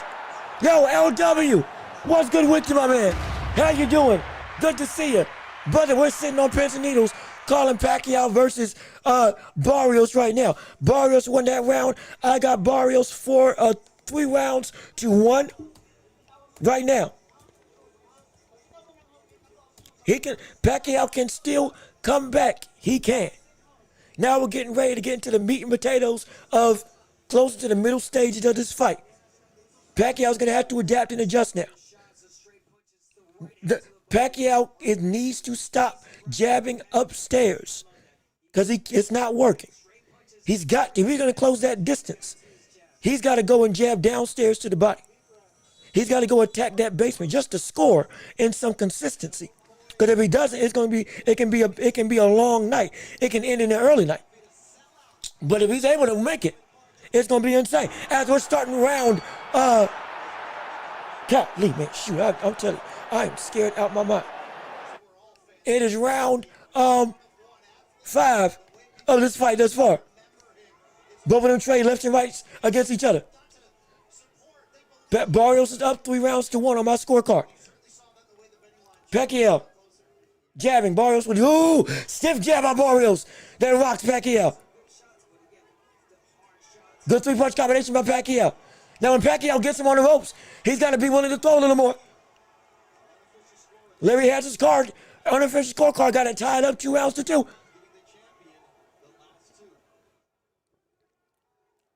Two minutes, 15 seconds left in round 5. Pacquiao again is still trying to get back in his groove. The jab of Barrios has been effective. The center of the ring is not where Pacquiao needs to be. If he can force, that straight right is sharp, boy. He's trying to get it. Pacquiao's going to have to dig deep and Pacquiao's going to have to dig downstairs to the body. And Pacquiao can't let Barrios back him up. Good jab. Good stiff jab by Pacquiao. Good hook. I thought Pacquiao got caught. But the left landed. 135 left in round 5. This is still a relatively close round.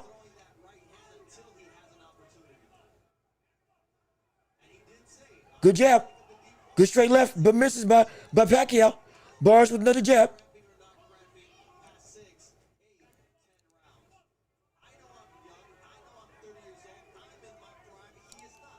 Barrios is still being very disciplined.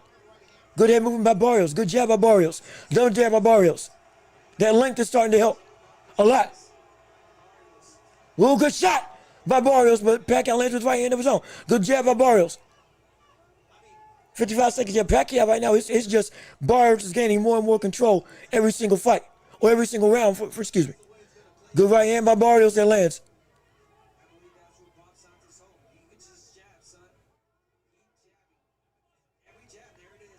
I tell you, man, Barrios has been able to control this fight off of that length and with that jab, which was always talked about as the biggest issue with what can make or break this fight. The legs look better than I expected, but he can't. Pacquiao can. Ooh, good shot downstairs. Pacquiao can't get around that jab. Shoot, man.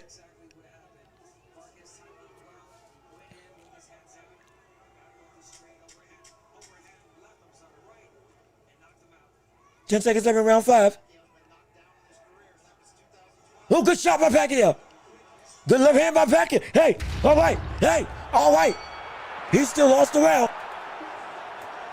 He still lost the round. But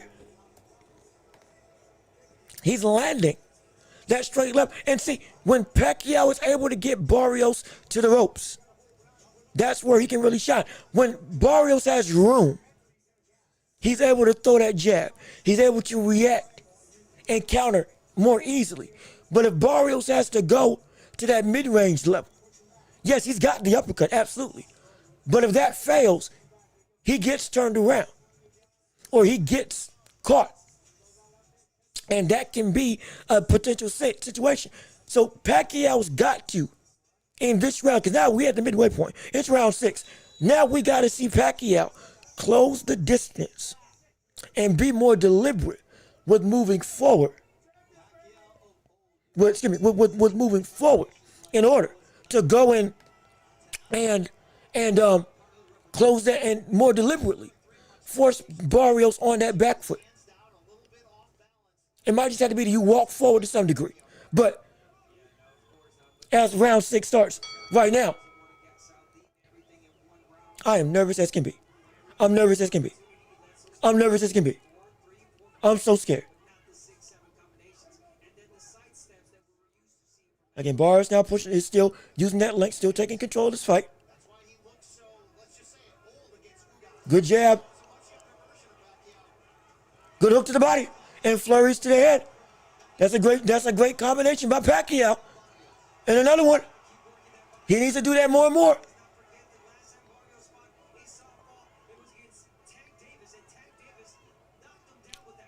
That's a good point. Take a page out of Tank's book and go downstairs to the body. Good flurry, double jab into a left hand. Good left hand by Pacquiao. Double jab. Now Barrios got Pacquiao to the ropes. Barrios starting to press Pacquiao. Pacquiao gets back to the center of the ring. 145 left in round 6.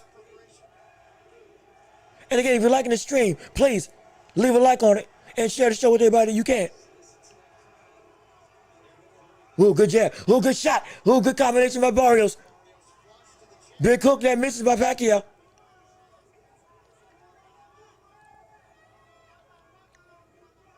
Dang it, man.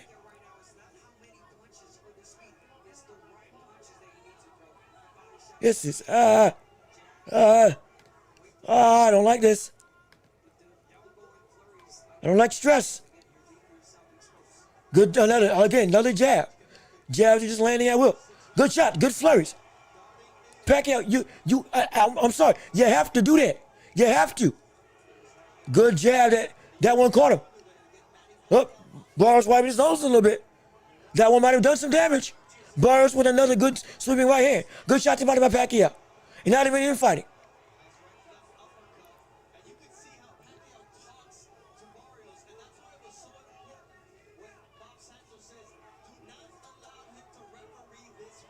Pacquiao trying to get some stuff on the inside. He's starting to close the distance a little bit better. We're seeing, again, 28 seconds left in round 6. Barrios is 1. I got Barrios 1 round to, or 5 rounds to, no, give me 4 rounds to 1. Going into round 6. 19 seconds left. It hasn't been a bad round. Good jab by Barrios. That lands. Pacquiao with a good left hand. That knocks Barrios' head back. Good jab by Pacquiao. That again lands. Good 1-2 by Pacquiao. Hey, all right. Starting to get some stuff. Good shot by Barrios when it lands. Good jab by Pacquiao though. And Barrios comes in with the flurry. Ah, shoot. Ah, and the round is over. Ah, oh, oh, oh, oh, I don't like that. Ah, shoot. Ah, man. I do not like that at all. Ah, shoot. That is so scary. Oh, gosh. That's so scary on so many levels. That is such a, oh, shoot. That is so horrifying on so many levels. Oh, my gosh. But back again, Barrios is winning this fight. No question about it. Pacquiao is doing better than I may have expected. But still, he is not doing enough. Now, that round got some flurries. Great. Got some good action. Really great. But at the same time, it's got to be that level of consistency to make it so that he can take advantage of the deficiencies that Barrios has when it gets to coming on the inside. As we're going into the next round, round 7 of this fight. As we're going into round 7. Ah, shoot. Pacquiao's got to turn it around. Good straight left by Pacquiao. Barrios with that lengthened jab is taking control, keeping control. Pacquiao is just a step slow. He's not coming in with flurries as much as he wants to or as he needs to. But he's got to do it more if he wants a chance at winning this fight. I would love to see Pacquiao attack the body with that straight instead of just attacking the jab or just attacking the head with his jab and flurries. Just like that. Just like that. Good combination by Pacquiao. Yes. Good combination by Pacquiao. 2-10 in round 7. It's been the best start for Pacquiao to date. Pacquiao's winning this round right now with 2 minutes left. Good shot by Pacquiao. Good jab by Barrios, though. Lands a flurry. Finally gets blocked. Pacquiao, hey, brother, don't be doing that. Come on now. I know you can have a chin, but I need you to not put it to the test. But you got to come through with some more fervor. You got to. Good hook to the body, though it missed. You got to come through. Attack the body. Attack the body. Please attack the body. Minute 30 left in round 7. Good straight left by Pacquiao. You got to attack the body. You have to. You have to. Pacquiao he's not performing bad. It's just not winning. Multiple jabs by Barrios. Left hand by Pacquiao misses. You gotta go. Good hook by Pacquiao. Okay, good jab by Barrios though, but that timing is starting to come back a little bit. He's starting to get a little bit comfortable.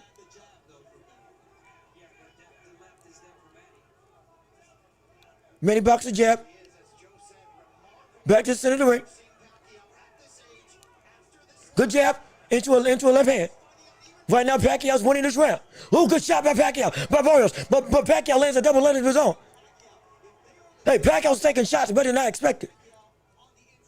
All right, I can't be afraid of him getting caught no more. Pacquiao, you got to take the chance. You're going to get caught. You got to keep going forward. You have to. You have to. You got to keep going forward. You can't let him come forward and use that jab to mitigate it. You got to be the first to attack. You got to. Good hook by Pacquiao. Yes, good hook by Pacquiao. 10 seconds left in round 7.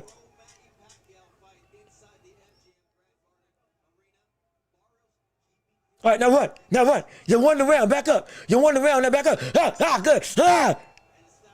Barrios landed with a good shot of his own, but Pacquiao won that round. Hey, Pacquiao won that round. He won it. All right. He did it. Ooh. He did it. Thank gosh. Oh, shoot. All right. There's still a chance he can win. He's going to have to do that type of work for the rest of the fight. But there is a chance. I got it 5 rounds to 2 right now. If you want to be generous, we can give it 4 rounds to 2. Oh, excuse me. We can give it 4 rounds to 3 if you want to be generous. You can argue that second round was for Pac-Man, potentially.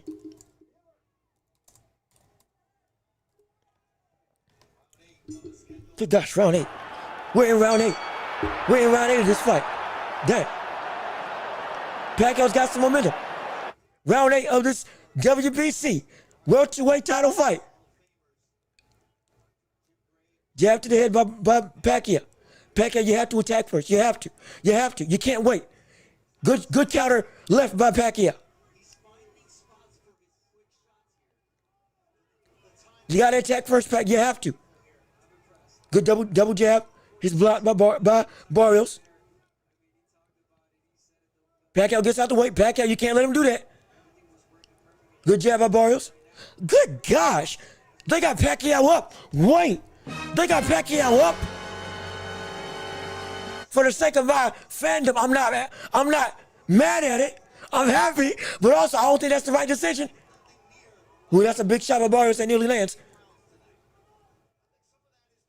Ooh, Pacquiao with a good shot to the body. Good flurry to the body by Barrios. Pacquiao, hey, buddy, you gotta go. You can't let him do that and without an answer. Good hooks to the body. You gotta go. You gotta throw.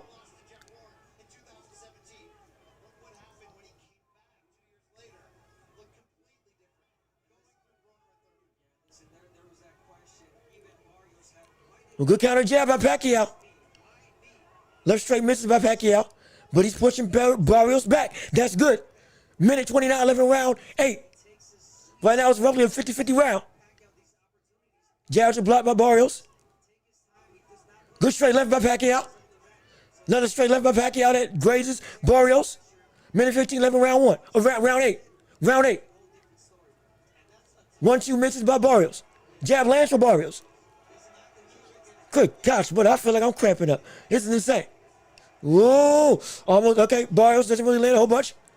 Barrios missing with the flurry. Pacquiao comes with those short shots. It's still a close round. Minute left in round 8. 1 minute left in round 8. Uppercut by Pacquiao. Good flurry by Pacquiao. Oh, the jab. That was a good jab by Pacquiao. Wait.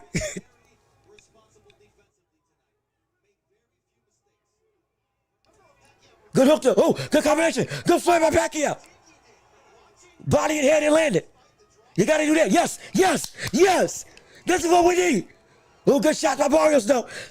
But that work rate. Pick up the work rate back. 20 seconds of round 8. Oh, Pacquiao can win this round. Ah, shoot. Ah, oh, good counter. Good shot. Good shot by Pacquiao. Oh, he caught him. He caught him again. Wait a minute. Oh, Barrios is on the back foot. Oh, we catch him again. Oh, we catch him again. Back. Oh.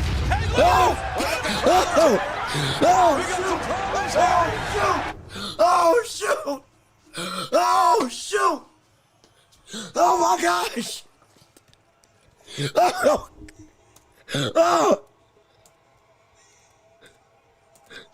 Oh, no way. No way. No way. Oh, shoot. I'm tickling everywhere. Oh my gosh. Woo! Brother. Let's see. Who's winning? Who's up? On my scorecard, Barrios is up. 1, 2, 3, 4, 5. 5 rounds to 3. Arguably 5 rounds to 4. The unofficial scorecard, though, has Pacquiao up by 2 rounds, counting this round. We're going into round 10, but we're going into round 9. There's an actual shot. Pacquiao can win this. I don't believe this. I don't believe it. There's an actual shot. Pacquiao can win this. I'm dead serious. I mean, I'm dead serious right now. After going into the next round, round 9, Pacquiao has started to win the second half of this fight. Oh, shoot. Yeah. Unofficial scorecard got Pacquiao up. As Pacquiao just landed a flurry on Barrios. Wait a minute. Wait a second. Can this be? Good hook to the body. And a straight left to the head. Oh, shoot. Wait. Pacquiao, your legs are still there. You're able to explode forward. 2:15, 11 round 9. Good hooks. Good hooks and flurries by Pacquiao. Pacquiao avoids the shots of Barrios. Pacquiao, keep the same mentality. Press Barrios. Barrios is starting to wane. Barrios is starting to wane. Come on. Come on. Don't let him stay foot. Good flurry. Yep, keep just like that. activity. 1-2. Good shot by Barrios, though. But Pacquiao lands with a shot of his own. Good gosh, this is close. My goodness. Oh, shoot. Pacquiao's land. Oh, but good shots by Pacquiao. Shoot, man. Both of them have been punching at a similar clip. 70 punches to 80 landed. Pacquiao's gotten the better of most of his punches after round 6. Ooh, almost missing with a big, almost with a big left hand. Good hook to the head. Good hook to the body. Pacquiao's on the ropes. Barrios got Pacquiao on the ropes. They walk himself back down. Minute 11, round 9. Golly. Shoot. If they gave Pacquiao some of those earlier rounds, which again were tentative, Barrios wasn't completely taking control until about round 4. Or until about round 3, maybe 4. Shot blocked by Barrios. Flurry by Pacquiao. I don't believe it. We might just see this man win. Ah, shoot. This is insane. This is insane. 30 seconds of a round 9. It's still anybody's round right now. But Barrios, Pacquiao, you can't let it, you can't, it's too close for this round. Good shot. Good shot by Pacquiao. Blocks a lot of Barrios' punches.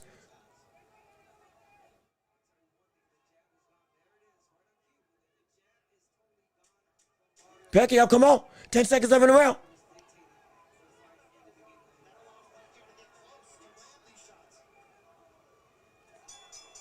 As the round ends. Okay. All right. Okay. All right. Okay. So. I think Barrios won that round. Absolutely. But Barrios is up right now. 1, 2, 3, 4, 5. It's either, let's see. 1, 2, 3, 5, 6. 1, 2, 3. Barrios is up right now 6-3, potentially 6-4 on my scorecard. If we're going by the unofficial scorecard right now, Pacquiao, with Barrios winning this round, is still up by a round. So, unofficial scorecard, Pacquiao's up by 1. My scorecard, Pacquiao's down 6-3 or 5-4. At this point in time. So it's my gosh, man, I'm telling you. I'm telling you. This is one of the most insane things I've witnessed. As the next round comes into play.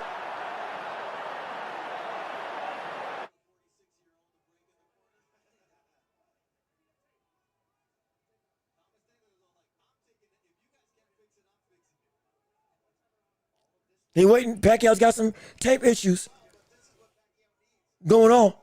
And he got a breather. Hey, that helped. They got a breather. All right.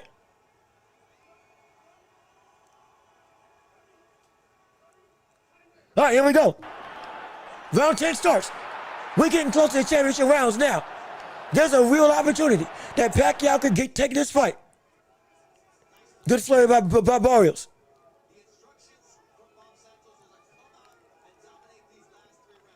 Pacquiao has to make sure he doesn't let Barrios get control of these last 3. Unofficial scorecards got Pacquiao up by 87-84.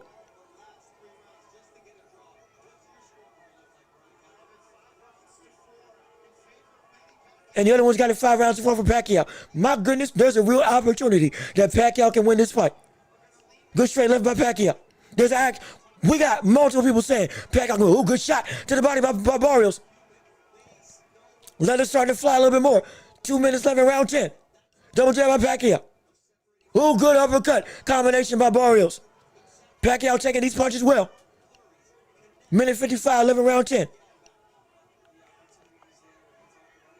Center of the ring. Pacquiao, you still gotta make sure you keep your activity up. Right now, Barrios is winning this round. Pac, don't go docile. Don't go docile. You gotta go. Good flurry. Good head movement by Barrios, but you gotta keep going. You gotta keep that up. Oh, good shot by Barrios.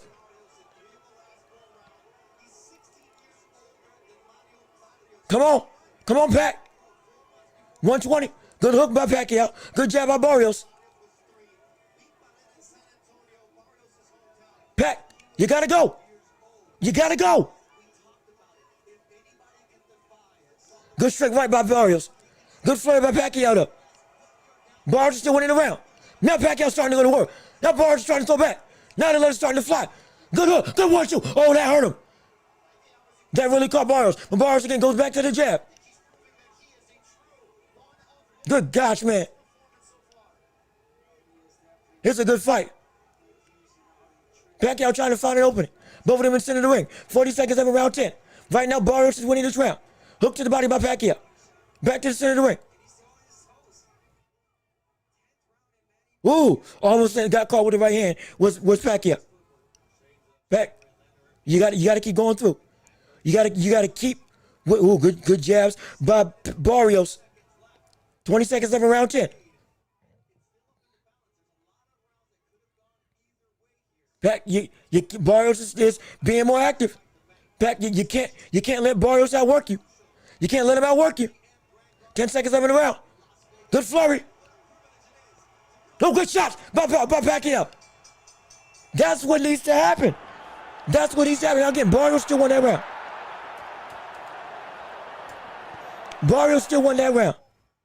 Absolutely. But he's got to keep up the pressure. Pacquiao, he can't let up. He can't.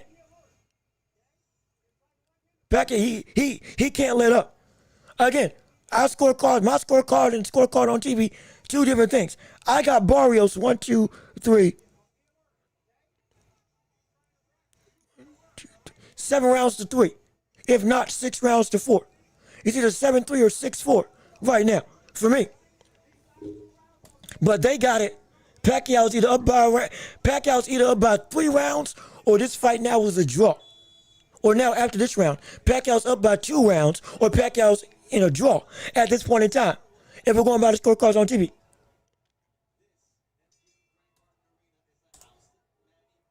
Ah, shoot, after going into the next round. This is the championship round. Hey, this is it. This is the championship round. Good shot to the body and shot to the head by Barrios to start out the round. Round 10. We're in round 10. Pacquiao has to go and make sure Barrios doesn't win these rounds.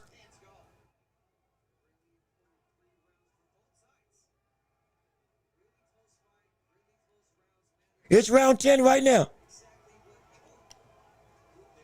Ooh, good shot by Barrios. Oh, Pacquiao's in trouble. Ooh.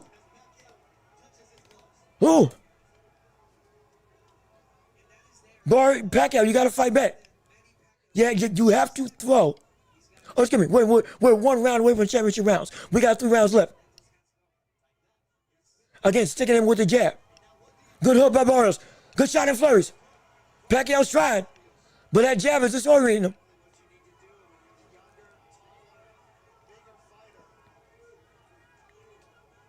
Now Barrios is starting to fight like the taller man. Good 1-2 by Pacquiao though.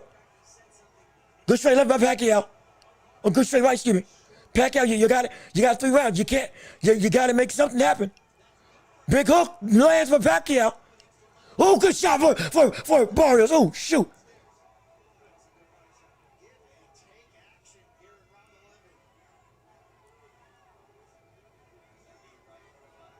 Oh, man.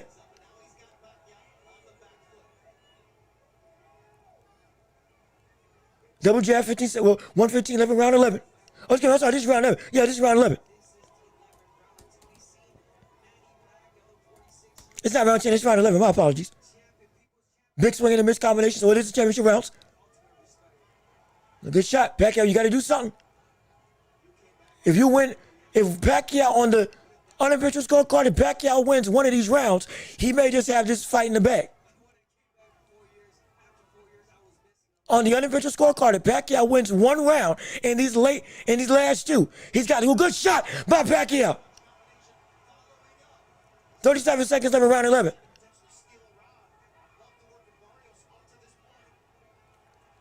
Pacquiao's got 30 seconds to try to take this round back for his own. Barrios is going to win this round if something big doesn't happen. starting to see the legs starting to go for Pacquiao, though. He can't get away from the stuff. The fatigue is starting to be there.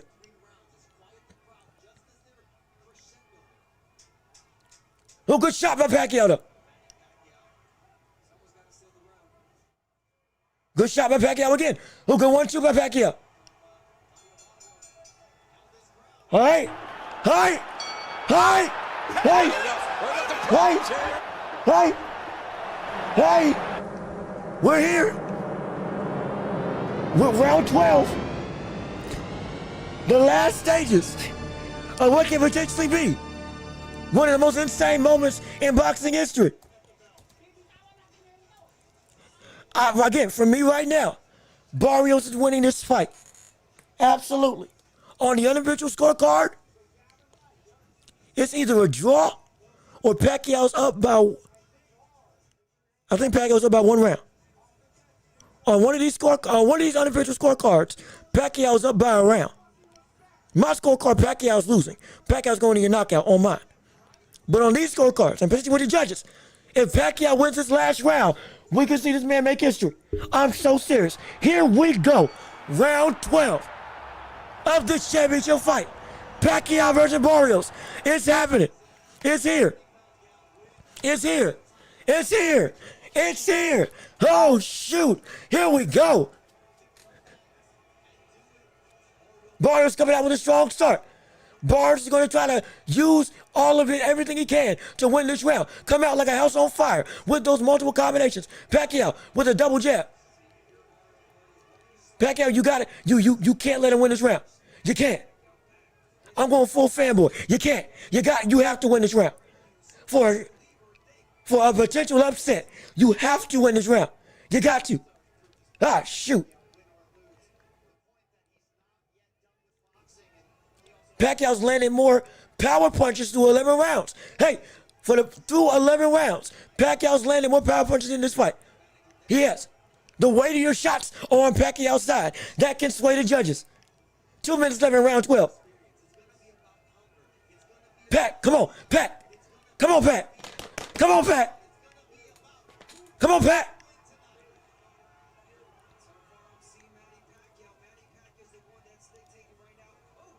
Good uppercut by Barrios.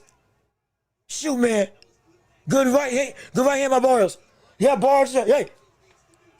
Come on, Pat, man. You had 130, 11 round, 12. Championship round of this fight. Pacquiao, big uppercut misses. Hook to the body misses. Hook to the body lands for Pacquiao. Straight right, I think that missed. Did it land? Something landed for Barrios. I can't remember what. 115, 11 round 1. 11 round 12. This is it. Pat, come on. Come on, Pat, man. Minute 5, 11 round, excuse me, not minute 5. 1 minute, 11 round 12 of this fight. Pacquiao's got a minute to win this round. Good straight left by Pacquiao. Barrios with the multiple jabs. Pacquiao with the flurry that pushes Barrios back. Pacquiao, you got to give it all you got. Pacquiao, you got to give it all you got. 50 seconds left in round 12. Left over the center of the ring. Pacquiao with a big swing and a miss. Barrios with a shot of his own.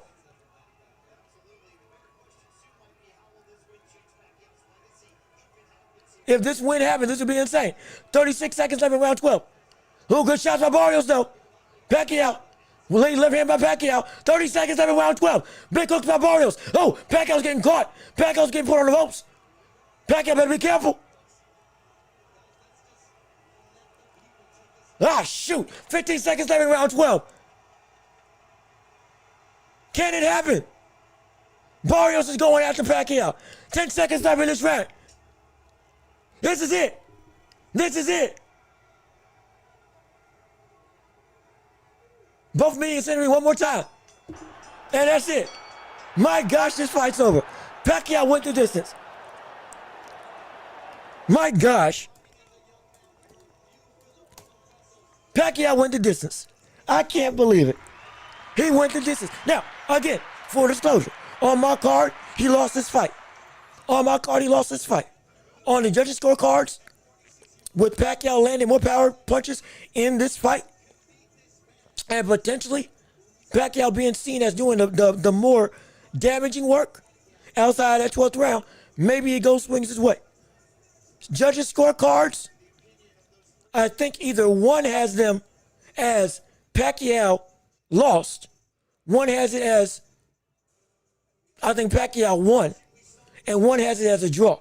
Or maybe two have it as a win for Pacquiao. One has it as a loss for Pacquiao. One of the two.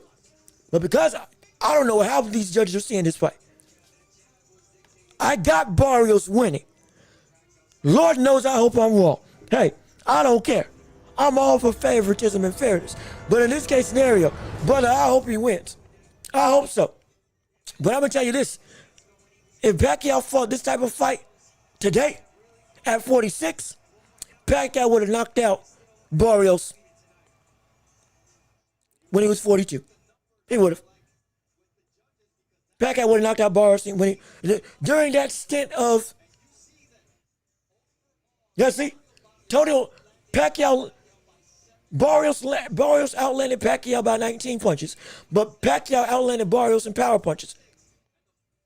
Barrios was winning off of the jab, but Pacquiao was landing the more damaging shots when it came to power punches because he outlanded them.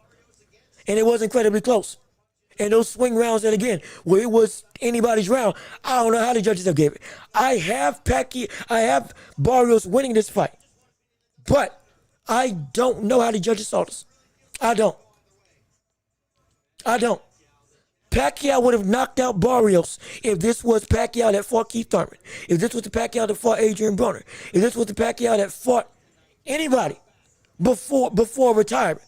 Anybody before Ugas, Pacquiao beats Barrios clean. Pacquiao beats Barrios clean.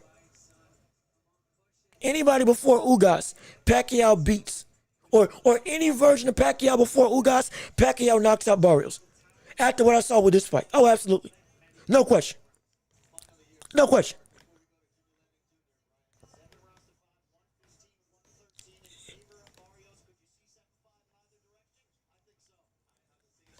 Shoot, man. I'm scared. Hey, these cards are taking a while to get here. Okay, they're here. All right. If they get the title, he better retire. I don't want to see him get knocked out. I don't either. Let's listen. Hold on. Let's listen. Here we go. 115, 113. 115, 113 Barrios.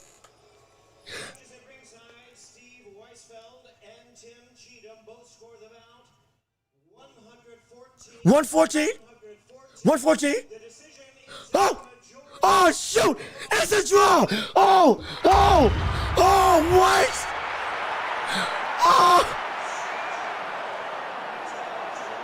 Wow. Oh, shoot. Pac-Man. If you had, no.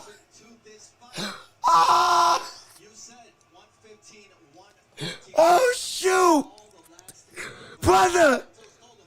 115, 113, 114, 114 on 2 on the scorecard. Oh, no.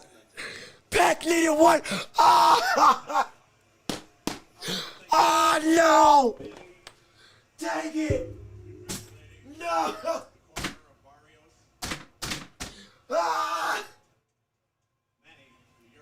Pac. It's a draw. Hey, it's a draw. My gosh. Ladies and gentlemen, it's a draw. It's a draw. My goodness, but Pacquiao's emotional. This is what it drew at 46 years old against Barrios. Brother.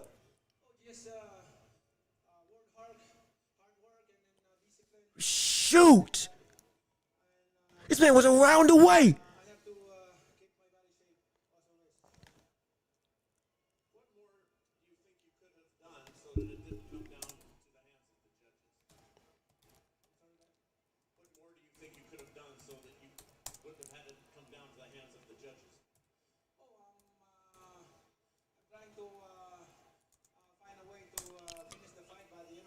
All right, shoot. Man, I'm telling you. That, brother, Pacquiao drew. Pacquiao got a draw against Barrios. I don't believe it. All he had to do was win round 9. Oh, excuse me. All he had to do was win round 11 or 12. Shoot, honestly, all he had to do was win round 9 after his best round in round 8. He would have won this fight.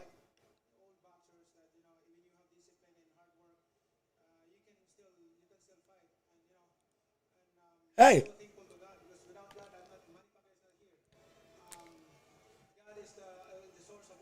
I tell you, boy, I never. What enabled you to be better tonight than you were 4 years ago?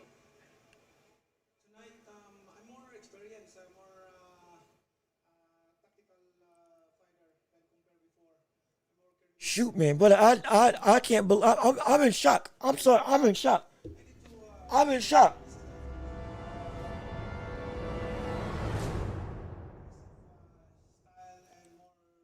And see, right there, a more aggressive style. If he had been more aggressive. Oh, hey, Pac's back. Pac's back. I have a 2 months training. What I need to do is like So he had a 2-month training camp. Oh my gosh. in a championship fight like this, I should train like full. You say, oh no. You say, oh no. Just retire. Well, again, if full disclosure. For those of you, in fact, let me update this thing so we can have it. We can have the result. He said it would like a rematch. Legacy that I can leave behind, to give He said he would like a rematch. And again, let me go on and put it right here, right now. Congratulations. This was an awesome performance. Appreciate you. Mario, Hold on. Wait a minute. draw. Your feelings on the draw. Hey, don't boo the brother. I still pulled it out. It was a good fight. I still tip my hat to Manny. It was an absolute honor, to share the ring with him. Dang it. Share the ring with somebody, with someone's experience. But again, Pacquiao, again, now mind you. Oh no, just retire. I feel you. Now I will say, he did something. Pacquiao fought in a way I never thought he would fight before. What we have seen from the exhibitions versus this fight, completely night and day. Legitimately night and day. Against an active champion. Now, on top of that, he said he had a 2-month training camp for this fight. Maybe he would have been in better shape. He could have been more aggressive. He should have been more aggressive. From round 7 and on, he needed to be aggressive. In this fight, he needed 1 round on the scorecards to get him the victory. But he couldn't get rounds 10, 11, or 12. He could have won round 9, but he went and staved off from attacking. But let me go back to the result. Barrios and Pacquiao ends in a draw. If Pacquiao was at any younger, anything before Ugas, Pacquiao would have knocked out Barrios. Based on this performance, we can say that for certain. I can say that for certain. And now, with the other news of the day, Pac-Man's back. Hey, look at this. We got some problems here. We got some problems here. Pacquiao's here. This ain't a one-trick pony. But he's staying. I didn't think so. And Barrios just said he would give him a rematch. If they do that, run it back. Well, you do it. Hey, Miss Queen, so glad to see you. Glad that you back. We're so glad that you back. Pacquiao and Barrios was a draw. It's a draw. The fight was a draw. If you missed it, Pacquiao was 1 round away from winning this fight. If he had won round 9, 11, 12, shoot. If he had won maybe more between rounds 1 and 4, or anything between rounds 6 and 8, honestly, any round in this fight could have been a fight-changing situation that put this brother on a shock the world. Oh my gosh. And again, per Pacquiao's words, this was with a 2-month training camp. If that is true, and he looked like this now, maybe the thing about Pacquiao getting his legs back with rest, with those years out the ring, all of a sudden looks a little bit more valid. All of a sudden, the brother was actually moving. The brother was using the angles. The brother was indeed fighting akin to the fights of old, or somewhat. Again, he's older, yes, but there is no denying that, man. He showed up in a way that I didn't think he would be able to show up. And if he gets a bigger training camp, if this is indeed the Pacquiao that we have, at least going up against Barrios specifically. I'm not talking about Brian Oman Jr. No, I'm not talking about that. We know, don't fight that. Don't do that. Don't do that at all. But if we're talking about a rematch for Barrios with a full training camp in better shape, if he's saying he wasn't as in shape as he wanted to be, and his legs are indeed back like they were tonight, and they can get better before the next time around, I'd want to see that rematch with Barrios. I'd want to see it. I'd want to see it. The division already has a litany of fighters already coming down the pipe. They already do. They got Devin Haney. They got Brian Oman Jr. And you got 154 and 147 popping right now. Go ahead. Run it back. Go ahead and run it back. And I guarantee you, it will make bank. Don't say that it ain't worth the money. And don't say you won't watch. Don't say you won't watch. Because I promise you will. Brother, I will. I know I will. Brother, if a Pacquiao can be better than this against Barrios specifically, he can win the title. He can do it. He can win the title. And he also took the power that Barrios is bringing. And the timing was still off, but there was a moment in time, round 9, the timing was there. And he had it. And he got it. He got the time. There was a point in time when he got it. But also, like, he was reserving himself because he was a little bit winded. Which is why he couldn't really go for broke like Barrios did in the later stages of the rounds. But if that is due to training and not being in enough shape, with his legs looking like they look now, run it back, run it back, run it back, run it back. I don't want to see Barrios fight. No, I don't want that. I don't want to see I don't want to see Pacquiao fight Garcia. I don't want to see him fight Tio. I still ain't got confidence that he can beat them in that. I think he can now put on something that I didn't think he could do, but he can't put on that. But against Barrios, yeah, he can beat Barrios. Yeah, he can beat him. He can absolutely beat him. He can absolutely beat him. He can run it back. He can beat him. Mark my words. If Pacquiao indeed comes back and commits, and if he was looking like he looked with his legs today, but he gets the timing back better than this time, and gets in better shape, he can beat Barrios. He can do it. I am as confident as I've ever been in saying that he can do it. I knew there was a reason why I said that I picked Pacquiao to win. It was a draw. He ain't lose. He ain't win. But he put up a fight that, hey, brother, you can improve on this. And you can get in better shape with this. And you, with where Barrios is at right now, yeah, you can beat him. You can beat him. You can absolutely beat him. Let me see. I really thought Barrios got robbed. He was winning on my scorecards. He blocked Pacquiao's punches with his face. Excellent defense. Look, it was a close affair. Again, I had Barrios winning on my scorecards. I did. Full disclaimer. But also know this was a fight that Barrios could have lost. If this is true that Pacquiao only had 2 months of training camp and he wasn't in the best of shape or in the shape that he wanted to be in, and his legs were already looking like this, which were leagues better than what he looked like against Ugas, this can be a fight that if they ran it back, he can win. He can. I believe the fight was rigged for a draw to put some money in Pacquiao's pocket. I mean, again, Pacquiao doesn't need the money. Let's be real. Pacquiao doesn't need the dough.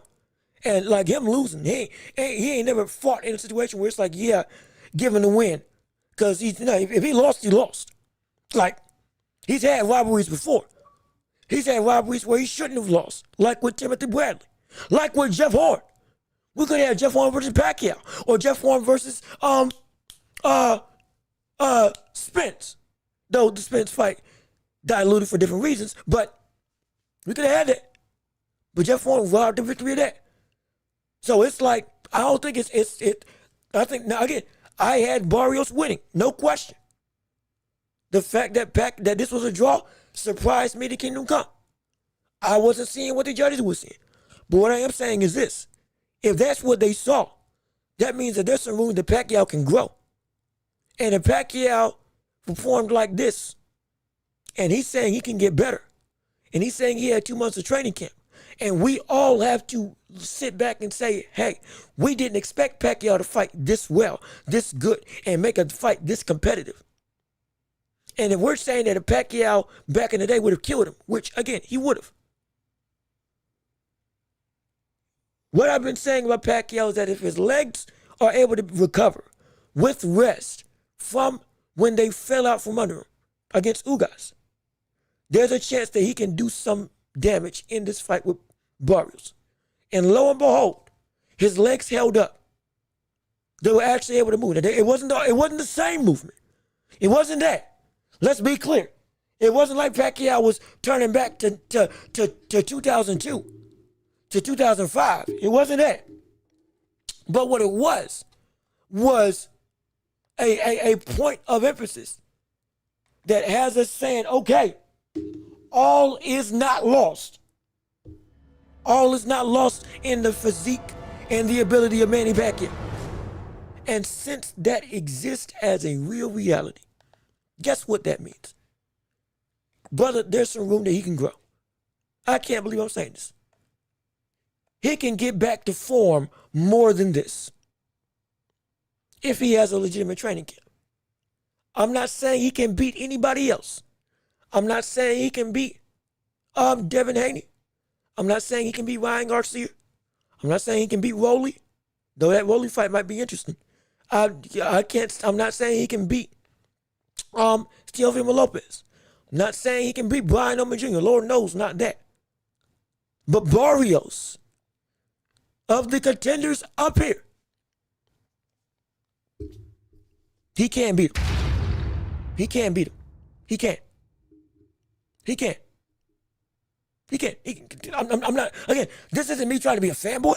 This ain't me trying to jump the gun. This ain't me trying to jump the shark. This ain't me trying to go and just be delusional. But that wasn't what we thought we were going to see. That's not. Shoot, that's what everybody was hoping we would see Mike Tyson be when he fought against Jake Paul. Turn back the clock in some way, shape, or form of close essence. This was that in an actual environment of it means something against a champion, one of the best in the division, regardless of how high or low you may tout him. Barrios ain't a fake champion, so we got to get some props to this brother. This man, this is real. This ain't a fluke, brother. This is real. This is really real. Let me go here. Let me see. It won't be as close next time. Barrios win by a larger margin. I can't say that, because he should have won by. It should have been that he won outright tonight. It should have. It should have. Even with all that Pacquiao showed in his repertoire, though again still greatly diminished, this fight shouldn't have been that close. It shouldn't have. And again, I had Barrios winning. It shouldn't have been that close. It should not have been that close. This fight with Pacquiao should not have been that close for Pacquiao to be where he is right now. It shouldn't have. That dominance that Barrios had from round 3 or 4 on should have not gotten compromised at all. It shouldn't have. But it happened.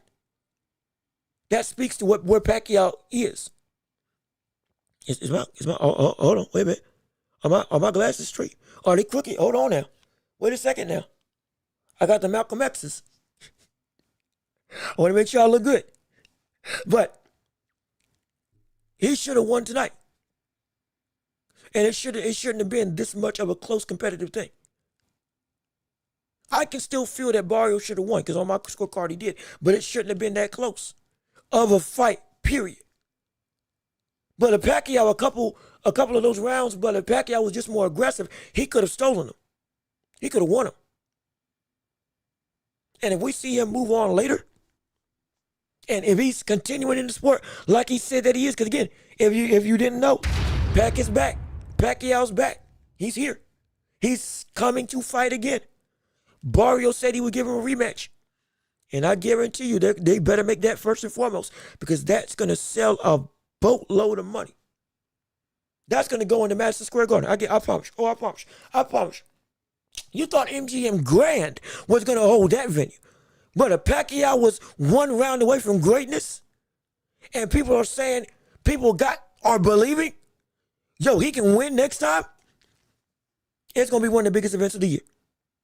I mark my words. If they make it, if they're smart, they make it, it's going to be one of the biggest events of the year.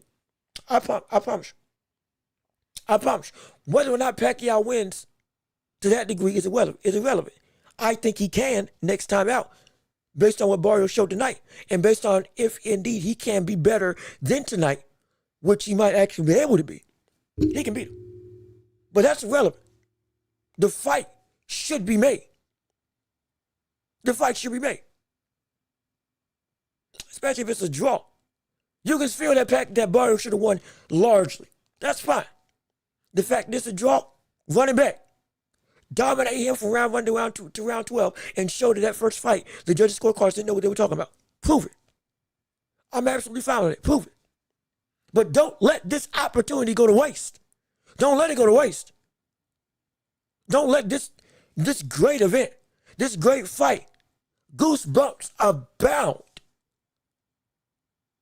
Forget nostalgia, but the people got to live the grandeur of Pacquiao one more time. And it wasn't just nostalgia. It was actually substantive. Wait a minute. Manny. We chanting because we actually believe. Because it's actually on the cusp of greatness. What the world? Run that back. Run it back. No question, run it back. Absolutely. Don't want to see Manny get messed up. Just retire. Hey, man, I still have that fear in the pit of my gut. Absolutely.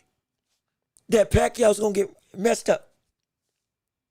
But at this point, I can't deny what I saw. And I can't deny if this is indeed not the best version of this old version of Pacquiao that we can see. And again, Barrios is at the peak of his powers. And Barrios was able to do this. Run that fight back. Run it back. Run it back. Run it back and give Pacquiao a year to train.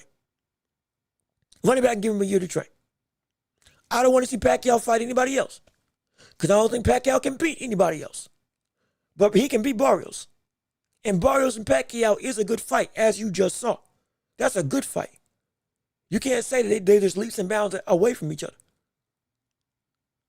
You can't. You can't.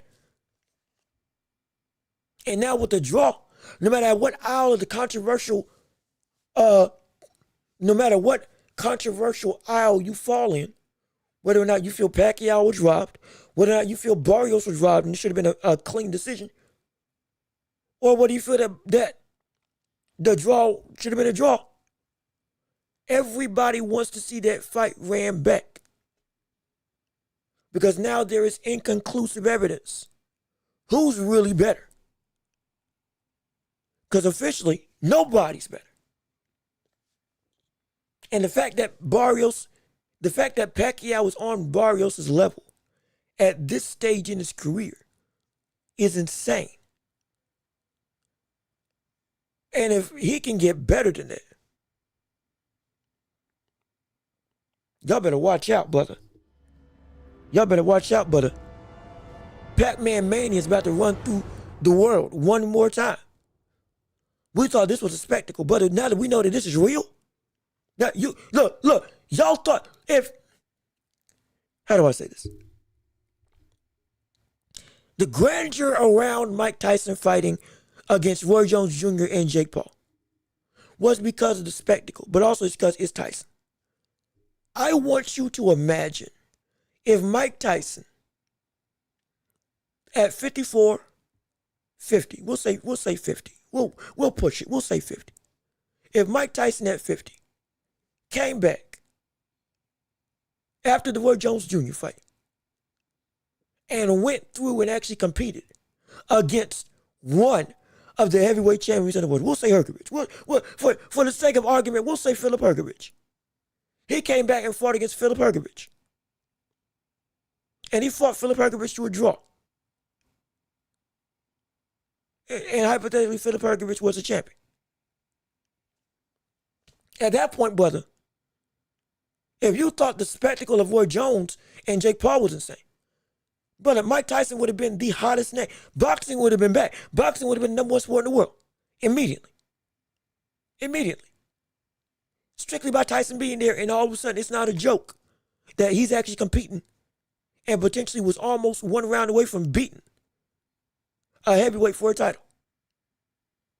Again, putting Hergovich on that same vein as a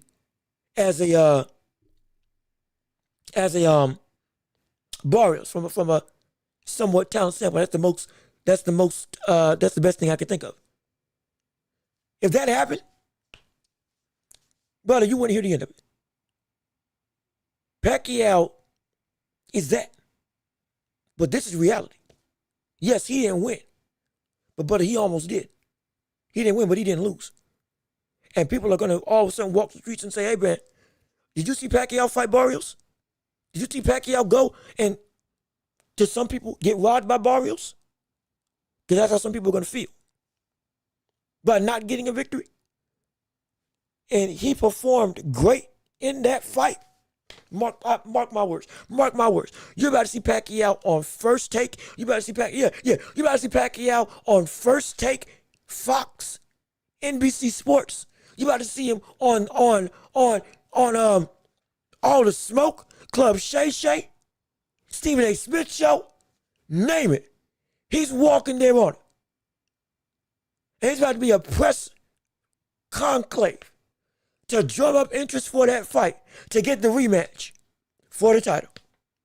And I hope it happens, because it deserves to happen. Because if Pacquiao can be better than this, I want to see if there's a real chance, because we thought it was impossible. Now I know it's not. And if he fought at this stage to a draw, even if you feel that it shouldn't have been a draw, that's fine. The judges felt it was a draw.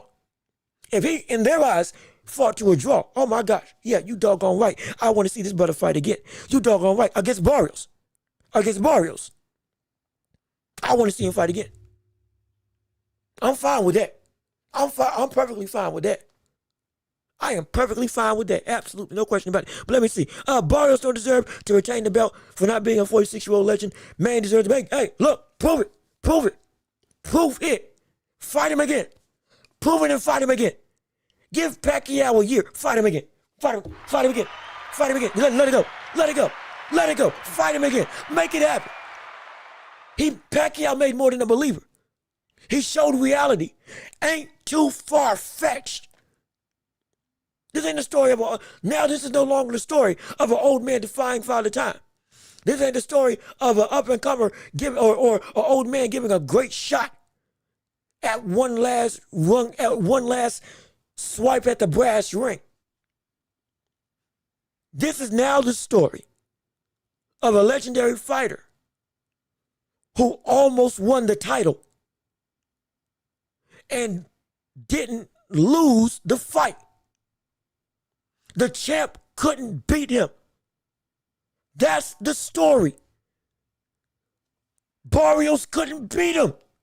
That's the story of the fight. I don't care how you feel about it. Barrios could not beat him. Guess what that means? Pacquiao fought up to Barrios' level. And Barrios has been an active current champion. That signifies to me now, you can't say no more that it's a pipe dream. You can't say no more it's a fluke. You can't say no more we don't want to see it. Or at least, excuse me. For me, let me rephrase that. For me, you can't say no more that I don't want to see it. The risk is still there. I don't want to see Pacquiao get knocked out. But doggone it, brother, you showed me you can hold your own more than anything. You can fight up to the level. There's still some championship level contending status in you. At least when it comes to Barrios being the champion. Again, I'll fully capitulate. Barrios is the right champion for Pacquiao to be fighting. Absolutely. I'm not denying it.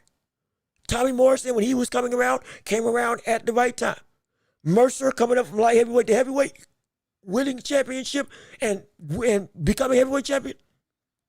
Before losing to George Foreman, he came into the right time of that division. You know, it's starting to die down, go out. People were getting older, out of sorts. Absolutely. He came in at the right time and won. You can go back and look at it. That's the context behind the end of that era. When Michael Moore was the champion. He won at the right time. It was said, they talked about, genuine. And then George Foreman comes along and knocks the brother out. And George Foreman, again, 15 years out of the ring. Multiple years of building himself back up, but still lost to a more in-prime Evander Holyfield, lost to a more in-prime Tommy Morrison. But beat Michael Moore. He couldn't beat them at that age. He would have beaten Holyfield if he was in his prime. Yes, he would have. Tommy Duke Morrison wouldn't have survived 3 rounds if he fought against Holyfield. Absolutely. But Michael Moore, he could beat Michael Moore. He can beat Michael Moore. He can beat Michael Moore. Yes, he can. And I'm telling you right now, Pacquiao can beat Barrios. Barrios is a right time champion. And Pacquiao is at the right time and got just enough for this initial thing. He had just enough in the tank right now to put that brother to a draw in the judge's eyes. Guess what that means, buddy? If he comes back again in fights and he is indeed better, because I don't know if we've seen Barrios improve and become better in leaps and bounds in his own right. Guess what that means, brother? I'm not trying to dismiss Pacquiao. I'm not trying to dismiss and disrespect Barrios, but Barrios fought a legend. Again, I had him winning on my scorecard. I did. And he put up the performance. I'm not disrespecting that. But we're still in the reality. He did not beat concretely Pac-Man. And now there's calling to run it back. And if there was anybody that could beat, if there was any opponent that Pacquiao could beat, it's Barrios. Especially now more than ever. Make the rematch. Make it happen. Give us this second chance. And if Pacquiao did indeed only get to train for that small amount of time, that's fine. Give him the full breath. Give him the full litmus test. Give him the full time to train and get himself right. If he can't show up in, if he gets knocked out, okay, so be it. One time thing, you messed up. Can't happen again. No problem. But if it is indeed a maturation period to let Pacquiao get better and reach the peak of his current abilities with full training, if that indeed is what he lacked, then we got ourselves a fight. We have ourselves a war. We got ourselves a rematch. We got ourselves history on the line. Oh, I can't wait for that. I'm excited. Let's see. I'm not sure he can replicate this performance, especially since it's probably going to be another year from now. Again, he said give him 2 to 3 months, and then he would love to fight again. He was pretty confident. He said he wants to fight again. I can't speak on his body. His body, again, what I was saying, if his legs can hold up, he can give Barrios some work. And he did just that. He has now given evidence of where his body is right now, which comparative to against Barrios, it can handle that. So if he is indeed able to make this version better, or at least more stamina driven, more in shape, to be able to be more aggressive as he said he needed to be on a more consistent basis, then you're doggone right. I would say, yeah, brother, he can replicate this. He can. Now we got evidence now. I wouldn't be talking like this if I didn't see something for myself. I wouldn't. Y'all know me. I don't just make claims. If it wasn't seen, I wouldn't be saying it. I'm saying it because I saw it. And I know, brother, he can be better than that. I know he can be better than that. I've seen him when he was worse than that with his legs, sharper with his offense, more aggressive with his offense. He can be better than that. When he didn't have legs when they went away against Ugas, he was better than that. From the standpoint of flurries, offense, trying to push the pace and throw a lot. He was better than that in that fight with Ugas. He was more conscious and more methodical in this fight in terms of the style at which he fights. Normally with Manny Pacquiao, he was more conscientious of it, but still, he can be better than that. Maybe it ain't leaps and bounds, but brother, it can be enough to beat Barrios. I promise you that. Again, I'm not saying he's going to beat him. I'm saying give me the rematch because now I know there's a possibility that he can do it. Oh, it's real. It's real now. He can do it. It's real. It's real. Hey, we got a problem. We got some problem because this is real. This ain't a fake. This is real stuff now that he can actually beat him. Let me see. Jean-Luc is one piece better than Naruto. Yes, it is. And I watched all of Naruto. Every single episode, all filler, movies. One Piece is better. Naruto is still one of the greatest things ever. But One Piece is better. No question about that. I feel like Naruto and Sasuke crap got yeah, it did. Well,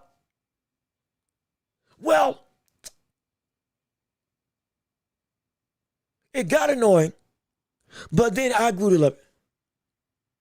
It got annoying, but then I grew to, okay, I see what's going on.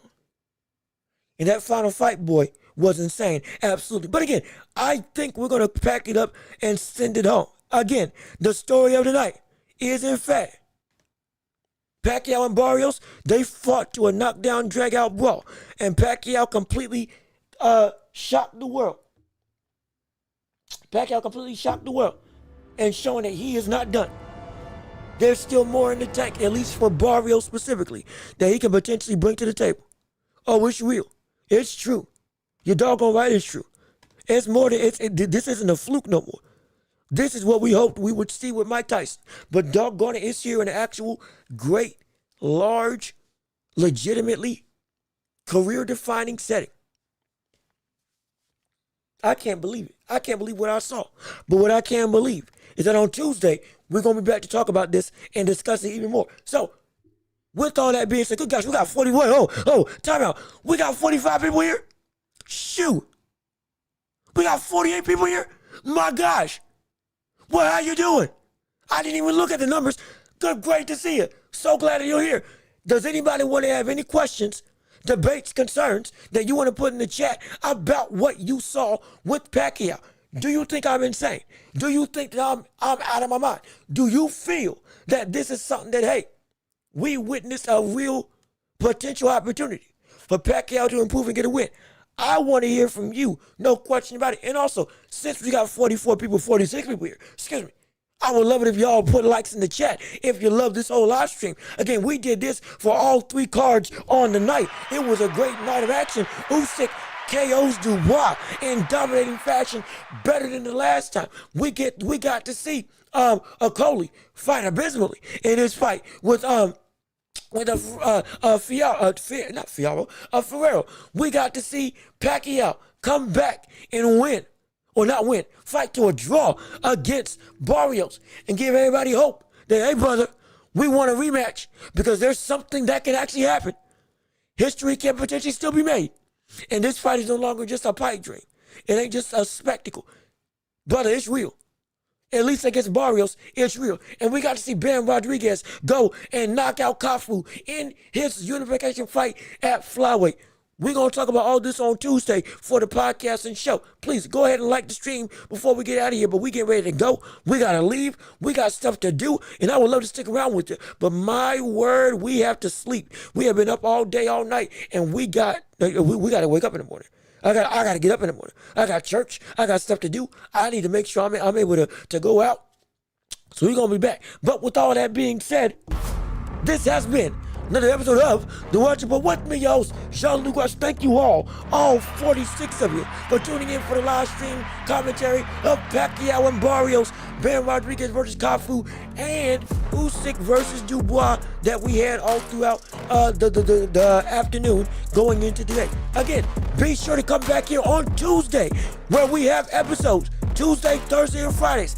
Live shows, live podcasts, breaking down what we saw, breaking down what we witnessed, breaking down everything that we saw with Pacquiao, with Barrios, with Ben, with Cafu, with Usyk and Dubois, all of it. We're going to talk about it, and we're going to debate about it, and we're going to paint the picture of what's going to come through down the line moving forward. Don't forget to leave a like on the stream before you go. If you haven't already, share the show with everybody that you know. Comment in the comment section what you liked or didn't like about the show. And please share the show with everybody you can to help build up this empire. And come join the empire. Hey, come belong. Come be a part. Come join this army, this monolith, this conglomerate that we're building up together, all with you and your support. We appreciate your time. We appreciate your time and effort. And last thing, shameless plug, if you like what you heard and you want to support, Cash App, PayPal, links in the description as well to help support the show. Would mean the world to me. Anything will do, and it helps keep the lights on and help us to further give back to this show and help us make it better for you, the viewing and listening public. But be sure to subscribe, like before you leave. I've been Jean-Luc Welch. Y'all have been wonderful. Peace and love. Oh, we are out of here. Yes, sir. We are going to see you all on Tuesday. Be safe. Be blessed. Have a great weekend and get ready to talk fights next week. We gonna have a time. I promise you that. We gonna have a time. Can't wait to see it. Peace and love. We out.